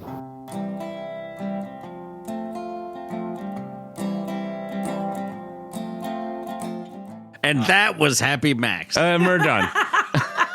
No, Happy Max, I really I've connected with in such a. Was he happy? Yes. So I saw Max with this weird contraption where he had fans in his shirt to blow air. All right. He was there because he was dying of cancer. All right. And if he overheated, he would just die. Oh my. Yeah. No, The thing Happy about Max a is great story amazing. Is you gotta lay out the stakes. Death. Oh boy. And I saw Happy Max, struggling to get onto one of the buses. All dying. Yeah, but not in the way that we need fans on our shirts. And so when I first started doing it, it was hey, I have a podcast, blah, blah, blah, blah. He He's someone I'm hot. No. And dying. No, so someone else came up and was like, Max, they want to talk to you. I was like, okay, well, I don't know, give them, yeah, sure, come on over. And so they did, and he's fucking amazing. So it was super sciencey, super smart, amazing guy. And he goes out there to do that to test how far he can go. What does sciencey mean? You know, made of Figuring math shit and out. stuff. Dude has got a journal. Wow. Okay. Yeah, but that journal, you open he's that so journal, and that's graph paper, baby. Oh, That ain't shit. no fucking college rule. Watch out. That ain't a Moleskine. So he was basically given a death sentence. His doctor said, "You're going to be done in about 2 years. You're done." And then his friends were like, "Oh, well, come to Burning Man." And he's like, "Yeah, well, fuck it. Yeah, why not?" So he went out there, and then once he was there, he's like, oh, you know what? I have a little thing that I can kind of like jive with this. And he's like, you know what? I want to live, which is fucking amazing and weird. Yeah. And he has a specific thing. It's about like climate and how to like just cure the world. And he's like, if nothing else, if anyone could ever please hear this, I'm a scientist. I know what this is. Could you please listen? So he was the first person to sit down with me, and it had nothing to do with Resto. He goes there to edge with death. Hot. Yeah, edging with death would be a pretty good name for this episode if this episode wasn't already named. Sure. But sitting down with him, he was like, I will always come back here and I will die here. And he's like, no. I need to figure out where the end of my life and stuff is, because he was supposed to be dead 3 years ago. There's worse ways to do it. Mm-hmm. Now, when you say climate, is there something wrong with climate? Al Gore's kind of hot. Everything's fine. He was. Big loaf-headed man. You seen him recently? No. I haven't seen him since he was on the scissor lift, and I will not look at him now. Oh. He's fine. Yeah. Yeah, he's another one who said a lot of things were very important, and then once he got his bag, shut the fuck up and went right away. And that was Happy Max. Hey, it's Happy Max. Happy Max, like literally, once I sat down with them and did this, I was like, oh shit, I need to do more of this because this is fucking crazy. Because someone came up to me and was like, hey, I don't know you, but like you like mentioned a podcast and this person wants to talk to you. I was like, who the fuck are they? And then we sat down at Metric's house. So Happy Max used to be a guy that worked in radio. Oh, nice. Yeah. And so I was like, all right. Now they care about what you're talking Yeah. And so I was like, I'm going to record this. And he was like, no. And he like positioned my phone. Oh, good. Yeah. Good. He's like, no, you're not doing it right. He's like, you're podcasting wrong. Competent Max. Fully. Good thing you podcasted with him first. Well, because he basically like he hit a car and like flipped over and like had to be like reconstructed like Mad Max. And so he went out and Like RoboCop? was sort of. Well, he was shot. But all of his friends So were many like, times. no. Like you're not $6 Mad million Max. man. You're Happy Max. That's how he got the name. Happy Max. Well, Yes. Steamboat. The end. So Steamboat. I don't really know Steamboat at all. Barely remember. Like, no, seriously. And this is Steamboat. Steamboat is awesome because Steamboat calls me out because of the podcast. They're like, oh, you're such a fucking asshole. I thought you were a fucking dick. And then I talk to them and they're like, oh, no, you're just a person. They thought you were a dick because of the podcast? Yeah. You're more complicated than your podcast persona. I'll give you that. Fine. Wait. Whatever. Thought you were a dick because they had heard you on this podcast, or because you were shouting for podcast recording? Yes. I don't remember meeting them. Unclear. I know. It's fully unclear. I don't know. Good edit, though. You remember the stuff that you edited that you listened to when you were editing it, though, right? Wait, did I edit this? There can be multiple fugue states. I know. No, I edited this shit, and I really appreciated the conversation that we had once I heard it sober. Because I don't remember having it whatsoever. Look, man, from all that I hear, Resto is kind of a thing to get through. And well, I it is. understand. That's fine. It's not that hard. That's the point. It's like you just go do it. It's just fucking do it. And I love that about it. It's just you pick up stuff. It's fine. It's like not that hard. Yeah, but it is a lot of picking up stuff. Oh, a ton. Yeah. No, a lot. But, someone's got to do it.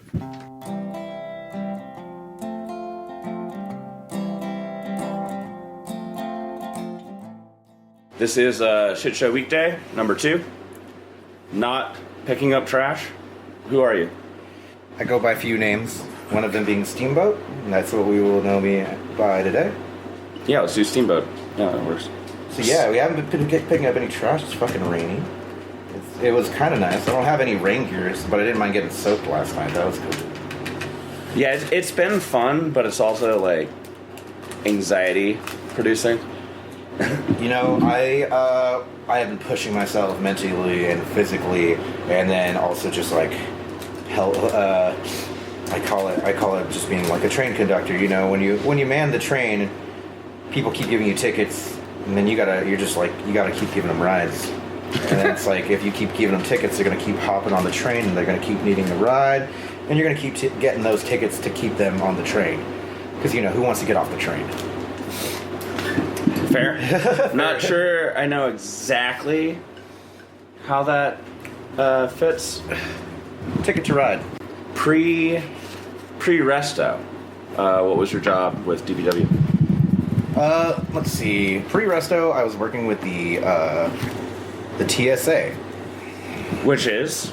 The Transfer Station Authority. We manage the trash for all the workers here at Burning Man. All the workers, or every for trash staff. that even fucking happens? We're are like, you know, we're supposed to just do staff and stuff, but What does that involve? So when you say transfer station for trash, there's a lot of people that made it. We talk in a lot of lingo here, and because we all know what it is. What is it? Like physically, physically, what's the job? Is the place where all the dumpsters are, where all your refuse, or it's the land of away for people. You know, it's like, where does it go? Oh, it goes away. That's us. We're away. And yeah, we go there. We help people sort their trash. Usually, it's funny because like they tell us, it's like, no, I don't want you doing it for them. I want you just to like literally point and tell them where to put it. I was like, I work in trash work all year round, and I was like, that's not the vibe. I was like, I gotta go. Oh, that's like your literal job? Yeah, I do that, and I work cool. also some wildfire stuff. So you're healing the planet. No. You're making sure the planet doesn't get hurt by dumb fucks. I'm paying penance. Yeah. And that's totally fine. Yeah, You know, like that's okay. I've come to grips with that, and I can also put like a more positive spin on that, and it has been that for me as well. But yeah, I always thought I was just paying penance for being a piece of shit earlier on in my life. We take care of things there, and then just try to like inform people and teach people things. It's really fucking cool because there aren't many jobs aside from like, I say the fluffers, maybe auto shop. Didn't they try to change the name of Fluffers a little while ago because of? I wouldn't know anything about that. It's always been the they're Fluffers like, to me. it's too sexual. It's like, I don't. I don't think enough people know what a fluffer is for it to be a controversial thing yet. I was like, oh, that just sounds cool. It's like, yeah, it does sound cool. Yeah, you have fluff pillows. Right? Oh, those isn't that? Oh man, Starfish. You made one of the greatest patches this year. It was the fluffers. We keep you hard for work. Or hard or something like that, and then it says like, you know, yeah, to work or something like that. So physically, a day at Transfer Station Authority. What does that look like? Like, what do you do? First off, I can't speak for everybody, but you know, we get ready for work about 15 minutes till work. We have a car named Bubble Butt, and traditionally we have blasted the song Bubble Butt out of this vehicle to wake everyone up and yell, "Get in the fucking trucks!" It's a good song. And then you know, that's a great wake up call. Get in the fucking truck. Some people only need a few seconds to get ready. Some need a few minutes. We have Bubble Butt blasting. We all hop into the trucks. We get there, and you know, we open up the lanes. We have a couple lanes there for people to come back in and unload the trash. We open up our. So lanes are just for people to come in to the transfer station. If you're coming up, and drop off garbage. Yeah, if you're going to come get fuel at the depot, or if you want to go dump off your refuse, you know, you come to these two lines. They're right side by side. Stay on the left if you want to get fuel. Stay on the right if you want to get rid of your trash. And, you know, we'll take everyone's barista equipment and fucking refrigerators and stuff like that of staff members, because, you know, refrigerators don't last long out there. Get out. For some reason, we so have... dust is bad. Yeah. The dust is really bad. We've got one named Frank. Ruins everything. We've got one named Frank at our spot at our TSA Station Actual. He's got tenure, so we can't fire his ass. We're just waiting for him to roll over and croak. Wait, is it 10-year or is it 10-year? Oh, you know which one I'm talking about. But yeah, he's been around for a while. He's from an old age. You know, you might have met him in a prior year. You know, says I don't remember well, and I have face blindness. He says some questionable things, and you're like, okay, I understand. You're from a different age. Yes. We're gonna fix you. You know, just like every abusive relationship you have in your life, we're gonna fix them. Yeah. Though they can get better, even though they've never been better for fucking 50 years. Mm-hmm. Like, they don't know how to be better. Just and that's accept Frank. them for who they are. And that's Frank. That's a Or tell them to get the fuck out. Yeah. And that's Frank. That's a refrigerator. We have a whole list of ways to understand what Frank is saying based off of his sounds on the front. So if you're ever there, definitely come say hi to Frank if he's still around. You know, but sometimes he Not just Frankie. says, Frank. No, Frank. Frankie is amazing. Frankie's awesome. She's great. Frank, on the other hand, you know, he might say something racist, and you got to knock his block off. Mm-hmm. And you're like, dude, come on. Like, I've definitely like had some people that didn't quite get it, and I have had to like sit down with people and been like, hey, you need to stop that, because the rest of you is awesome. It's true. It's true. Yeah. And I really want to like you, but I can't right now. So, could you stop? How long have you been coming to Burning Man? This will have been my goddamn. I feel like I have to go count the stickers on my car. It's like when it gets to that point, it means you're solid. 6 or 7, and that's just participant, or is that working? Only working. I've never paid to come here. I would never pay to come here. Sorry, folks, who put this on. I'm just trying to take your money and come here and have fun. Well, okay, but like, there's people like us that could never afford. I would say I couldn't afford. I'd have to plan. But or want. I don't want to. Yeah, for fucking damn sure. Yeah. I enjoy being taken care of on this whole thing. I've been traveling the road for about going on 11 years. I've worked music festivals the entire time. I left another counterculture to join this counterculture. I was in the tattoo industry for about the same amount of time now. I'm kind of reaching like the same point of which when I wanted to leave that one. Yeah. And I'm like, okay, well, let's see. I think I figured this one out the whole way, and I think I want something else. And it's just like, you know, leaving that world of art and criminality and like ego and coming into another world of art and criminality and ego. We don't do crimes. Yeah, I mean, you know, people higher up do. There's crimes on fucking like labor stuff and all that all around, and people getting undercut. People still living in the past of when it was like the stuff was about like laundering weed money. Yeah. And it's like, I was just talking about this today. It's like, you know, the small festival circuit that used to exist is almost done and dead now because of the legalization of marijuana, and it's fucking wild. And it's just like, there was this small group of people and this like niche fucking music scene of like psychedelic beats and shit coming out of the woods. I mean, I know you said you hated the hippies. Well, I grew up in Humboldt. Exactly, yeah, you grew up in Humboldt. So I was punk rock against the hippies, and the hippies are awesome. Yeah. I just have to hate them because that was the authority structure that I grew up with. So I had to rebel against the hippies. But you have the roots into it. I understand. Okay. Mine was like, I went into the hardcore scene and metal scene, and then I didn't know what the fuck a hippie was. Yeah. I thought the Grateful Dead was a metal band. What? Yeah, I grew up with no hippie influence whatsoever. Right? My mom. Southern California desert. You don't know what a hippie is down there. I mean, I don't know.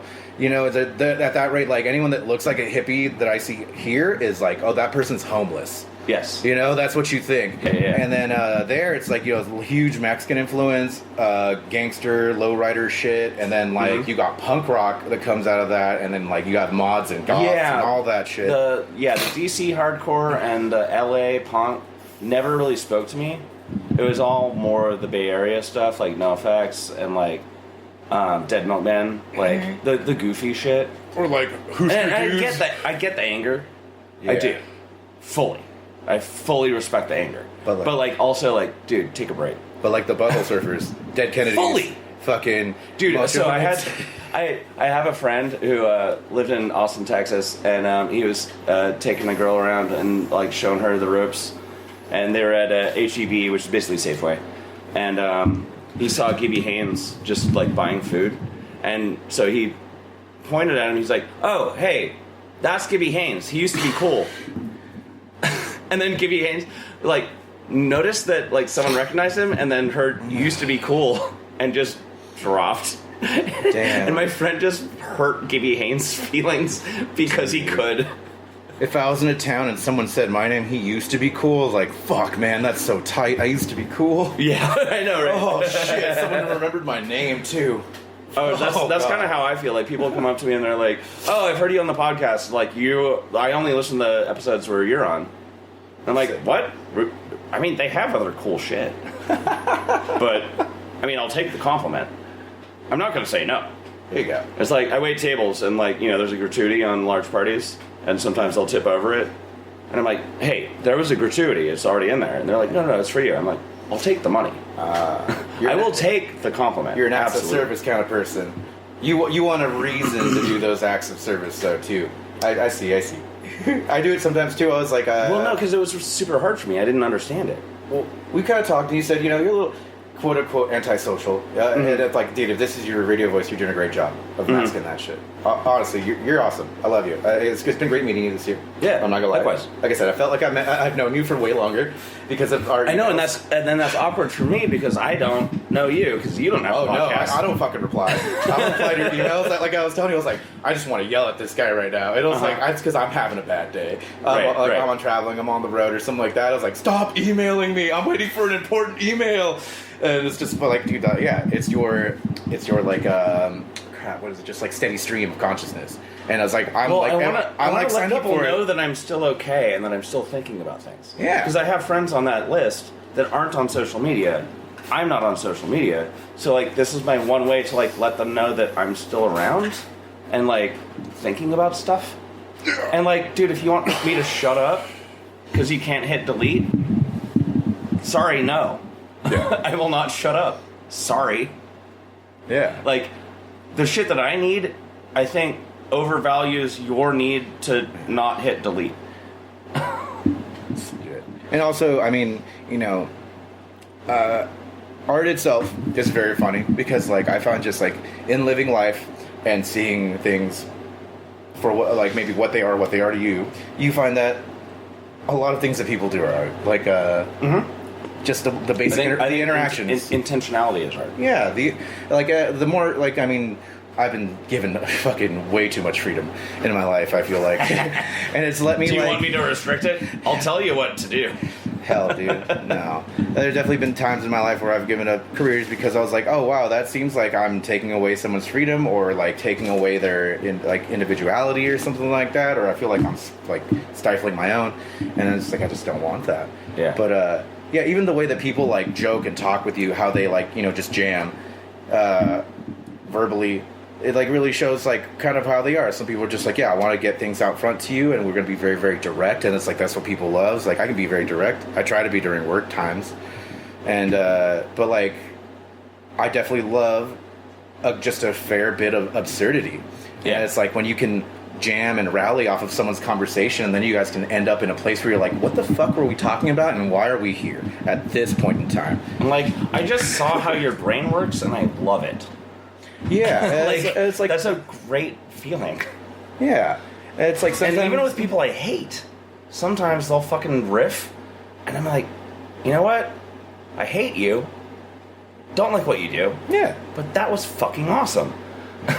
It's true. Let's focus on the awesome. Exactly. We could focus on the awesome. It's like, oh, what were we talking about? It's like, oh, we're going to talk about work again. There's some people who can riff about work all day, and it can be great. You know, even though your work is just a fucking 3-month, maybe a 3-month, 2-month contract out in the desert or whatever, and you spend way too much time talking about how to, like, manage the people. But the thing is, like, sometimes you get people together who are good at managing the people or who want to. Because there are some folks who don't want to deal with anybody. They might be big rays of sunshine, but the second you, like, gotta fucking deal with the interpersonal bullshit, and you're like, oh, there's, like, this, like, drug-addled alcoholic person that people are having issues with, and it's my job to fucking talk to him and make sure that he doesn't, like, cause a whole scene. It's like, damn, I loved my job up until this, and not everyone's made for it, you know. And some people are able to do so and really get in there and fucking, like, deal with bullshit. I spent a whole day not building shade because one of my crew members was going through just an emotional crisis, and I just was a therapist, and I radioed the rest of my crew. I was like, I'm not coming out. You guys got it. You know what to do. I'm dealing with something. And just talked to him all day. And, like, got him what he needed. And sometimes that's what the fucking job is. Yeah. Like, a lot of people are like, oh, you go out there and you build it. No. There's so much more. You have to give people a home. You have to, like, make sure they're okay. And also, like, make sure they don't hurt someone else sometimes. Like, That's very true. It's management out here is really difficult.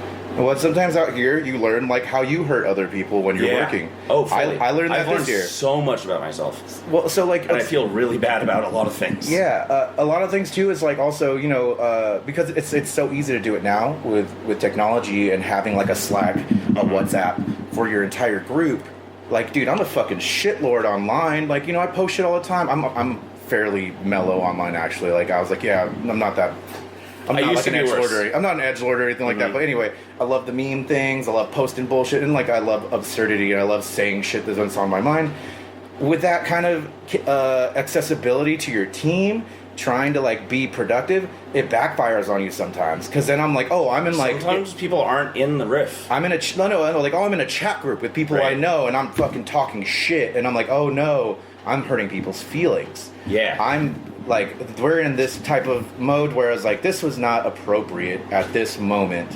But if I was face to face with my entire team in real life, I would have never said this, or at least got misinterpreted through text.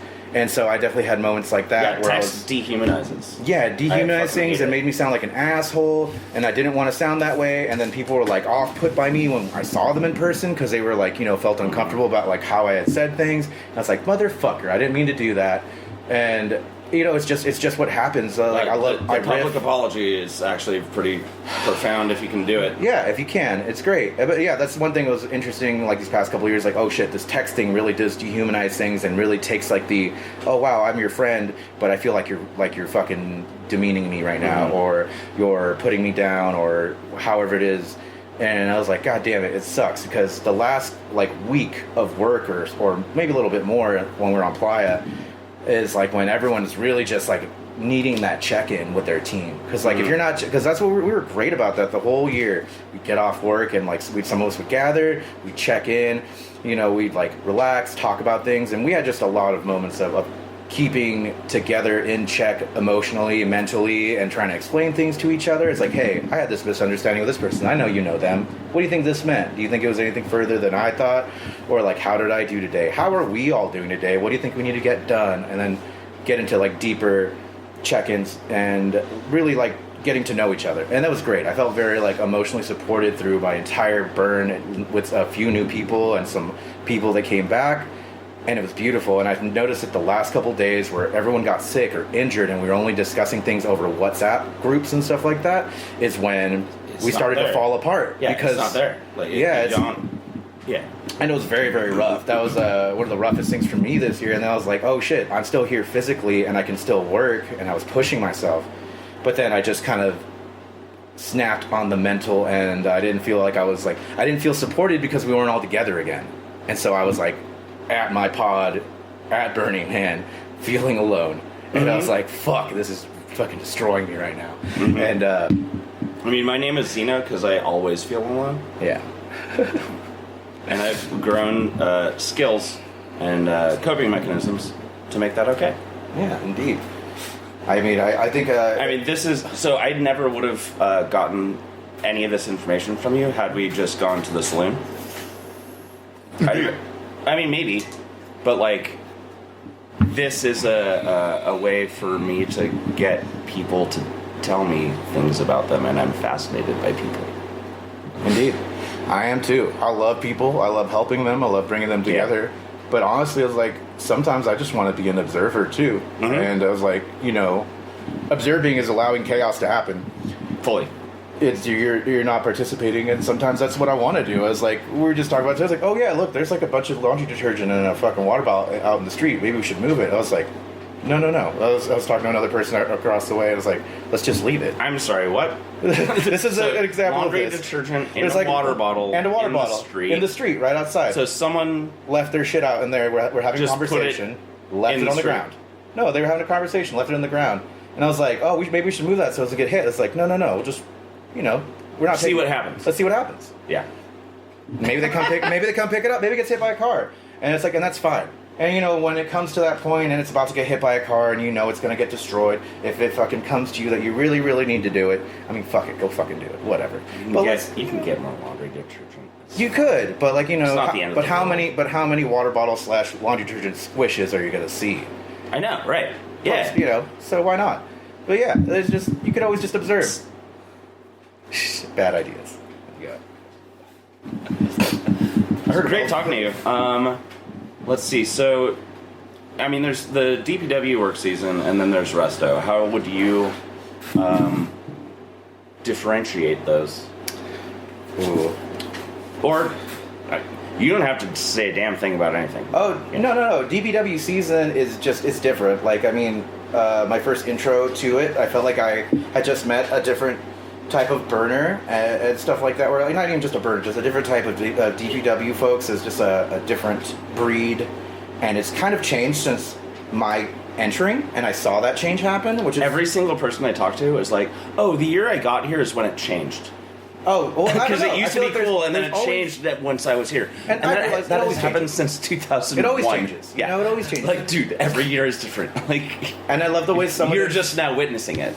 Someone explained how DPW was, and in my mind, I was just like thinking, it's like, wow, that sounds like the what's it called? How Australia started. You just fucking threw a bunch of criminals out in a fucking place to work, and then they kind of created their own culture and living and stuff, and then like that was their reality. I was like, that's kind of what DPW is. It's just like a fully like it used to be like literal like train hopping gutter punks, like ran fucking metal shop. And I was not cool enough to hang out with them until I just stuck around for fucking 4 years, and then they learned my name. Yeah, and they're like, oh, you've been here. I guess you're cool. It's just like but it took years. Like I came into this counterculture from the tattoo scene, and it took me like I was in the tattoo scene from age 20 to about like what's it called, close to in my 30s, and then I got into this. But it was just the same way. You had to have someone who like knew you, brought you in, vouched for you. I am recording things here. If you want me to stop recording, let me know. This is for a podcast, but I'd also love to interview you for this shit. Myself? Yes. Possibly later, but please Yep, later. I'm planting seeds. Thank you, sir. Think about it. So like I said, like when I got into the tattoo industry, it was a very who you know. I am recording right now, so if you would like me to pause, I can do that. Also, if you want to say something. Hello, breakfast is served. Who are you? I'm Evil Willow, and we've been over there making eggs hollandaise for everyone with last night's leftover brisket dinner. And we got some bacon and eggs donated from my playa husband before he left. So we are all just enjoying having everyone come together and contribute. I love the concept of a playa husband. I had a playa girlfriend. I'm like, okay, like, this is just, I can't deal with any more people. Like, this is just us. But the second we're done with DPW, like, I don't. I'm out. Bacons? Well, this whole setup. I don't. This is for Gene Raleigh because he also donated a bunch of stuff from the saloon. We got the sourdough bread and the butter. Oh, yeah. Do you guys want the bigger one to share? Yes. I'm good.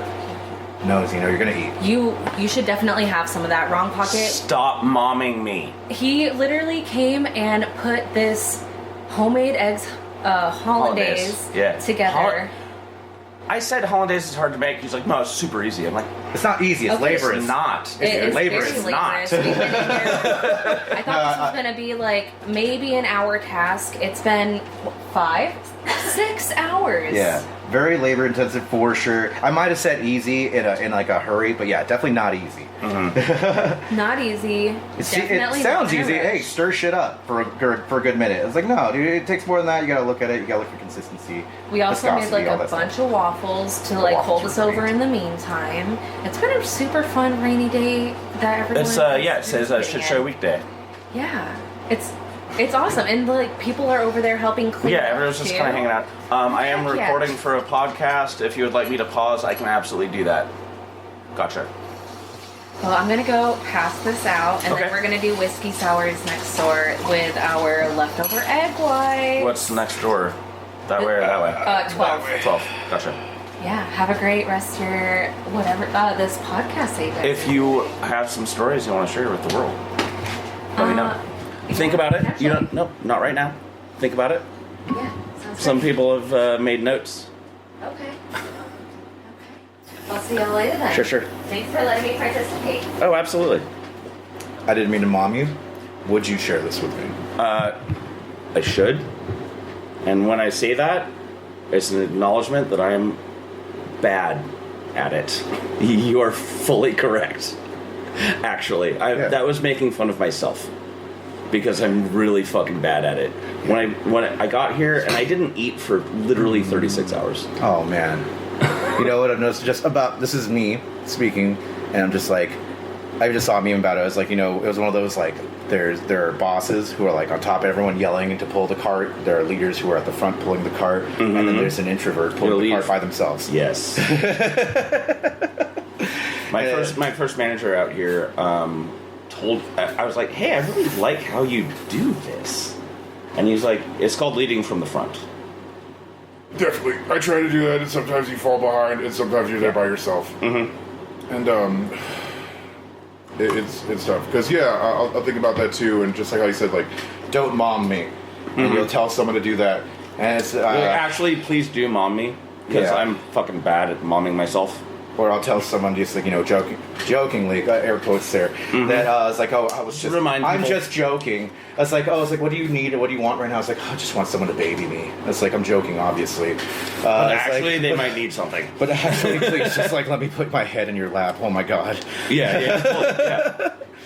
And it's like, I've made some of my best friends by just collapsing and putting my head in their lap, and they're like, oh, is this happening? Oh, okay. I feel like I've scared people away from like just how I say things and stuff like that, and how like sometimes I am saying what I mean, but I might have to say it as a joke, and you might have to catch that to understand like this is kind of the only way I'll say it out loud. Yep. And sometimes you have people who are not keen, or it's just not their nature. Or they're gonna pick up on that. Yeah, they can't pick up on it. It's whatever. Everyone's got different chemistries, fucking ways of thinking of things, comprehension. And it's interesting. I always think sometimes like coming out here, you meet a lot of like neurodivergent people and people on the spectrum, and you're constantly learning. It's like, oh fuck, I'm maybe more neurodivergent or on the spectrum my whole life, and I didn't know about it. But all these people have just had like maybe ways that they've gotten into therapy or like had like early on stuff where they were like diagnosed or medicated in early life and stuff like that. And I'm just like over here listening or like reading pamphlets about these things and I'm like, fuck, man, this was me. It's like I remember I asked to go to therapy once as a kid or like something just because I was like, man, I'm really sad, and I feel like people aren't supposed to be this sad. And I told my mom that, and she's like kind of brushed it off, and I never went to anything because I asked to go to a doctor to talk to. I didn't want to talk to my mom. Well, it's crazy the amount of like honesty and the amount of input you can get from a stranger. You're like, this is what I said. You don't know me, and you don't have a fucking dog in this fight. Yeah. So like, you can be a therapist for your friends, but you also still have to be their friends. So that kind of curtails shit. And so a complete stranger that you never have to talk to can give you advice, and you can take it without the other weird shit around it. So therapy's great. It helps me a lot. I should have done it a lot earlier. Yeah, definitely. Well, I did it now. It's fine. Different fucking, different generations, different places, man. Like, I know the way my mom probably saw it is like, oh shit, I don't want people thinking my son's crazy or some shit like that. Right. Because I had to go seek psychiatric help or just like even a therapist to talk to. Well, and psychiatrists and therapists are two different completely different things, but a lot of people don't know that. Yeah, and that's the thing, is like that's what makes it scary. And I just think like in where I grew up, really close to in Southern California, real close to Mexico and stuff. People just don't, you don't want people thinking there's stuff wrong with your kids. They don't want things like, you're like, oh no, you want to protect your family and shit like that. And it's just like, yeah, it was an interesting place to grow up, for sure. So I think I that grew was up in Northern California in Humboldt. Yeah. California is a weird place, man. I fucking love it. People are like, why do you not leave California that often? It's like, I love exploring the States and anywhere else, but like, holy shit, is California pretty fucking diverse. Like, I went to like where you grew up, and I went there, just like about 10 years ago for the first time. I'm 30, about to be 38 next month, and yeah, I went there 10 years ago. What's your birthday? And what's your social security number? And what's your October legal name? But yeah, I got to like where you grew up, and I fell in love. And I was like, because I grew up in a desert with like we had pine trees up like a mountain, somewhere closer to San Diego. Trees. When I left Humboldt and saw trees, I was like, what the fuck are these piddly little fucking things? I grew up with redwoods. Exactly. Fucking 300-year-old fucking like 300-foot giant ass fucking trees that like spoke wisdom. Like, and I'm not spiritual, but like, dude, being in redwoods like calms me. And they have root structures that actually like they touch each other. And if a tree catches on fire on one side, the rest of the forest will start dropping things. They talk to each other. It's fucking crazy. They're like mushrooms, man. They've probably been fucking just side by side with those mushrooms for fucking, who knows how long. Well, mushrooms and trees are they're. But I mean, like, I just imagine they've probably gained things from each other, or just like it's things left over from another time, man, where they could like link up, have that huge underground system of like a hive mind, and I don't know if many other trees do that other than redwoods. Like, I mean, maybe, Sure, probably, yeah. I'm not shitting on other trees, okay? No, other it's trees amazing. listening to the podcast, I don't hate you. You're great. Pines are fine. Firs, you're great. Those madrones, they're all right. Madrones are fucking crazy. Yeah. They'll hurt. Oh, yeah. They'll hurt you. The goats love to eat the bark of madrones. It's like... Goats love to eat the bark of madrones? Really? Yeah, goats, they love that shit. It's a treat, man. Like, if you have madrones on your property and you have goats, throw out some of your fucking branches into that thing and they will strip it. I mean, they'll strip anything, but like, if you put a couple of different types of trees out there, they'll totally eat the madrone first. Crazy. Yeah. Or poison oak. They love poison oak. It's great. I was on a farm. My friend has a homestead. I guess it might be like eating hot sauce. Just poison oak in your throat. Oh, like, God. oh, this hurts and I love it. I don't know, man. I'm trying to empathize with the goat. I don't know. Yeah. Well, I don't know. They just really like it. It doesn't affect them the same way. And then I found out from my friend, one, I'm not allergic to fucking poison oak. That was great. Because I play with the goats and the dogs like crazy on their homestead. And they're like, oh shit, you might not be very happy tomorrow. I was like, why? It's like, oh, they fucking roll around poison oak all day. Like, that's what we go, like, we pen them off so they can eat all the poison oak and then we move the pen and keep stripping land. And I was like, oh, that's fucking smart. And then it's like, yeah, then we also milk them and make cheese from that milk, and it's got all the poison fucking oak. Poison oak cheese? Pretty much, yeah. And it helps it helps with your immunities to the fucking poison oak. Okay. It's wild. That's weird. It's super wild. I was like, that's some cool shit, man. They're eating it, they're processing it, it's kind of changing its, maybe it's changing the structure and allowing you to process it and eventually, hopefully, give you some immunity to the poison oak. Not make it so severe. I really liked when I went up to Humboldt and stuff like that, or just places that are a little more removed from city life and kind of like, the farther east you go from LA and stuff like that too, it's just like, oh yeah, some weird shit out there. It's just weird, it's just like cities of industry and then like just living and like, oh, this places exist because we needed a fucking spot to like rest for somewhere else that someone was working towards and keeping just like, life finds a way kind of shit. Well, and that's kind of what Gerlach is. Like, it's a railroad town. Yeah. Like, someone told me the other day that, like, all the buildings were built from railroad ties. And I was like, what? What do you mean? And then I thought about it, I was like, oh, yeah. Yeah, totally. Of course they are. It's all railroad ties. Yeah, and there's definitely a town like that where I grew up, and it's just like now they have the for 20 years now. But What is this festival? I've never heard of it. yeah, never, not once. Actually, bleep that shit out when you fucking do this. Do a just so we don't fucking give them any more support, or we don't. They don't need it, and we don't get any flack. Those fuckers tried to sue somebody in the actual town of for fucking saying the fucking city's name. They are having like a New Year's fucking party with like a couple of big name rap acts, and it was a free show, but they called it like Crossroads, and they didn't fucking they fucking sued them for saying Crossroads. It's the fucking city it happens in. You can't sue them for using the city's name. I mean, I guess you can because it's corporate America, but yeah, it's pretty fucked up. No, I can pause it if you want. I don't care. Oh, you can make. I just didn't want to cause background sounds. No. Please do. That lends authenticity. Lends authenticity. Okay. Other people exist here. It's good. No, I just don't want to record people that don't want to be recorded. Yeah, no, I That's appreciate all. it. Yeah. Thank you. Yeah, I don't know. Maybe I'll just fucking put all these MP3s up on my website and just post the whole link to all of DPW. And if anyone wants it deleted, I'll fucking edit it. I don't know. I think you're gonna. Honestly, I think you're good. You've been very on it and catching it. Where like, okay, cool, I'll stop what I'm saying, and then you kind of give them the spiel. I don't think anything's been spilled where anyone would be upset that them even saying no. You'd be surprised. Yeah, I've pissed off a lot of people by doing things that I thought were fine. Yeah, that's true too. So I like to just check myself and be like, maybe I'm wrong. 100%. Yeah, that's always a good point. Always showing like when it took a long time to learn that. I love the aggressive consent that goes on in this place. Aggressive consent is true. Aggressive consent. I love it. Is that a concept that people have been talking about, or did you just come up with that?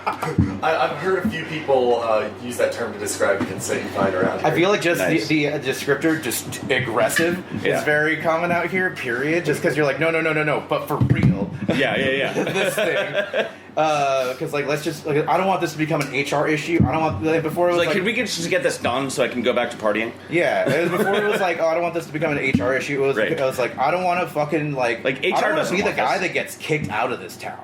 You know, I'm not the fucking. And I've known a few, and it sucks. Right? And I was like, I'm not going to be the guy that gets kicked out of this town. I'm going to be the person that's hopefully protecting people in this town and going to come back later and hopefully get a warm welcome. I don't come to places that I don't have a warm welcome at. I do. Part. I don't come back. There's so many people that only know me from the email list. Me.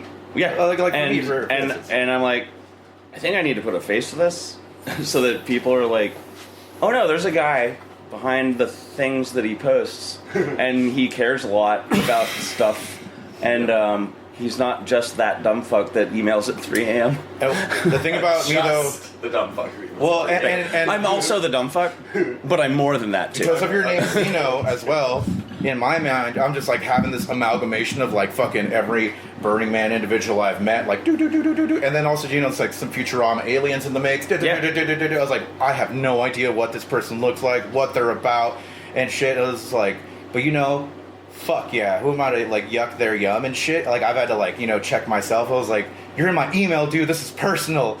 And then I had to check this. I was like, no, wait, not. I could unsubscribe. I'm actually talking to people that worked here 10 years ago and have never been back. Exactly. Yeah. There was one specific email I read of yours was I felt like you were having a hard time and you were expressing yourself that very, very, you were being very open and vulnerable. And you were telling people, it's like, you know what, I don't have other means of social media. And when this was started, this was the only way to talk to everyone. And you were being very direct about it. I was like, and that was one of the emails that I actually read, because sometimes I see all these work emails. Oh, you can delete them, it's fine. And I was like, oh, there's Pine Cone talking about a thing, there's Duchess here. I was like, oh, that one probably doesn't pertain to me. I'm going to delete.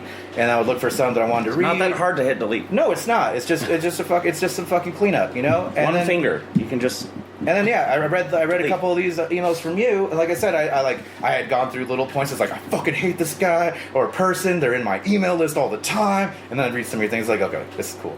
And then I read this particular one where you're telling people this is how I keep in contact with the few people that I know I really like and like me and want to hear what I'm saying. And I was like, fuck yeah, fuck yeah. Well, I also had 2 very close friends die, and I felt kind of adrift. And scared that I was getting adrift too. Well, I'm It's glad like you they- swam back to shore, fucker. Yeah. Well, it's touching base. Yeah. It's literally, I'm not a sports guy. I'm bad at sports. I'm a nerd. You're a message in a bottle kind of person. But I understand that, when someone hits the ball, if you're on base, you need to go back to the base and touch it before you run. Yeah. So it's touching base. I like Just making that. sure I was safe. I like that analogy, especially as a non-sports guy myself. Are we still recording? Yep. Oh, I'd love to add this in though. Side note: if you're listening, Also, to this is accuracy third. These are all lies. Yeah, None all- of this all actually 100% happened. lies. If Not you- legally actionable, cop. If you live in a communal living situation, and like not just a regular communal living situation, like a web of communal living situations that all interact with each other, borrow each other's pans and tin foil and lid covers and frying pans, what have you, that you haven't written your name on, it's going to get picked up and used by somebody, and it's not malicious, it's not like ill intent, it's just needs being met. And it's like when you live in that and you see people doing stuff at odd hours of the day, you're like, oh man, I'm really glad that's getting done. It's like you washing dishes at 5 a.m. I mean, fuck, close my door. I would cool love with it. But there's a reason that I do not live in the communal shit. Yeah, here. exactly. And you have, you make those decisions. Well, I also made friends 20 years ago. Yeah. That have property, and I have a fucking house. Hell yeah. There you go. Full ass house. The biggest shower I've ever actually seen in my life. I could starfish on the bottom of that shower. That's great. I love that. Yeah. I mean, I haven't showered yet. I'm not a clean person. And I like the chaos. Sometimes the chaos isn't exactly like ideal for me. It's not the most ideal thing to live in, but like I really do enjoy working in it, and then some of the things that come out of the chaos are beautiful. Well, I like being forced to be around people I don't know because I wouldn't do it regularly. So it challenges me. And I've definitely met people that I would never have met before, and they've earned my respect. And I never would have seen parts of them were it not for this thing. Yeah, definitely.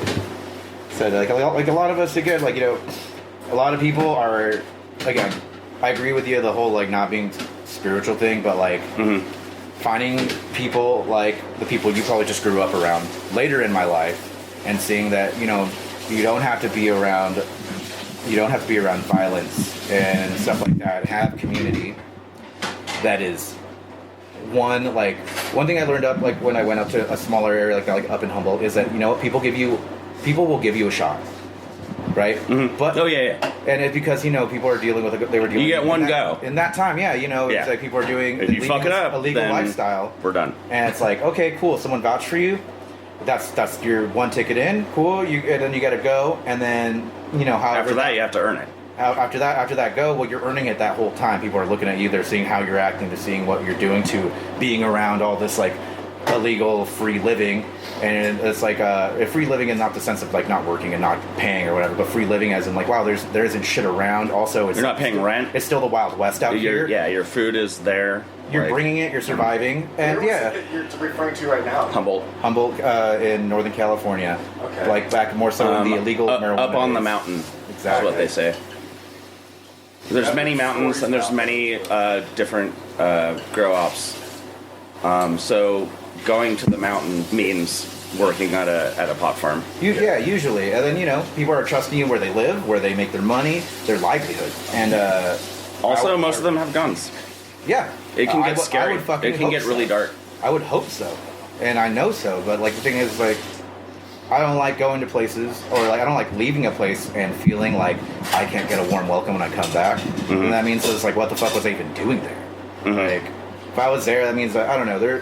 Some of those owners are fucking sketchy, though. Oh yeah, definitely. And that was another thing about learning that too. Is like you have to have a network of people on the road for you. You can't just show. Yeah, because if you're stuck up there and if you don't have a car and you can't leave and you're depending on the fucking owner to fucking get you to safety. Yeah. And even then the you're cops. a hostage. Even the fucking cops out there are nuts, dude. Like I've heard of them kidnapping like trimmigrants and keeping them locked up under their fucking floors and shit. And it's like that was fucking real. That happened out in Lake County. No, growing up there, everyone says like, "Oh, it's so green, it's so great. I love the redwoods. I love this." No. And I'm like, "Dude, it's dark here. It is very People get dark. It's the Wild West. Yeah. And like sometimes you don't know what's what. And I remember going to places and I've like would You know, I feel like once I edit this MP3 and put it up, you might want to cut this out. And I will if you want. Well, I'm just saying, it's just like you getting that. But I'm totally down to put it out. Yeah. It's like you just don't fucking know. Mm-hmm. Like, life's real, and when you're dealing with an outlaw element, like I said, it was still the fucking Wild West out there. Well, and that's kind of like DPW. It used to be like just more outlaw shit. Yeah. And that's how we got the respect of the rednecks. Mm-hmm. Like, punk rockers and their fucking drugs. And then we were like, no, we work hard too. We're dedicated to this fucking weird shit, and we fucking do it. It's true. Make sure it's different. I handed him a book. It's called MFU. I tell people to open it to a random page and read it out loud with not reading ahead. All right, here we go. After a while, I started believing my own propaganda. So I went to see my doctor about it. He had just learned about a hot new kidney stone root canal he wanted to try on me, and promised he wouldn't mess up and leave any tools or pins or stuff inside me like last time. What the fuck, I said.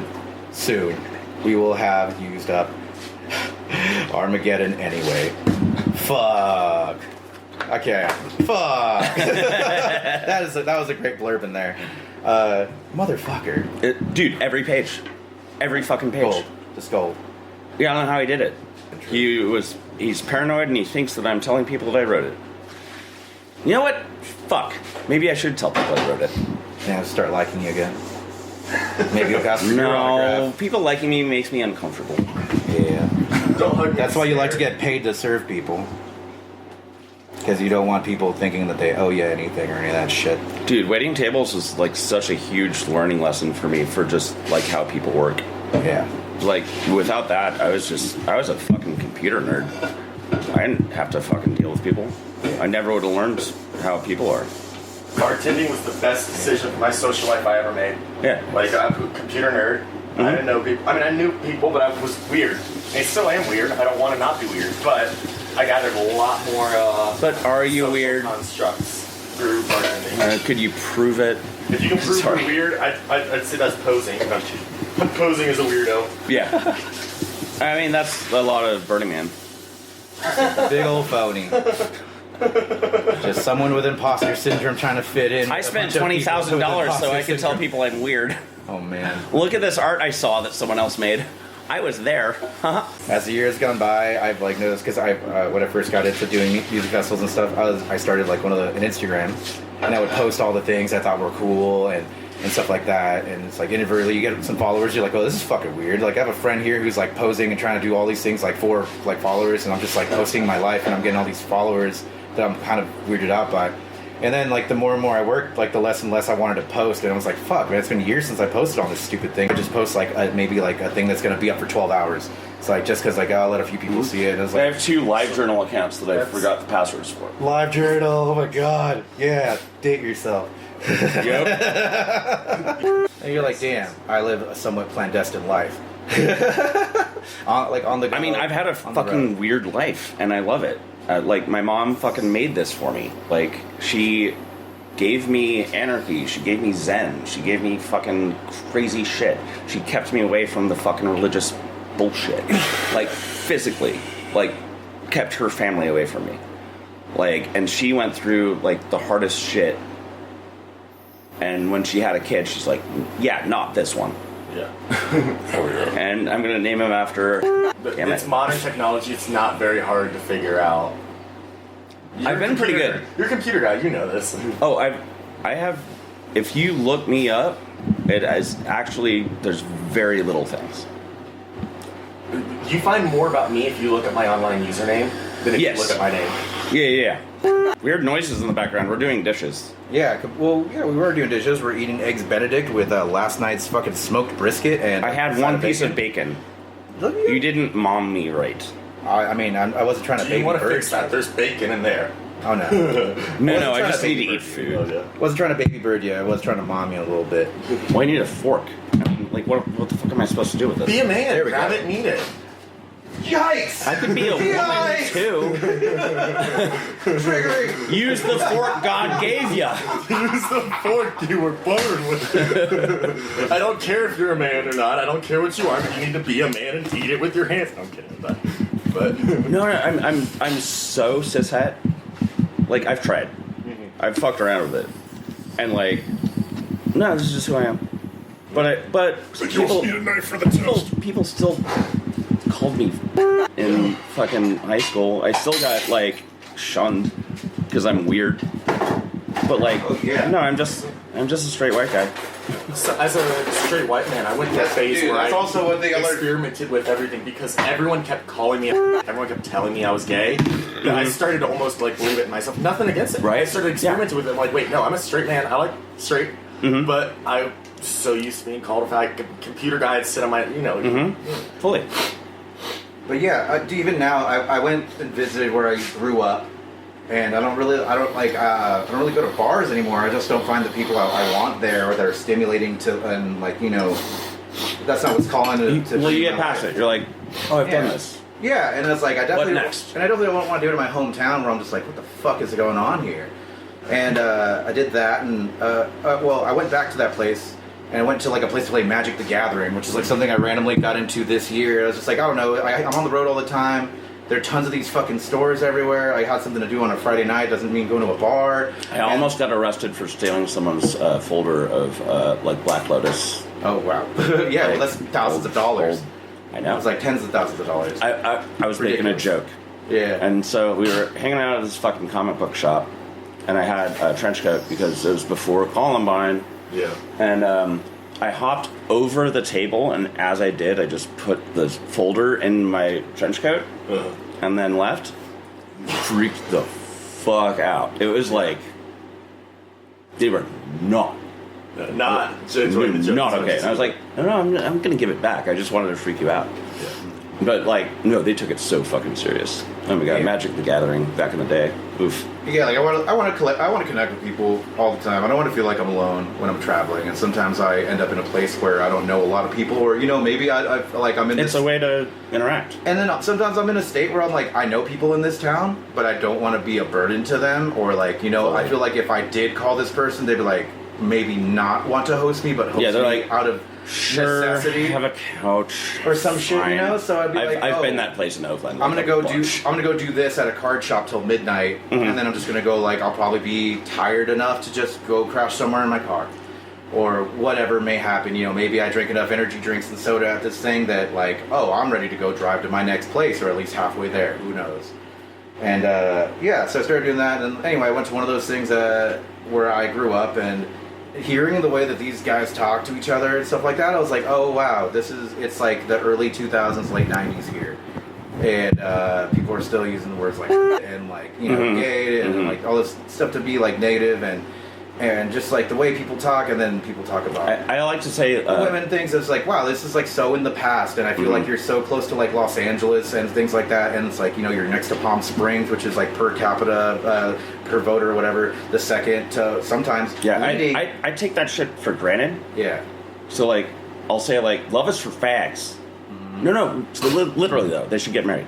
Yeah. Like I'm not shitting on love or fags. And I know the term is, hurtful for a lot of people, but draws attention. Yeah, but it can be weird as I've grown and become a lot more understanding my life. I grew up in small town Florida. We were rednecks and hicks. That was the normalized way of doing things, and I've still got some of that in my soul, in my humor and my sense of humor and the way I do things. But I have to be careful as well because I understand not everybody has that, and I'm not. They're not there yet. I'm not trying to be disrespectful or hurtful in these things. Even some things like my back ass, be a man, use your hands. Even that, a lot of people aren't necessarily as open to a joke like that, and I'm just I try and be aware while still being myself. Well, that's why I like having small groups of friends in person where you can riff and everyone knows, hey, we don't hate things. Yes. We're gonna riff, we're gonna go, it's gonna be weird. But when you do that online, you don't know who's fucking reading. Yeah. And you don't know who you're hurting. And you don't know who's coming back. Right. And you don't want to fucking let Nazis be like, oh, that's permissible now. Yeah. Cool. Yeah. We're going to do that. Awesome. It's just a joke, guys. Yeah. It's just a joke. Yeah, exactly. No, it's not. Fucking Nazi. It's about knowing, knowing your crowd. There's one joke that phrase, whatever that I always say is, don't be a bitch your whole life. So if someone's not doing something, especially something easy, it's like, oh, well, don't be a bitch your whole life, just do it. I had to be very careful in Vegas because bitch it depends on your location, but that can sometimes be a very derogatory term, especially used against men who've been to jail. You used to call them a bitch. Sure. Yeah. They don't take lightly to that. And especially like bartending and whatnot, I had to be careful because there were a few times I'd be like, oh, don't be a bitch your whole life, and I'd see it and immediately I'd be like, that was not the right thing, place to say that. There are trigger responses to, like, to a lot of people. When I was, like, in the tattoo industry, there's lots of people in and out of prison. Yeah. And then, it's an interesting place because it feels like an extension of prison sometimes. Depending on the type of shop you're working at. If you're working at a 1%er shop, you may... one thing I'll say too about... What's a 1%er shop? A shop owned by like a 1%er biker. Insert here. We're not going to say anything. Any names. I thought it was 3%er. What? Maybe I don't... I think that's something different. But it's pretty much a 1%er. It's about like biker clubs that are maybe in the criminal... Yeah. Well, anyways, there's stuff like that. Then there's shops owned by, drug dealers, cartels. There's all kinds of shit like that. There's fronts, money front. It's a cash job. Yeah, and it's one strange thing that place taught me, which is very funny, that I feel like I had to learn that, was like a sense of unity in a place that is rooted in hatred. And it's just like, I was working in a shop and we had a guy who was definitely a white supremacist, tons of identifying tattoos on his body, but I feel like he more so got into that life to be protected in prison because he was a great artist, because not all artists who do those type of tattoos are great artists. They can do these couple of tattoos great, and then they'll have people come and get them done. And then it's flash, and it's whatever. Tracing. I can draw a fucking swastika, whatever. But then there's artists who are fucking really great artists who probably just needed protection in prison, and then they fell into this shit. And I had a guy that would come into work who's very, very respectful. Never once said a rude comment to me. Never fucking disrespected me in any way. Always talked to me, looked at me in the eyes, and treated me as another person because I was the desk person at this tattoo shop. The desk person, you get all the shit. And so, no, I'm making him his money. I'm booking him gigs because I'm showing his portfolio while he's over there working. And he knows this is all copacetic living. It's like I gotta we're helping each other to keep making money. I tip you out for getting me tattoos and fucking helping me clean my instruments and doing all this as I was coming up. But he would have bodyguard or enforcer people come with him to work because I guess he was not he had some shit following him around. So he would have enforcer people follow him. They would literally wait outside of our tattoo shop for hours, hanging out, drinking water, drinking sodas, eating their lunch, and then he would be done tattooing for the day, and they would all leave. Wow. And those assholes were not in the know, and he had to bark at them once. He was like, hey, you don't ever fuck with anyone that works here, especially that dude, because you're here because you need to be here. That guy is making me money, and he doesn't have to be. And it's whereas don't fuck with him, don't fuck with my money. And then that's what I learned. I was like, oh, a lot of these people don't give a fuck about any of this other bullshit. Life, they're in their own life comes hard. It's crazy. Life comes hard, and you live with however you fucking take it. And then, but in the tattoo industry, it was all about money.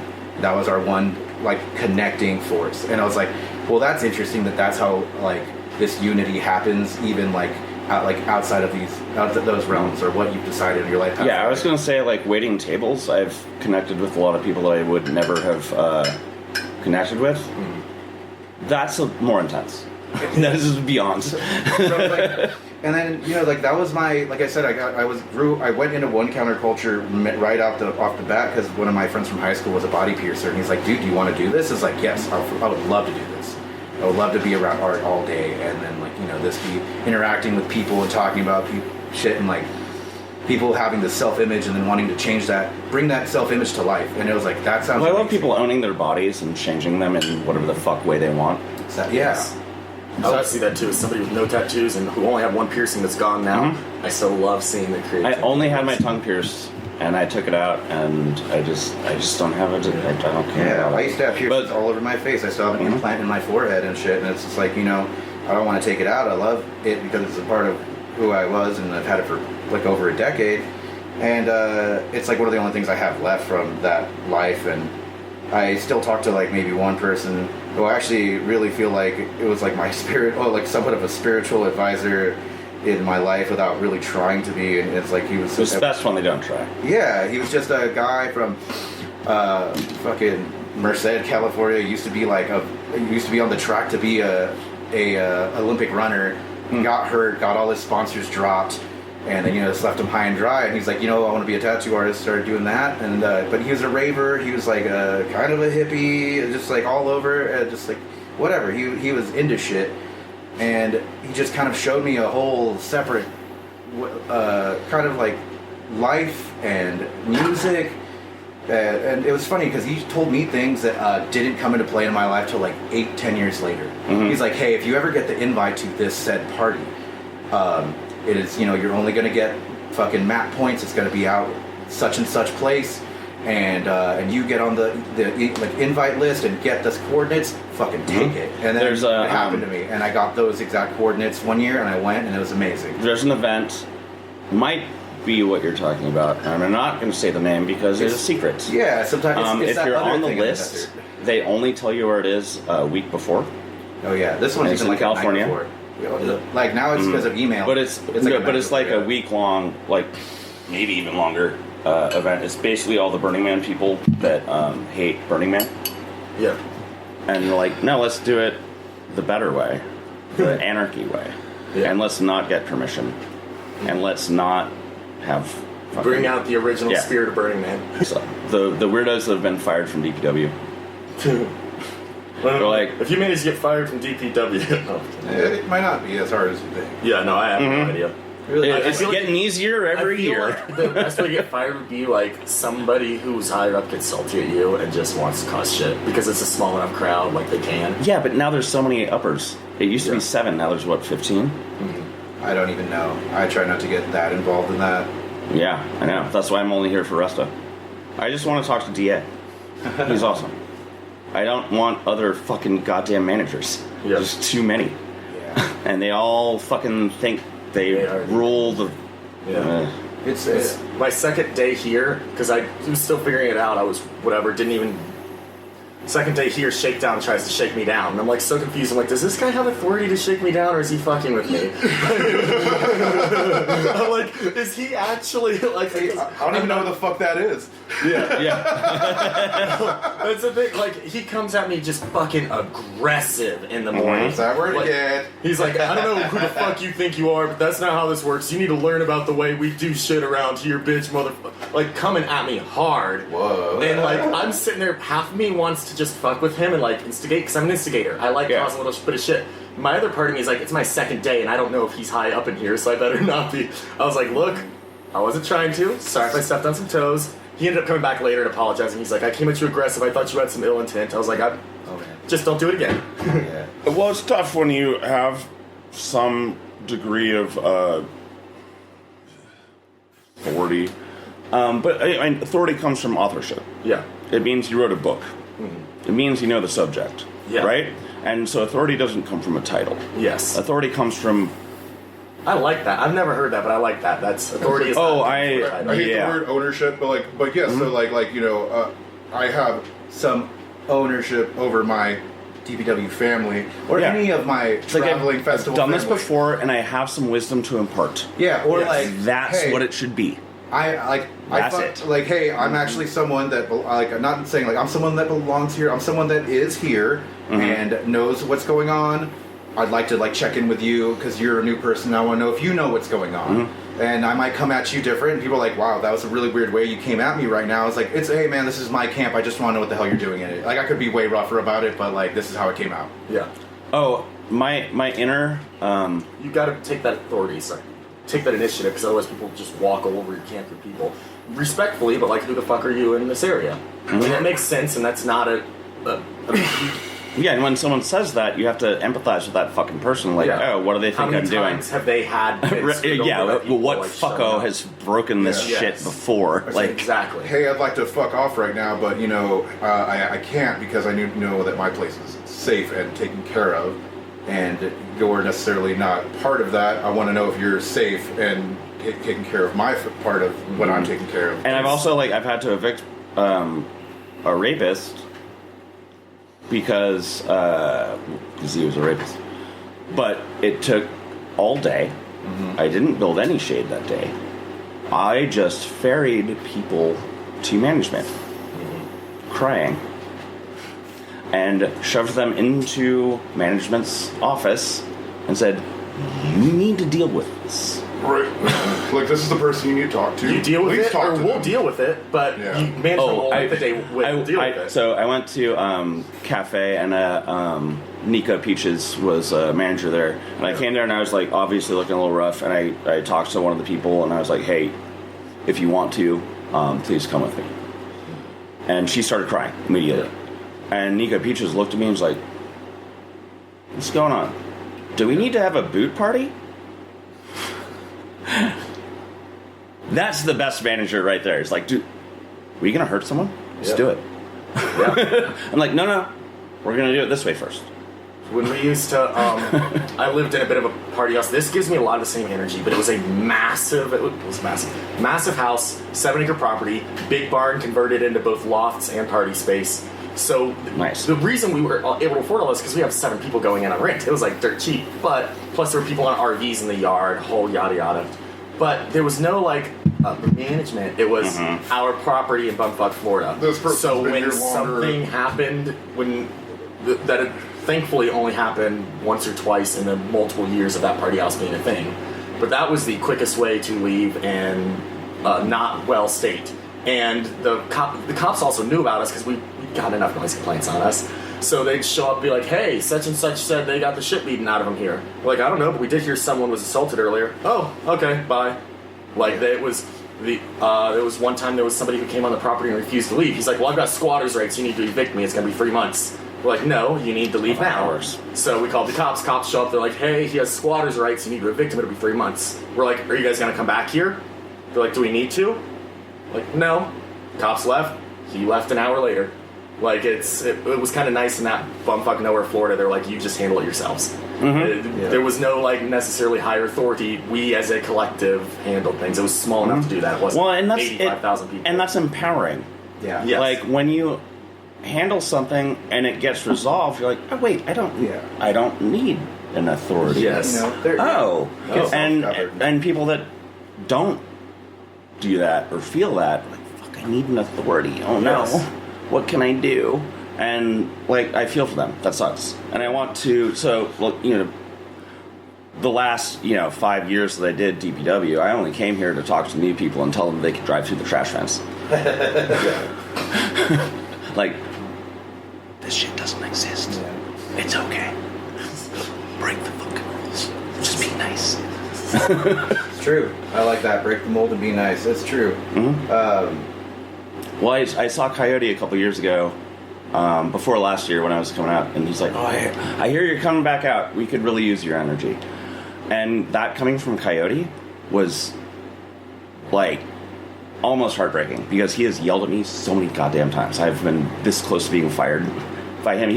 I've seen veins in his fucking forehead yelling at me, and for him to be like, "Your energy would be really useful." Was profound to me. That's a respect thing. You don't have to be loved, but to be respected. I want to be both, but if someone who doesn't love you respects you, that is a good feeling because you know you've earned that. Because you know they don't want to. I had something very similar happen to that, but also just kind of triggered something in my year. Whereas my manager this year is a friend that I had made along my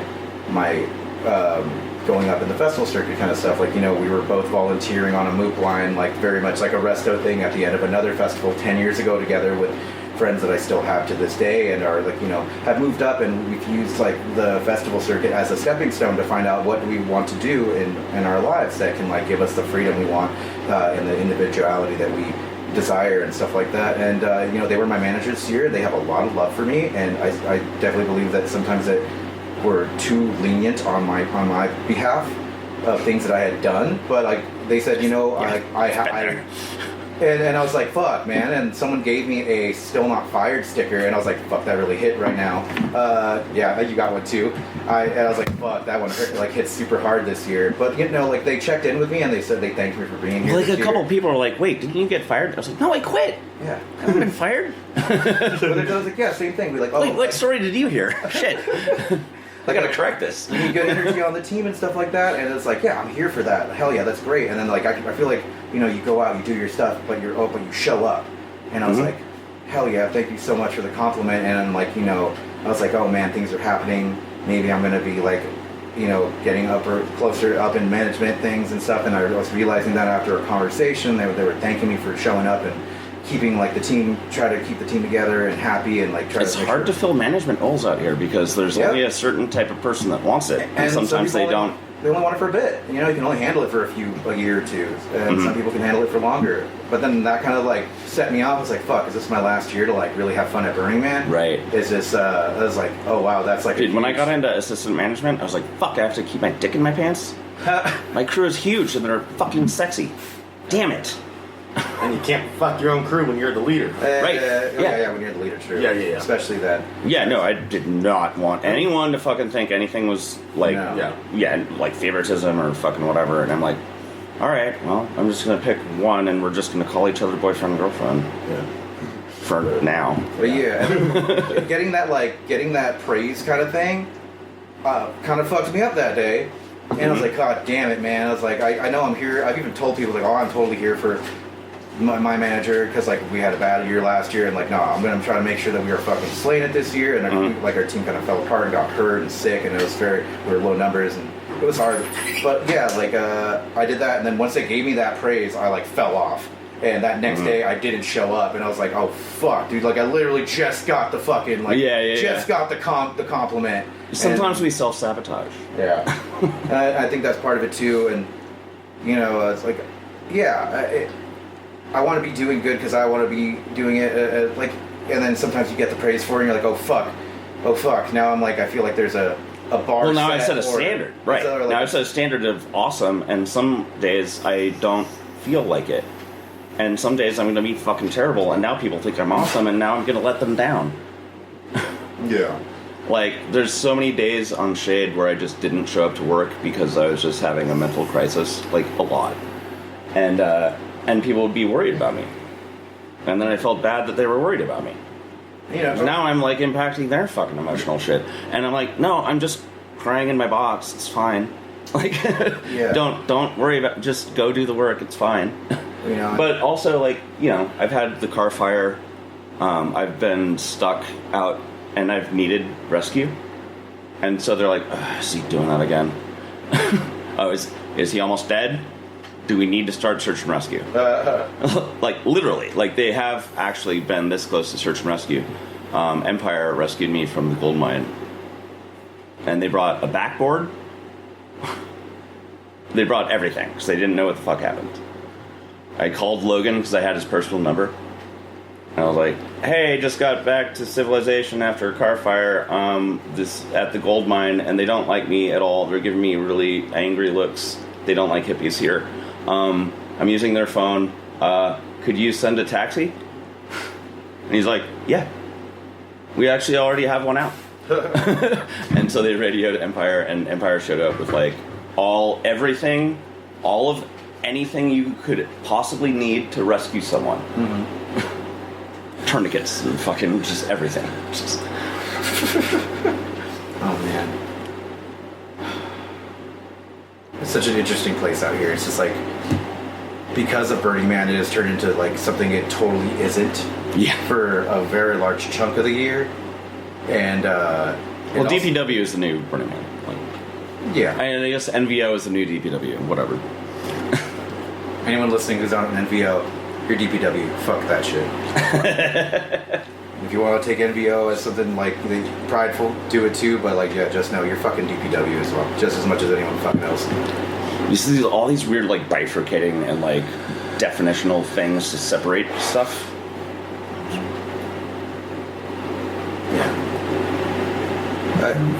Definitely. And the higher up you go, and then like it start going into like just onto paperwork stuff, you're like, oh, okay, I understand why it is what it is. Whatever. Yeah, I mean the management, they have to deal with a whole different level of weird, and I love and respect pretty much all of them, and I've partied with them. They're good people. I just very much disagree with some decisions that they've made. Yeah. But I wasn't there. And it's not my job. And you know what? maybe they made the best decision. Because maybe it just sucks from my perspective, but it could have been way worse. Because you don't want to make that decision. Totally. Exactly. This is why I'm here to pick up trash. We could fucking talk as much shit as we want at the outcome, but I mean, if we weren't part of the actual process of deciding, like, who are we to say what? It's a what are the duocracy. deciding factors? It's a duocracy. If you see a problem that you want fixed, do it. I've also heard out here to kind of piggyback off duocracy is like, if you want a job at Burning Man, sometimes you might have to create it. Mm-hmm. Oh, fully. Yeah. Oh, yeah. No, I've seen so many people do that. Be like, hey, I'm doing this really useful thing, and y'all like it. Could you make a job title? And they're like, yeah, that's just a word in a spreadsheet. We can totally do that. Yeah. Or I mean, if you're a little more savvy in the realm of just gig work and putting yourself out there and trying to fit a role, which like I've done many roles in the festival circuit, and I found out from different sides, like, oh, what does it? Is it just being a hard worker and like, making face? It's like, oh, showing up helps. That's part of it, So, and I did that one year. I was like, I'm making a decision that this is what I'm going to do, and I feel like I've been following this other person into this line of work who was more of a talker and not a doer. And they weren't actually who they said they were. I have no patience for that shit. And I don't have patience for it either. And, I hit the road with them. They were my road dog for a while. I found out that they were full of bullshit and that I had to steer clear from them and find my own path in that. And so I was like, okay, cool. I'm going to fucking go to all these teams. I'm going to volunteer the shit out of all this stuff, try to get work from somebody, and then meet new people. And I did. And then I got into, like, artist hospitality. And I stayed in the trash because the trash provides, as we say in the trash world. The trash definitely provides. People will say the Playa provides, it's the fucking trash. Man, like, you just find so much, because, like, I sometimes feel like I'm a thrown away person, but I'm making myself feel that way. I have family that loves me, will take me in anytime. I am in no need homeless. Fully. I understand that. I am no way homeless. I have a caring family that, like, worries about me and stuff, and it's like, I put myself out in the way I live because I want to. I want to experience life. Well, and this is a place where you can have family that care about you. Yeah. Yeah, no, I mean, this place probably saved my life. By the way, that can was, it's a La Croix. We're not drinking. We're not doing anything bad. It's a buble. It's before 5, so we are drinking water. Yeah. And we're staring at a plate of eggs Benedict. I had a bite of it. I see that. I'm very proud of you. I'm pretty stoked on it. I feel like a success. Yeah. I got my pants on. I left my trailer. Nice. I'm a human. Hell yeah. Yeah, I did eat a little bit earlier. Got some frosted wheats in me. I ate some, like, 5-hour-old bacon off that plate, just to the right. And, I had some waffles and stuff with alternate nut butter on there. Alternate nut butter. That's got to be a Playa name. God damn it. Yeah, we're doing pretty good. We're gaining calories over here. It's awesome. All right. You good? You want any end notes? Nah, man. Just take care of each other out there. That's really it. If you have people in your life, try not to lose them. And, you can always gain more people and stuff like that. You might still lose them, but try your hardest. You might still lose them, but don't lose them because you're an asshole. If you gotta lose somebody, it might have to be in the the physical sense. They might pass, but if you have people that you love in your life, try not to lose those people because you're a piece of shit. Or yeah. Goodbye. Bye bye.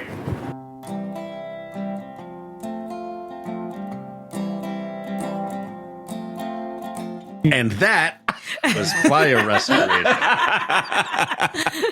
Oh, wait. No, I have one more story. Oh, Daddy Issues. Please regale us with your story. So, my experience during Resto was highlighted by hanging out with Andrej for I had met him before.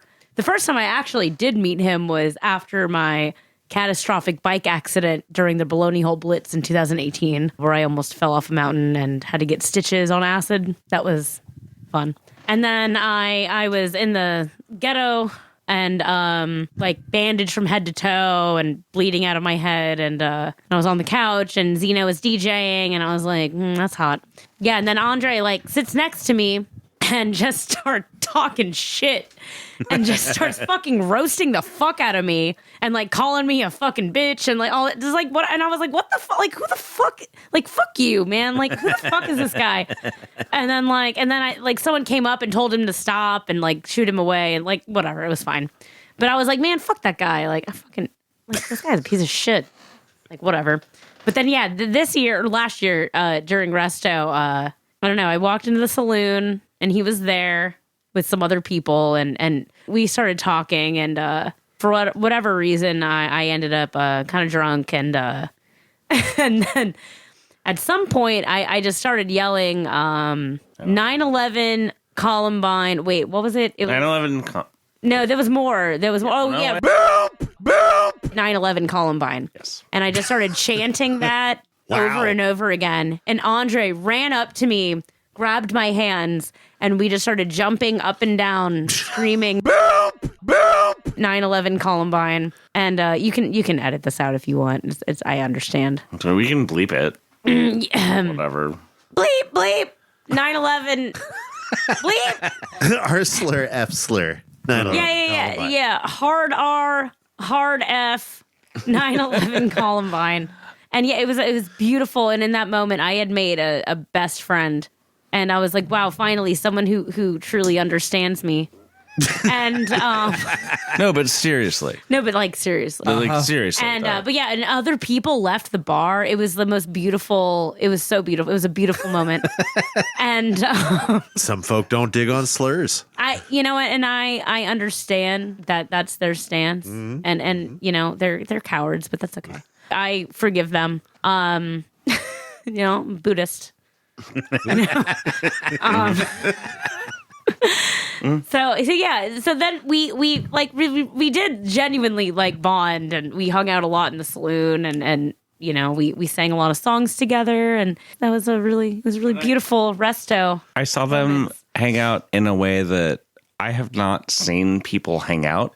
Jumping up and down, shouting slurs. Yes. Yeah. Yes. Yeah, kind of.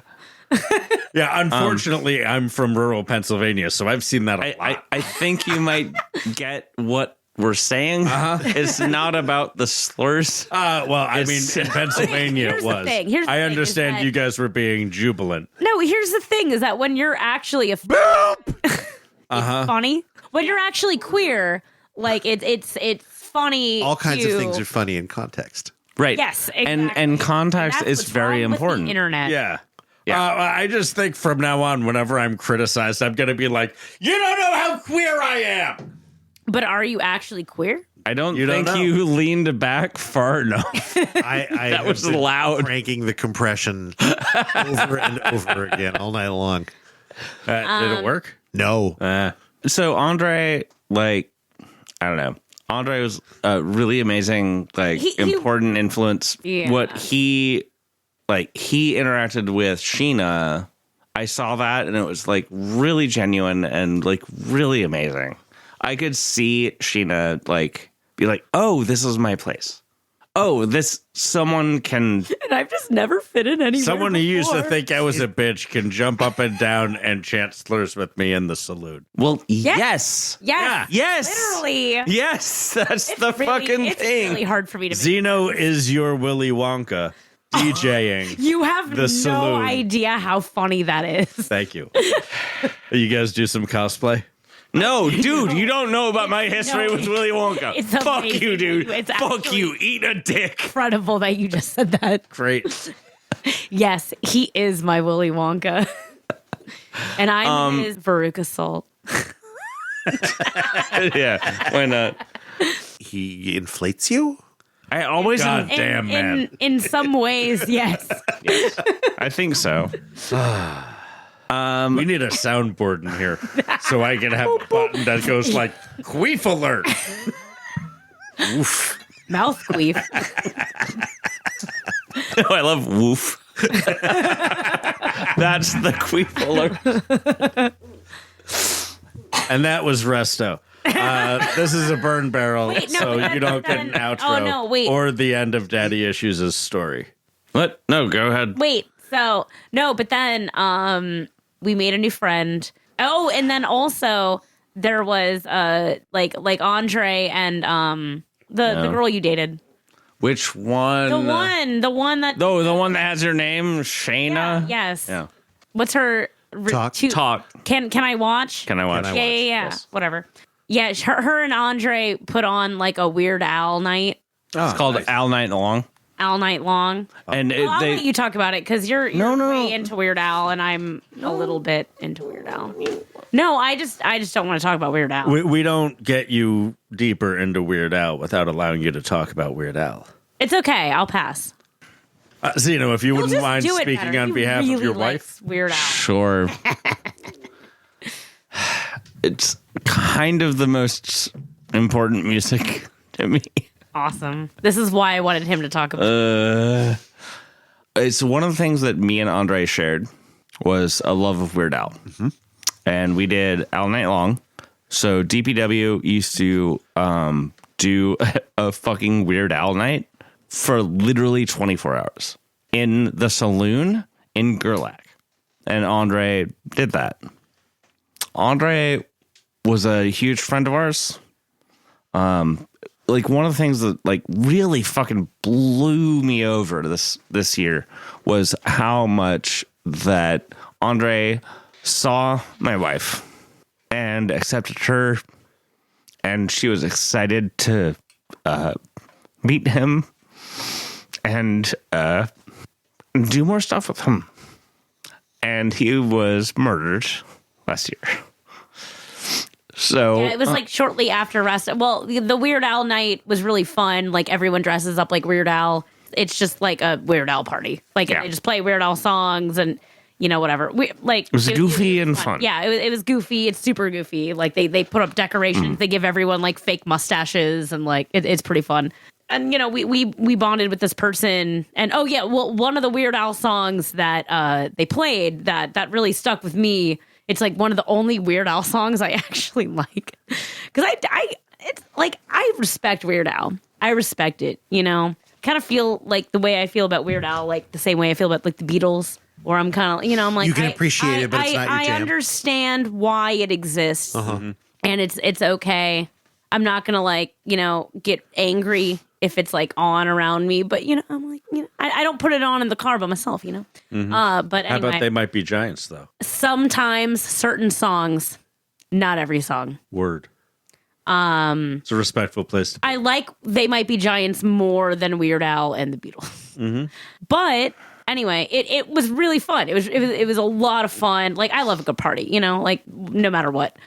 So if it's a good party, like I'm down. But yeah, they one of the songs they played was The Biggest Ball of Twine in Minnesota. One of his originals.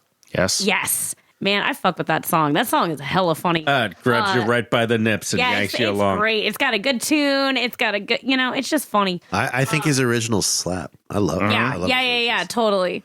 I just have this memory of watching Andrej dressed like Weird Al, just screaming the lyrics to that song like over the bar, and I was just like, oh man, this is great. Yeah. This is a great moment. Well, that was the same night that we did our like meatloaf thing. Oh yeah, Like, I think that was earlier in the night. Yeah, it was really fun.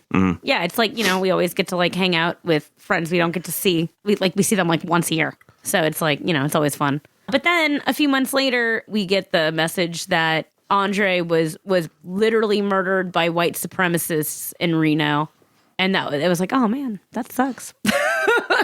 oh yeah, Like, someone just decided to just bring a gun and just end his life. It was a domestic dispute at a bar. A strange man was trying to physically altercate with a woman, and Andrej got involved and tried to escort the man out of the bar, and the dude went to his car and got a gun and shot people in the head on the sidewalk.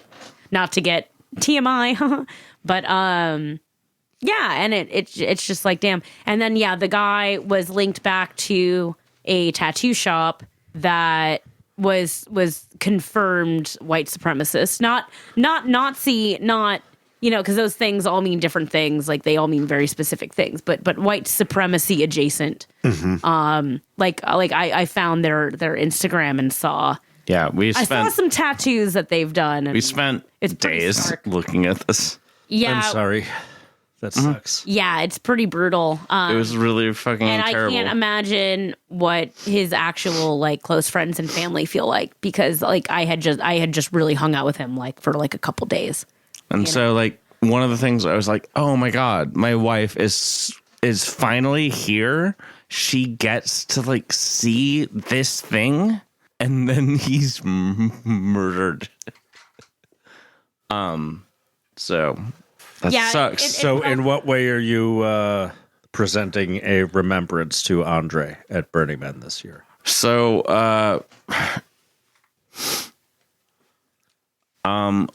we're gonna make a big ball of twine. So there's a Weird Al thing that is making the biggest ball of twine in Minnesota, but I would like to do a biggest ball of twine in Nevada because, dude, it's so easier. Oh yeah. No one is trying to do this. Is there Nevada at all? Is there a bar to cross? Are you aware? No, I don't think so. I think if I make a 1 foot thing, I think I'll still win. It seems like it's a pretty niche thing, so I think we have a good shot. You know what I mean? If anyone listening to this would like to challenge Xeno and his project to a biggest ball, please don't. He needs an outlet. off. He needs an outlet. Don't challenge him. Hey Xeno, if people want to help you out with your project, how do they get a hold of you? My phone is at home. Everyone, look in the show notes and click on the link and donate to the biggest twine ball in Nevada, Andrej Remembrance Project. And we will see you at Burning Man this year. I can get the email. And we will get the email from Daddy Issues right now. And then we will go directly into the audio of Drug Asked Out Wednesday or whatever that was. Yeah, sure. Oh, maybe I can't. Dude, I swear I get the emails. It's in the show notes. Never mind. Everything's I lied. Shit show weekday, probably unusable, edited right now. It's going to be the smoothest transition. We're already basically there.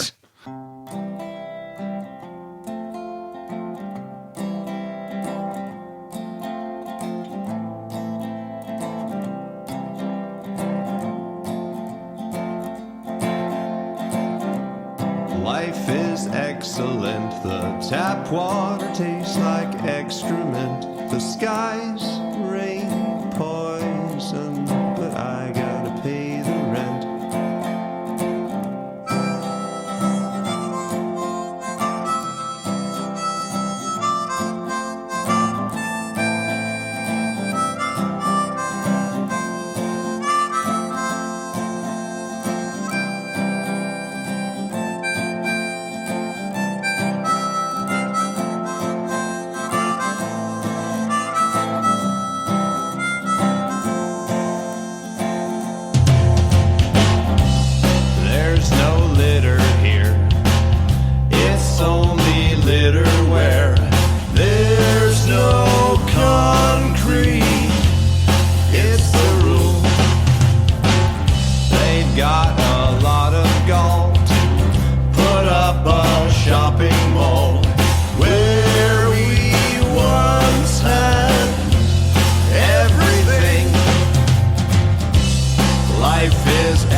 tap water tastes like excrement. The skies rain poison, but I gotta pay the rent. Life is excellent. The tap water tastes like excrement. The skies rain poison, but I gotta pay the rent. And I don't want to.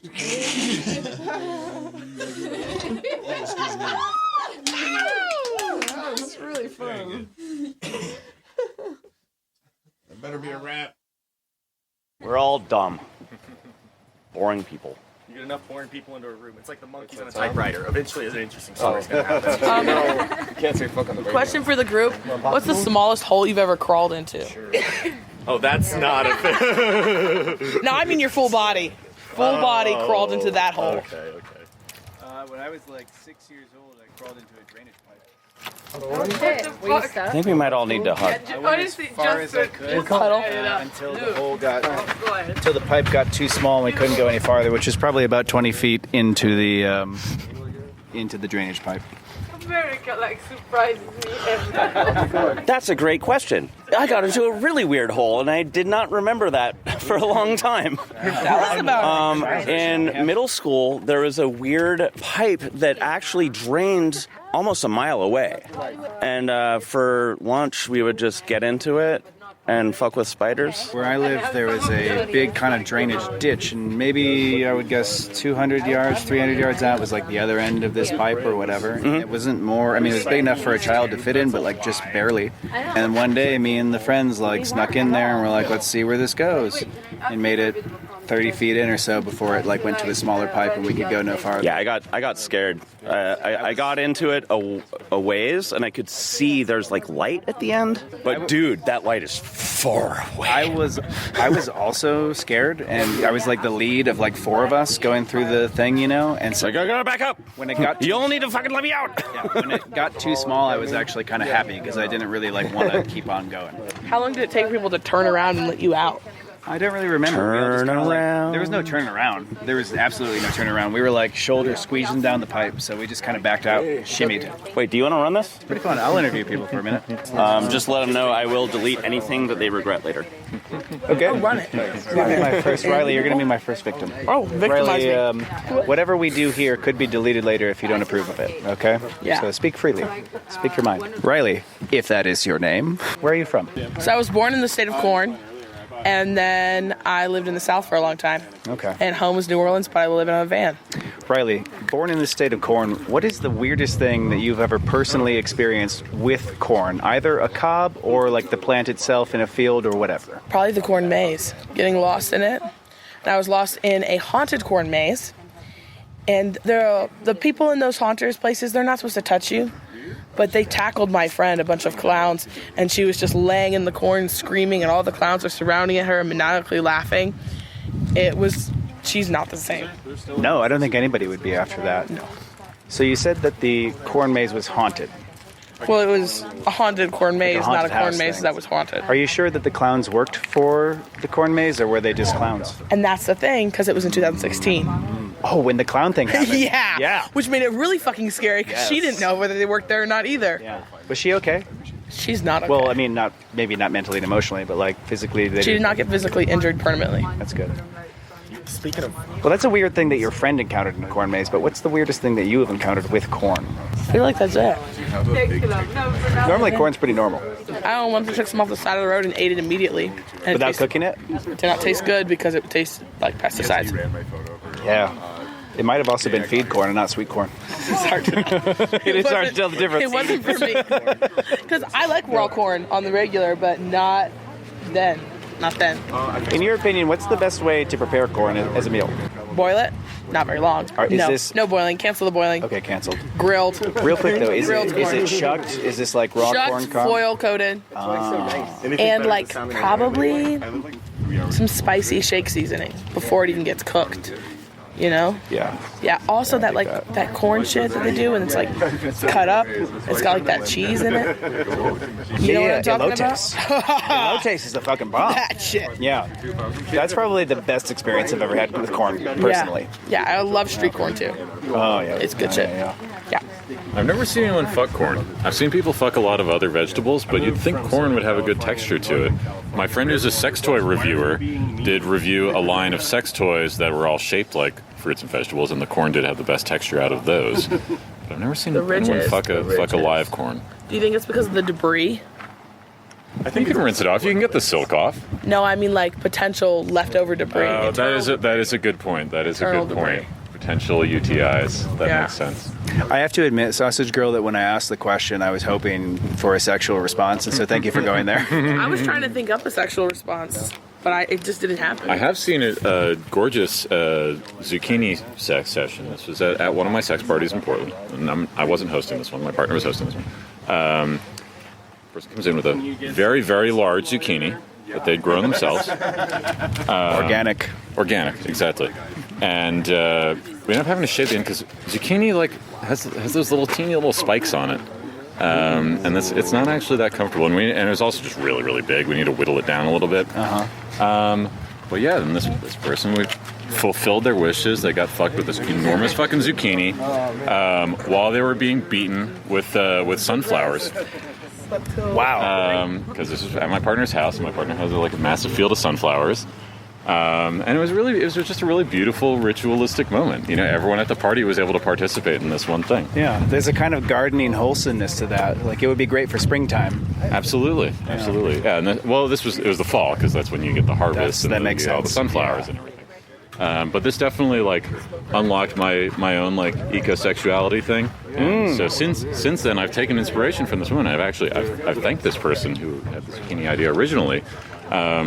Because since then, working in environmental restoration, one of the ways you propagate willow trees and dogwoods is by clipping off branches that are thumb size or larger, and you just stick them right in the ground. Okay. And they'll grow like that.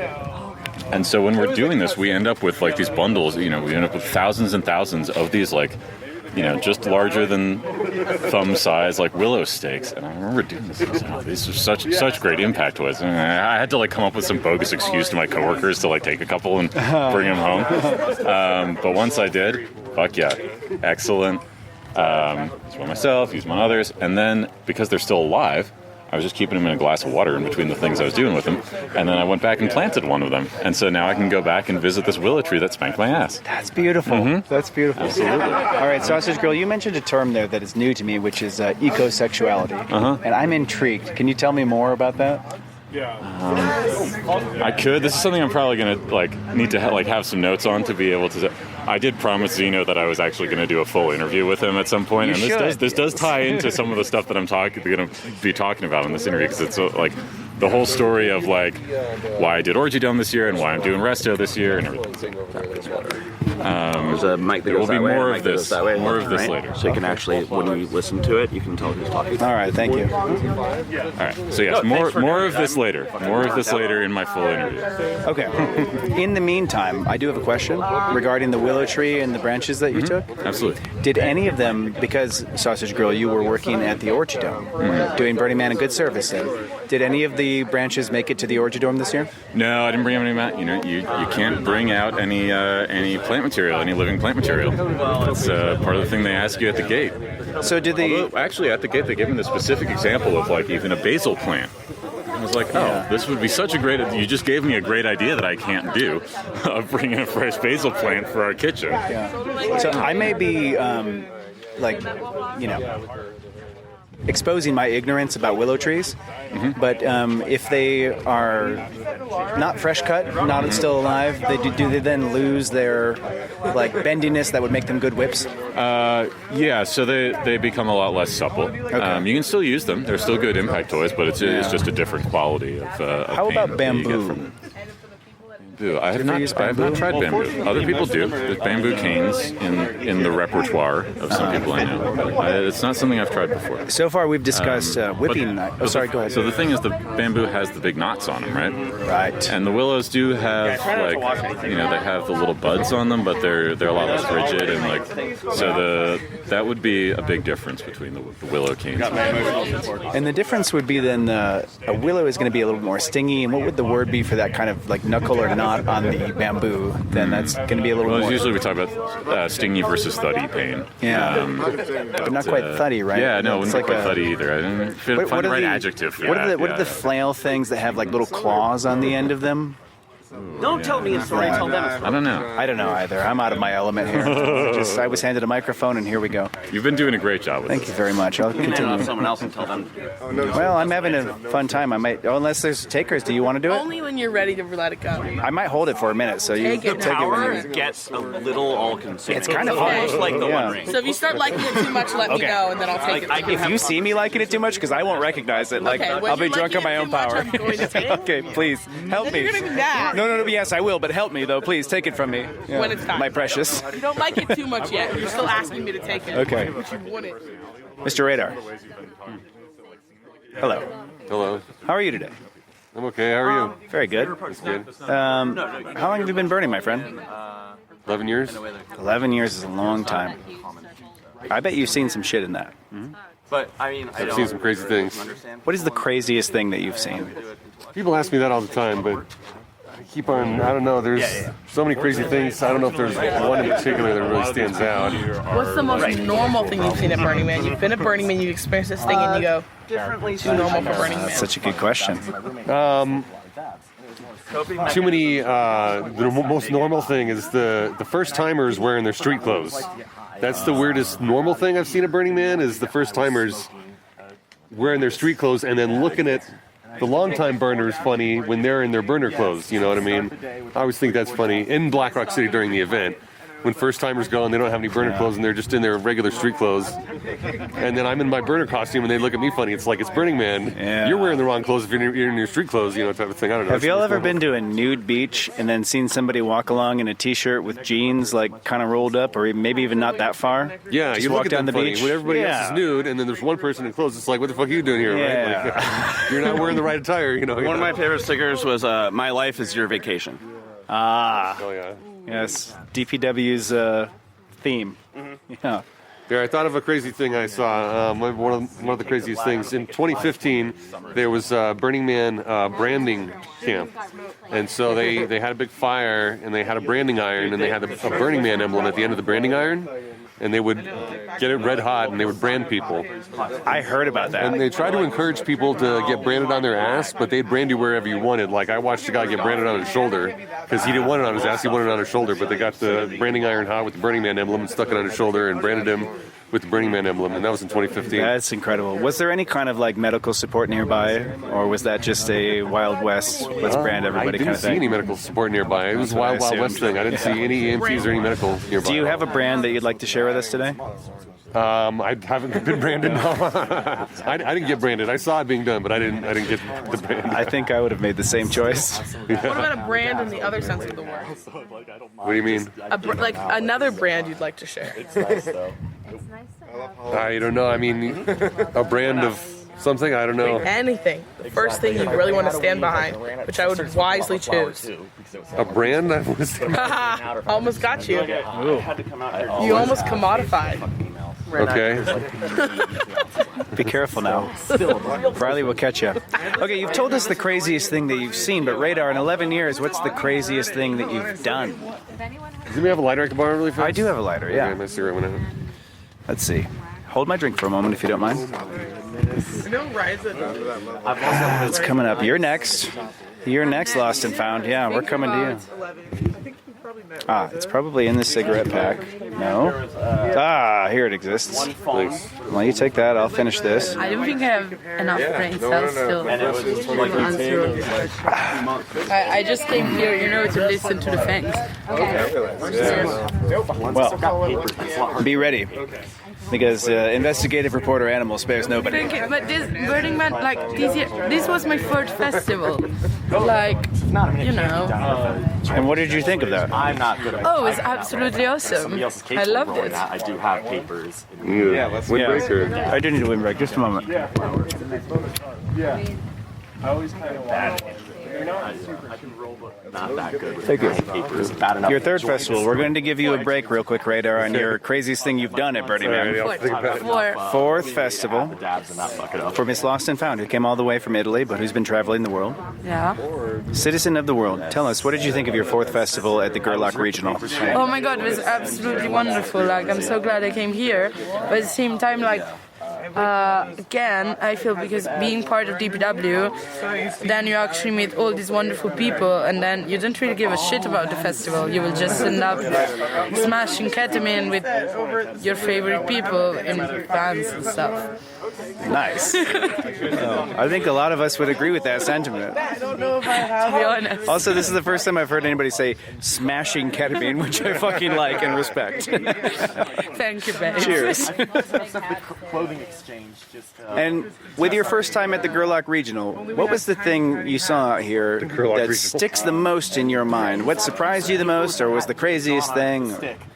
I mean, it's not the craziest thing, but made me really happy. So I found this fake horse, and I thought it was just like part of one of the team camps and stuff, but it had like this rectangular thing with wheels at the bottom, and I was in a very happy mood where I had to try everything. So I just jumped on it, and then this lady arrived and she was like, actually there's a mutant beagle, and I was like, oh. But she lives in Gerlach, and she told me that if I find her, I can try it out. So I need to find this lady. Shut up. Gerlach is pretty small. If you start walking exactly and look where she's storing it, you'll probably find her. That's the thing. So I love that thing. And fun fact about that, I sent a picture to my dad, and he was like, "No, you know that's a fake horse." Did you know that at the time, though? Oh yeah, absolutely. I was like, Dad, thank you for your trust. That's incredible. Wonderful. Yeah. Happy to have you here, Lost and Found. Thank you for traveling the world to come be with us. Absolutely. And actually, like, I'm trying to manage to move my flight in a way that next year I can just be here again, and then maybe go back to Italy, or maybe not. Let's see. Yes, do that. Please come join us again. Oh yeah. We'll be sad without you, so. I don't think you will, but I appreciate it. Excuse me. Absolutely, I will. Okay, back to Radar. Back to Radar. You've had time to think now. And the question is, what is the craziest thing you've ever done at Burning Man? That I can talk about? I don't know.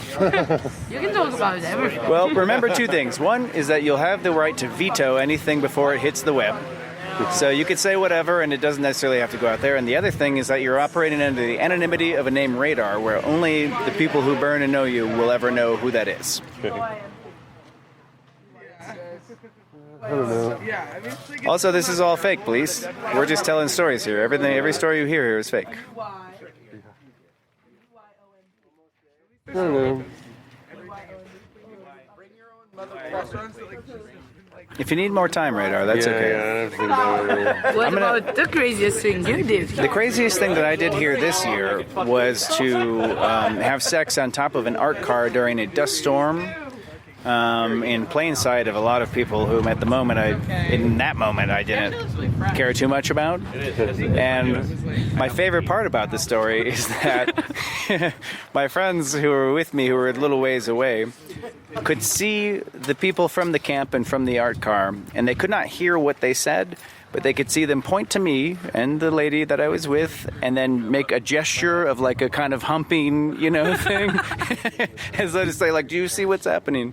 And I wish that I could have also been a fly on the wall and watched that whole thing, because it sounds like a lot of fun. It's definitely something, like, I'm not an exhibitionist, and that kind of public thing is not something I would do, but when the moment strikes, it struck, and it was fun. There's a truck, like, and there's yeah. And now there's an art car every year that when I see it, I'll be like, oh yeah, I fucked on that thing. Nice. Multiple places on that thing, actually. Nice. Absolutely. Yeah. Sometimes I just do things for the plot nowadays.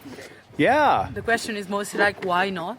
I feel like there's also like kind of a thing at Burning Man. I don't know if you guys feel this. If you do, let me know. But I kind of feel like I definitely feel like testing myself out here and pushing my envelope.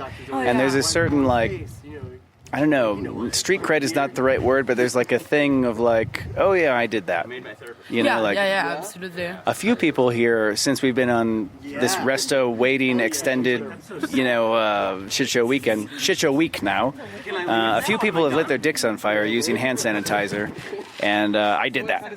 And Oh my god! it hurt more than I expected, I will say. But it's just like a funny thing, to be like, oh yeah, like I've lit my dick on fire. I'm like, what do you mean you haven't? I'm sorry, I thought we were at Burning Man. I'm so sad I missed that, but I heard there's something on record. I just need to find the record. Well, I'm sure there will be more dick fires around here. Oh yeah. There's a couple of girls around that are very interested in lighting as many dicks on fire as they can. Yeah, totally. Same. Radar, watch out for them. I'm part of the crew, definitely. Yeah. All right. Sounds like fun. Good talking to you all. Thank you for sharing your thoughts with the Burning Man community. And at this point, I will move on and see who else we can find. Willow, may I come speak with you? Do you consent to this? We're going to talk about Burning Man and you and whatever. Okay, it's my first year at Burning Man. It's been a lot of fun. I came pre-season out on July 17th, so it's been a good chunk of time so far. Still got a good chunk of time to go. July 17th is early. What brought you here that soon? The pre-season for the wet spot. They were building out on Shoreline, so we wanted to make sure they were going to get clean before they got transferred into the city. The wet spot is one of our most important and cherished crews. And apparently there's also a theme camp called the Wet Spot, so it was getting confused. That does not surprise me. I couldn't tell you where it was or what it was about, but if you came to Wet Spot Actual and volunteered for a shift as a participant, then you could earn a shower. Wow. And it was all for crews, like the showers were for the crews. So. Yeah. It's important when you're out here for months at a time and you're covered in dust in the worst conditions that you have some type of way of cleaning yourself. Especially because we're out in the middle of the desert. It's crazy to think that we have water in the first place out there. So, and you're able to clean yourself? Hell yeah. Yeah. That's cool. Thank you for doing that. It was a lot of fun. The question of the day has been, what is the craziest thing that you've seen at Burning Man? Probably during 420 Spire. Has anyone already talked about this? I'm sure, but not to my knowledge. Please go on. It was my first year, my first burn, first everything. So I understood that there was going to be a celebration of the Spire going up on 420, which I didn't know what a Spire was. I came to find that it was a lamppost, and that's what the lamplighters use to light the city.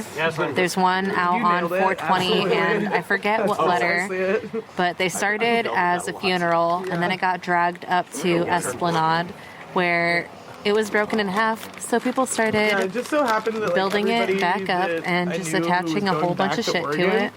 And at one point, there was a handful of screws that was thrown into the crowd and spray paint bottles that were spraying and being thrown, and people were getting pied.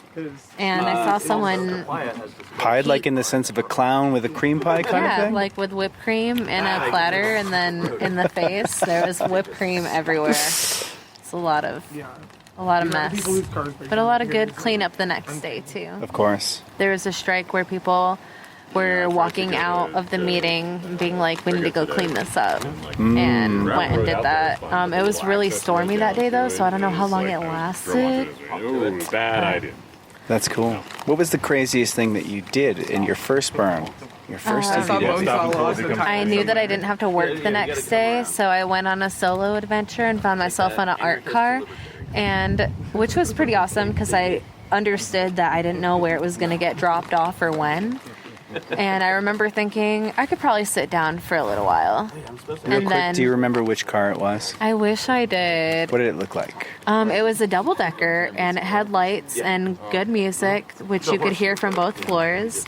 And there was like a pole from the top to the bottom, like a fireman pole that people were climbing up and down. Wow. But not me, because I have no strength, so I took the stairs. It was also chill. I didn't believe that you have no strength, but I'll look over that and continue on with this interview. But like, yeah, it was a lot of fun. And then I remember thinking I should probably sit down because it's been a few hours. And then I woke up the next morning and they were like, do you need water? Do you know where you live? They woke up on the car? Yeah. And somebody was like, They tried to wake me well, up, but law I will enforcement sleep through officers in anything. DPW have guns, so it'd be a One of my shootout favorite to things death. about the DPW community would here probably is win, that and then when someone they gets would really take all fucked the up, resources. generally everybody wants to take care of you and help you out. Yeah. There is the rare exception where someone was a huge asshole, and they might wake up with a bunch of chairs stacked on top of them. But So, in general, yeah. I didn't see someone stacked up with chairs, but I did see a very large stack of chairs and someone trying to sit on top of it with also many hats on. So that was interesting. Like all these Hats on stacks hats are on hats? happening, and chairs on chairs on chairs. Wow. Yeah, I don't remember how many of each, but it was more than a handful. And your favorite art piece of the burn this year? I was gonna say, I don't think we have nearly as many guns as the law enforcement officers. I'm not sure why they think DPW Oh, okay. is. We have a request to switch to a different conversation. Hang on, we're just going to sit down and tune in. No more porta potties, more guns. No more porta potties. No more porta potties, all guns. All guns. Well, first of all, real revolution. Poop in a rifle. It's organized by the CIA. You gotta have everybody trained. Dirtier, more violent DPW. Able to take over the job. 2 levels They're above liquid. their own head. And we're all you way should too- work on your diet. No, I refuse. I don't want to. Remind me your name, sir. Well, I'm not going to do it. Why am I here? This is not good for me. I want to do it because it's dumb. Sir, remind me your name. You're right now, just to paint a picture for the people listening, you're wearing a shirt that says, "Do bad things." And it has a very menacing looking, I'm sorry, there is more. Do bad things to bad people. Well, I don't know what this creature is, but it's my spirit animal. He's got a bloody axe and a bottle of whiskey. It looks like a coffee cup that has gone out of control. I know, right? I don't know. Evidently, this is like a military term. That, like, Marines say it, like, do bad things to bad people, because they're the ones with the guns and they go kill bad people. Right. But I didn't know that when I got this. I'm not pro-military. No, but you are pro bad things to bad people. I'm pro bad things. In general. If it happens to bad people, that's a bonus. Let's start at the beginning. What's your name? I don't want to answer. What's a fake name you'll give us for right now? Misttheist. Mistius. Misttheist. Misttheist. Either worshiper of the wrong god or god hater. Take your pick. Worshiper of the mist. I like prefixes and suffixes. What is your favorite prefix? Xeno. Shit! Oh, fuck. That's my name. Xeno, I gotcha. You've fallen prey to the best. All right, Mr. Xeno. I can delete all this. It's fine. You've been doing this for a long time. I started working in 2001. In 2001, so we're at least 20 burns or something in? I did take some years off. I was supposed to get my chevron last year. Chevron means 15 years. Okay. But I've also been participating in different ways too, so since 97. The question of the day, Xeno, has been perhaps two-parted. Either or both, if you have answers for them. What is the craziest thing you've seen at a burn, or Me. what is the craziest thing you've done at a burn? Me. Explain how you did yourself. It involved a lot of lubrication. In as much detail as possible, please. It hurt my ankles. Craziest thing that I've seen at the burn or at DPW? Well, I think that for us, DPW is part of our burn. So, I mean, let's give that DPW room. is the new Burning Man. Agreed. Yeah. NVO is the new DPW. Yeah. Oh, you want to live here year round? Yeah. Cool, we'll make a job so you don't fucking kill yourself in the real world. Cool. Yeah. We have a budget for that. All right. Well, now, let's not get too far off those, the craziest thing you've seen, including NVO, DPW. People are like, how did I get this Chiba Hut shirt? Like, I keep people be like, where? So I was at a theme camp, but it was a DPW theme camp called Chupacabra Policia, and we were right next to Thunderdome. Our theme camp was just a black wall with nothing behind it. Just nothing. But we were on Esplanade.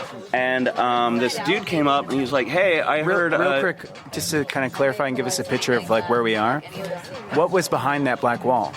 Cars. Just cars. So it was literally just like an empty space. It was just DPW cars. Cool. Okay. The fleet manager that year was named Fuckstick. Yeah. Nice. He comes up later. This might be a long story. Okay. So we're sitting up there. We made a viewing platform for Thunderdome so that we could have our own private just view on it above the crowd. And this dude comes up And he starts yelling. Oh, okay. So this chick, fuck, I don't remember her name. She literally train hopped here, and all she brought was 2 24 packs of Miller High Life. Wow. And came and camped with us. And so she came up and she just started pounding because she's just been like train hopping the entire time. She's like, I'm finally here, I got it. And this dude comes up and he's like, hey, I heard that your theme camp is all hippies. And we're like, what? Get the fuck out of here. And he's like, no, I heard that y'all like are wheatgrass drinking, patchouli wearing hippies. And we're like, get the fuck out of here, dude. Like, who the fuck are you? He's like, I want to fight. And we're like, no, you don't. And he's like, no. I was told to come here and fucking fight you guys, and you guys are the ones. And this chick just finishes her Miller High Life and off an 8-foot platform dives onto him, chest to chest, knocks him over, just starts hitting him in the face. Oh my god. Holy shit. And he was like, whoa, whoa, whoa. And he's like, my dad taught me never to hit a girl. And she said, you better fucking start. Oh! And so all the people watching Thunderdome one by one just started turning around and watching this, including like the Thunderdome guys with their like sticks and shit and their ceremonial. And they're like, this is legit. And so he's crawling away, and they stopped him, and they're like, you gotta finish this. That's amazing. And then he was like, you guys got any water? And we're like, read the back of your ticket. Like, literally? So this is a story that I've told. That was usually... Oh, wait, no, there's more. Shit, fuck. So later, I was driving around with Fuckstick, and that year, Man Base was super late, so they were building into the week. So it was like Wednesday, and they finally finished. So, what year was that? Huh? What year was that? This must have been 2003? Yeah, I think so. Yeah, 2003. And we actually had Locke and Tessa. Different story. So Fuckstick is like, hey, I want to go check out the Man Base because they finally finished, and you know, it's our friends, and we want to see what art they did. And so he's driving around, and there's this dude, and he hitchhikes, just sticks his thumb out. And Fuckstick pulls over, picks him up, and I'm like, that's the guy. And he's like, what? That's the guy. That's the guy that said Chupacabra were fucking hippies. Patchouli wearing, wheatgrass drinking hippies. And so Fuckstick starts accelerating. And we're like, hey, buddy, you got it in the wrong car. And he's like, what? He's like, this is a fucking Chupacabra car. And he just fucking opened the door and bailed and said, Boston punks rule! Ah! And rolled out at like 30 miles an hour.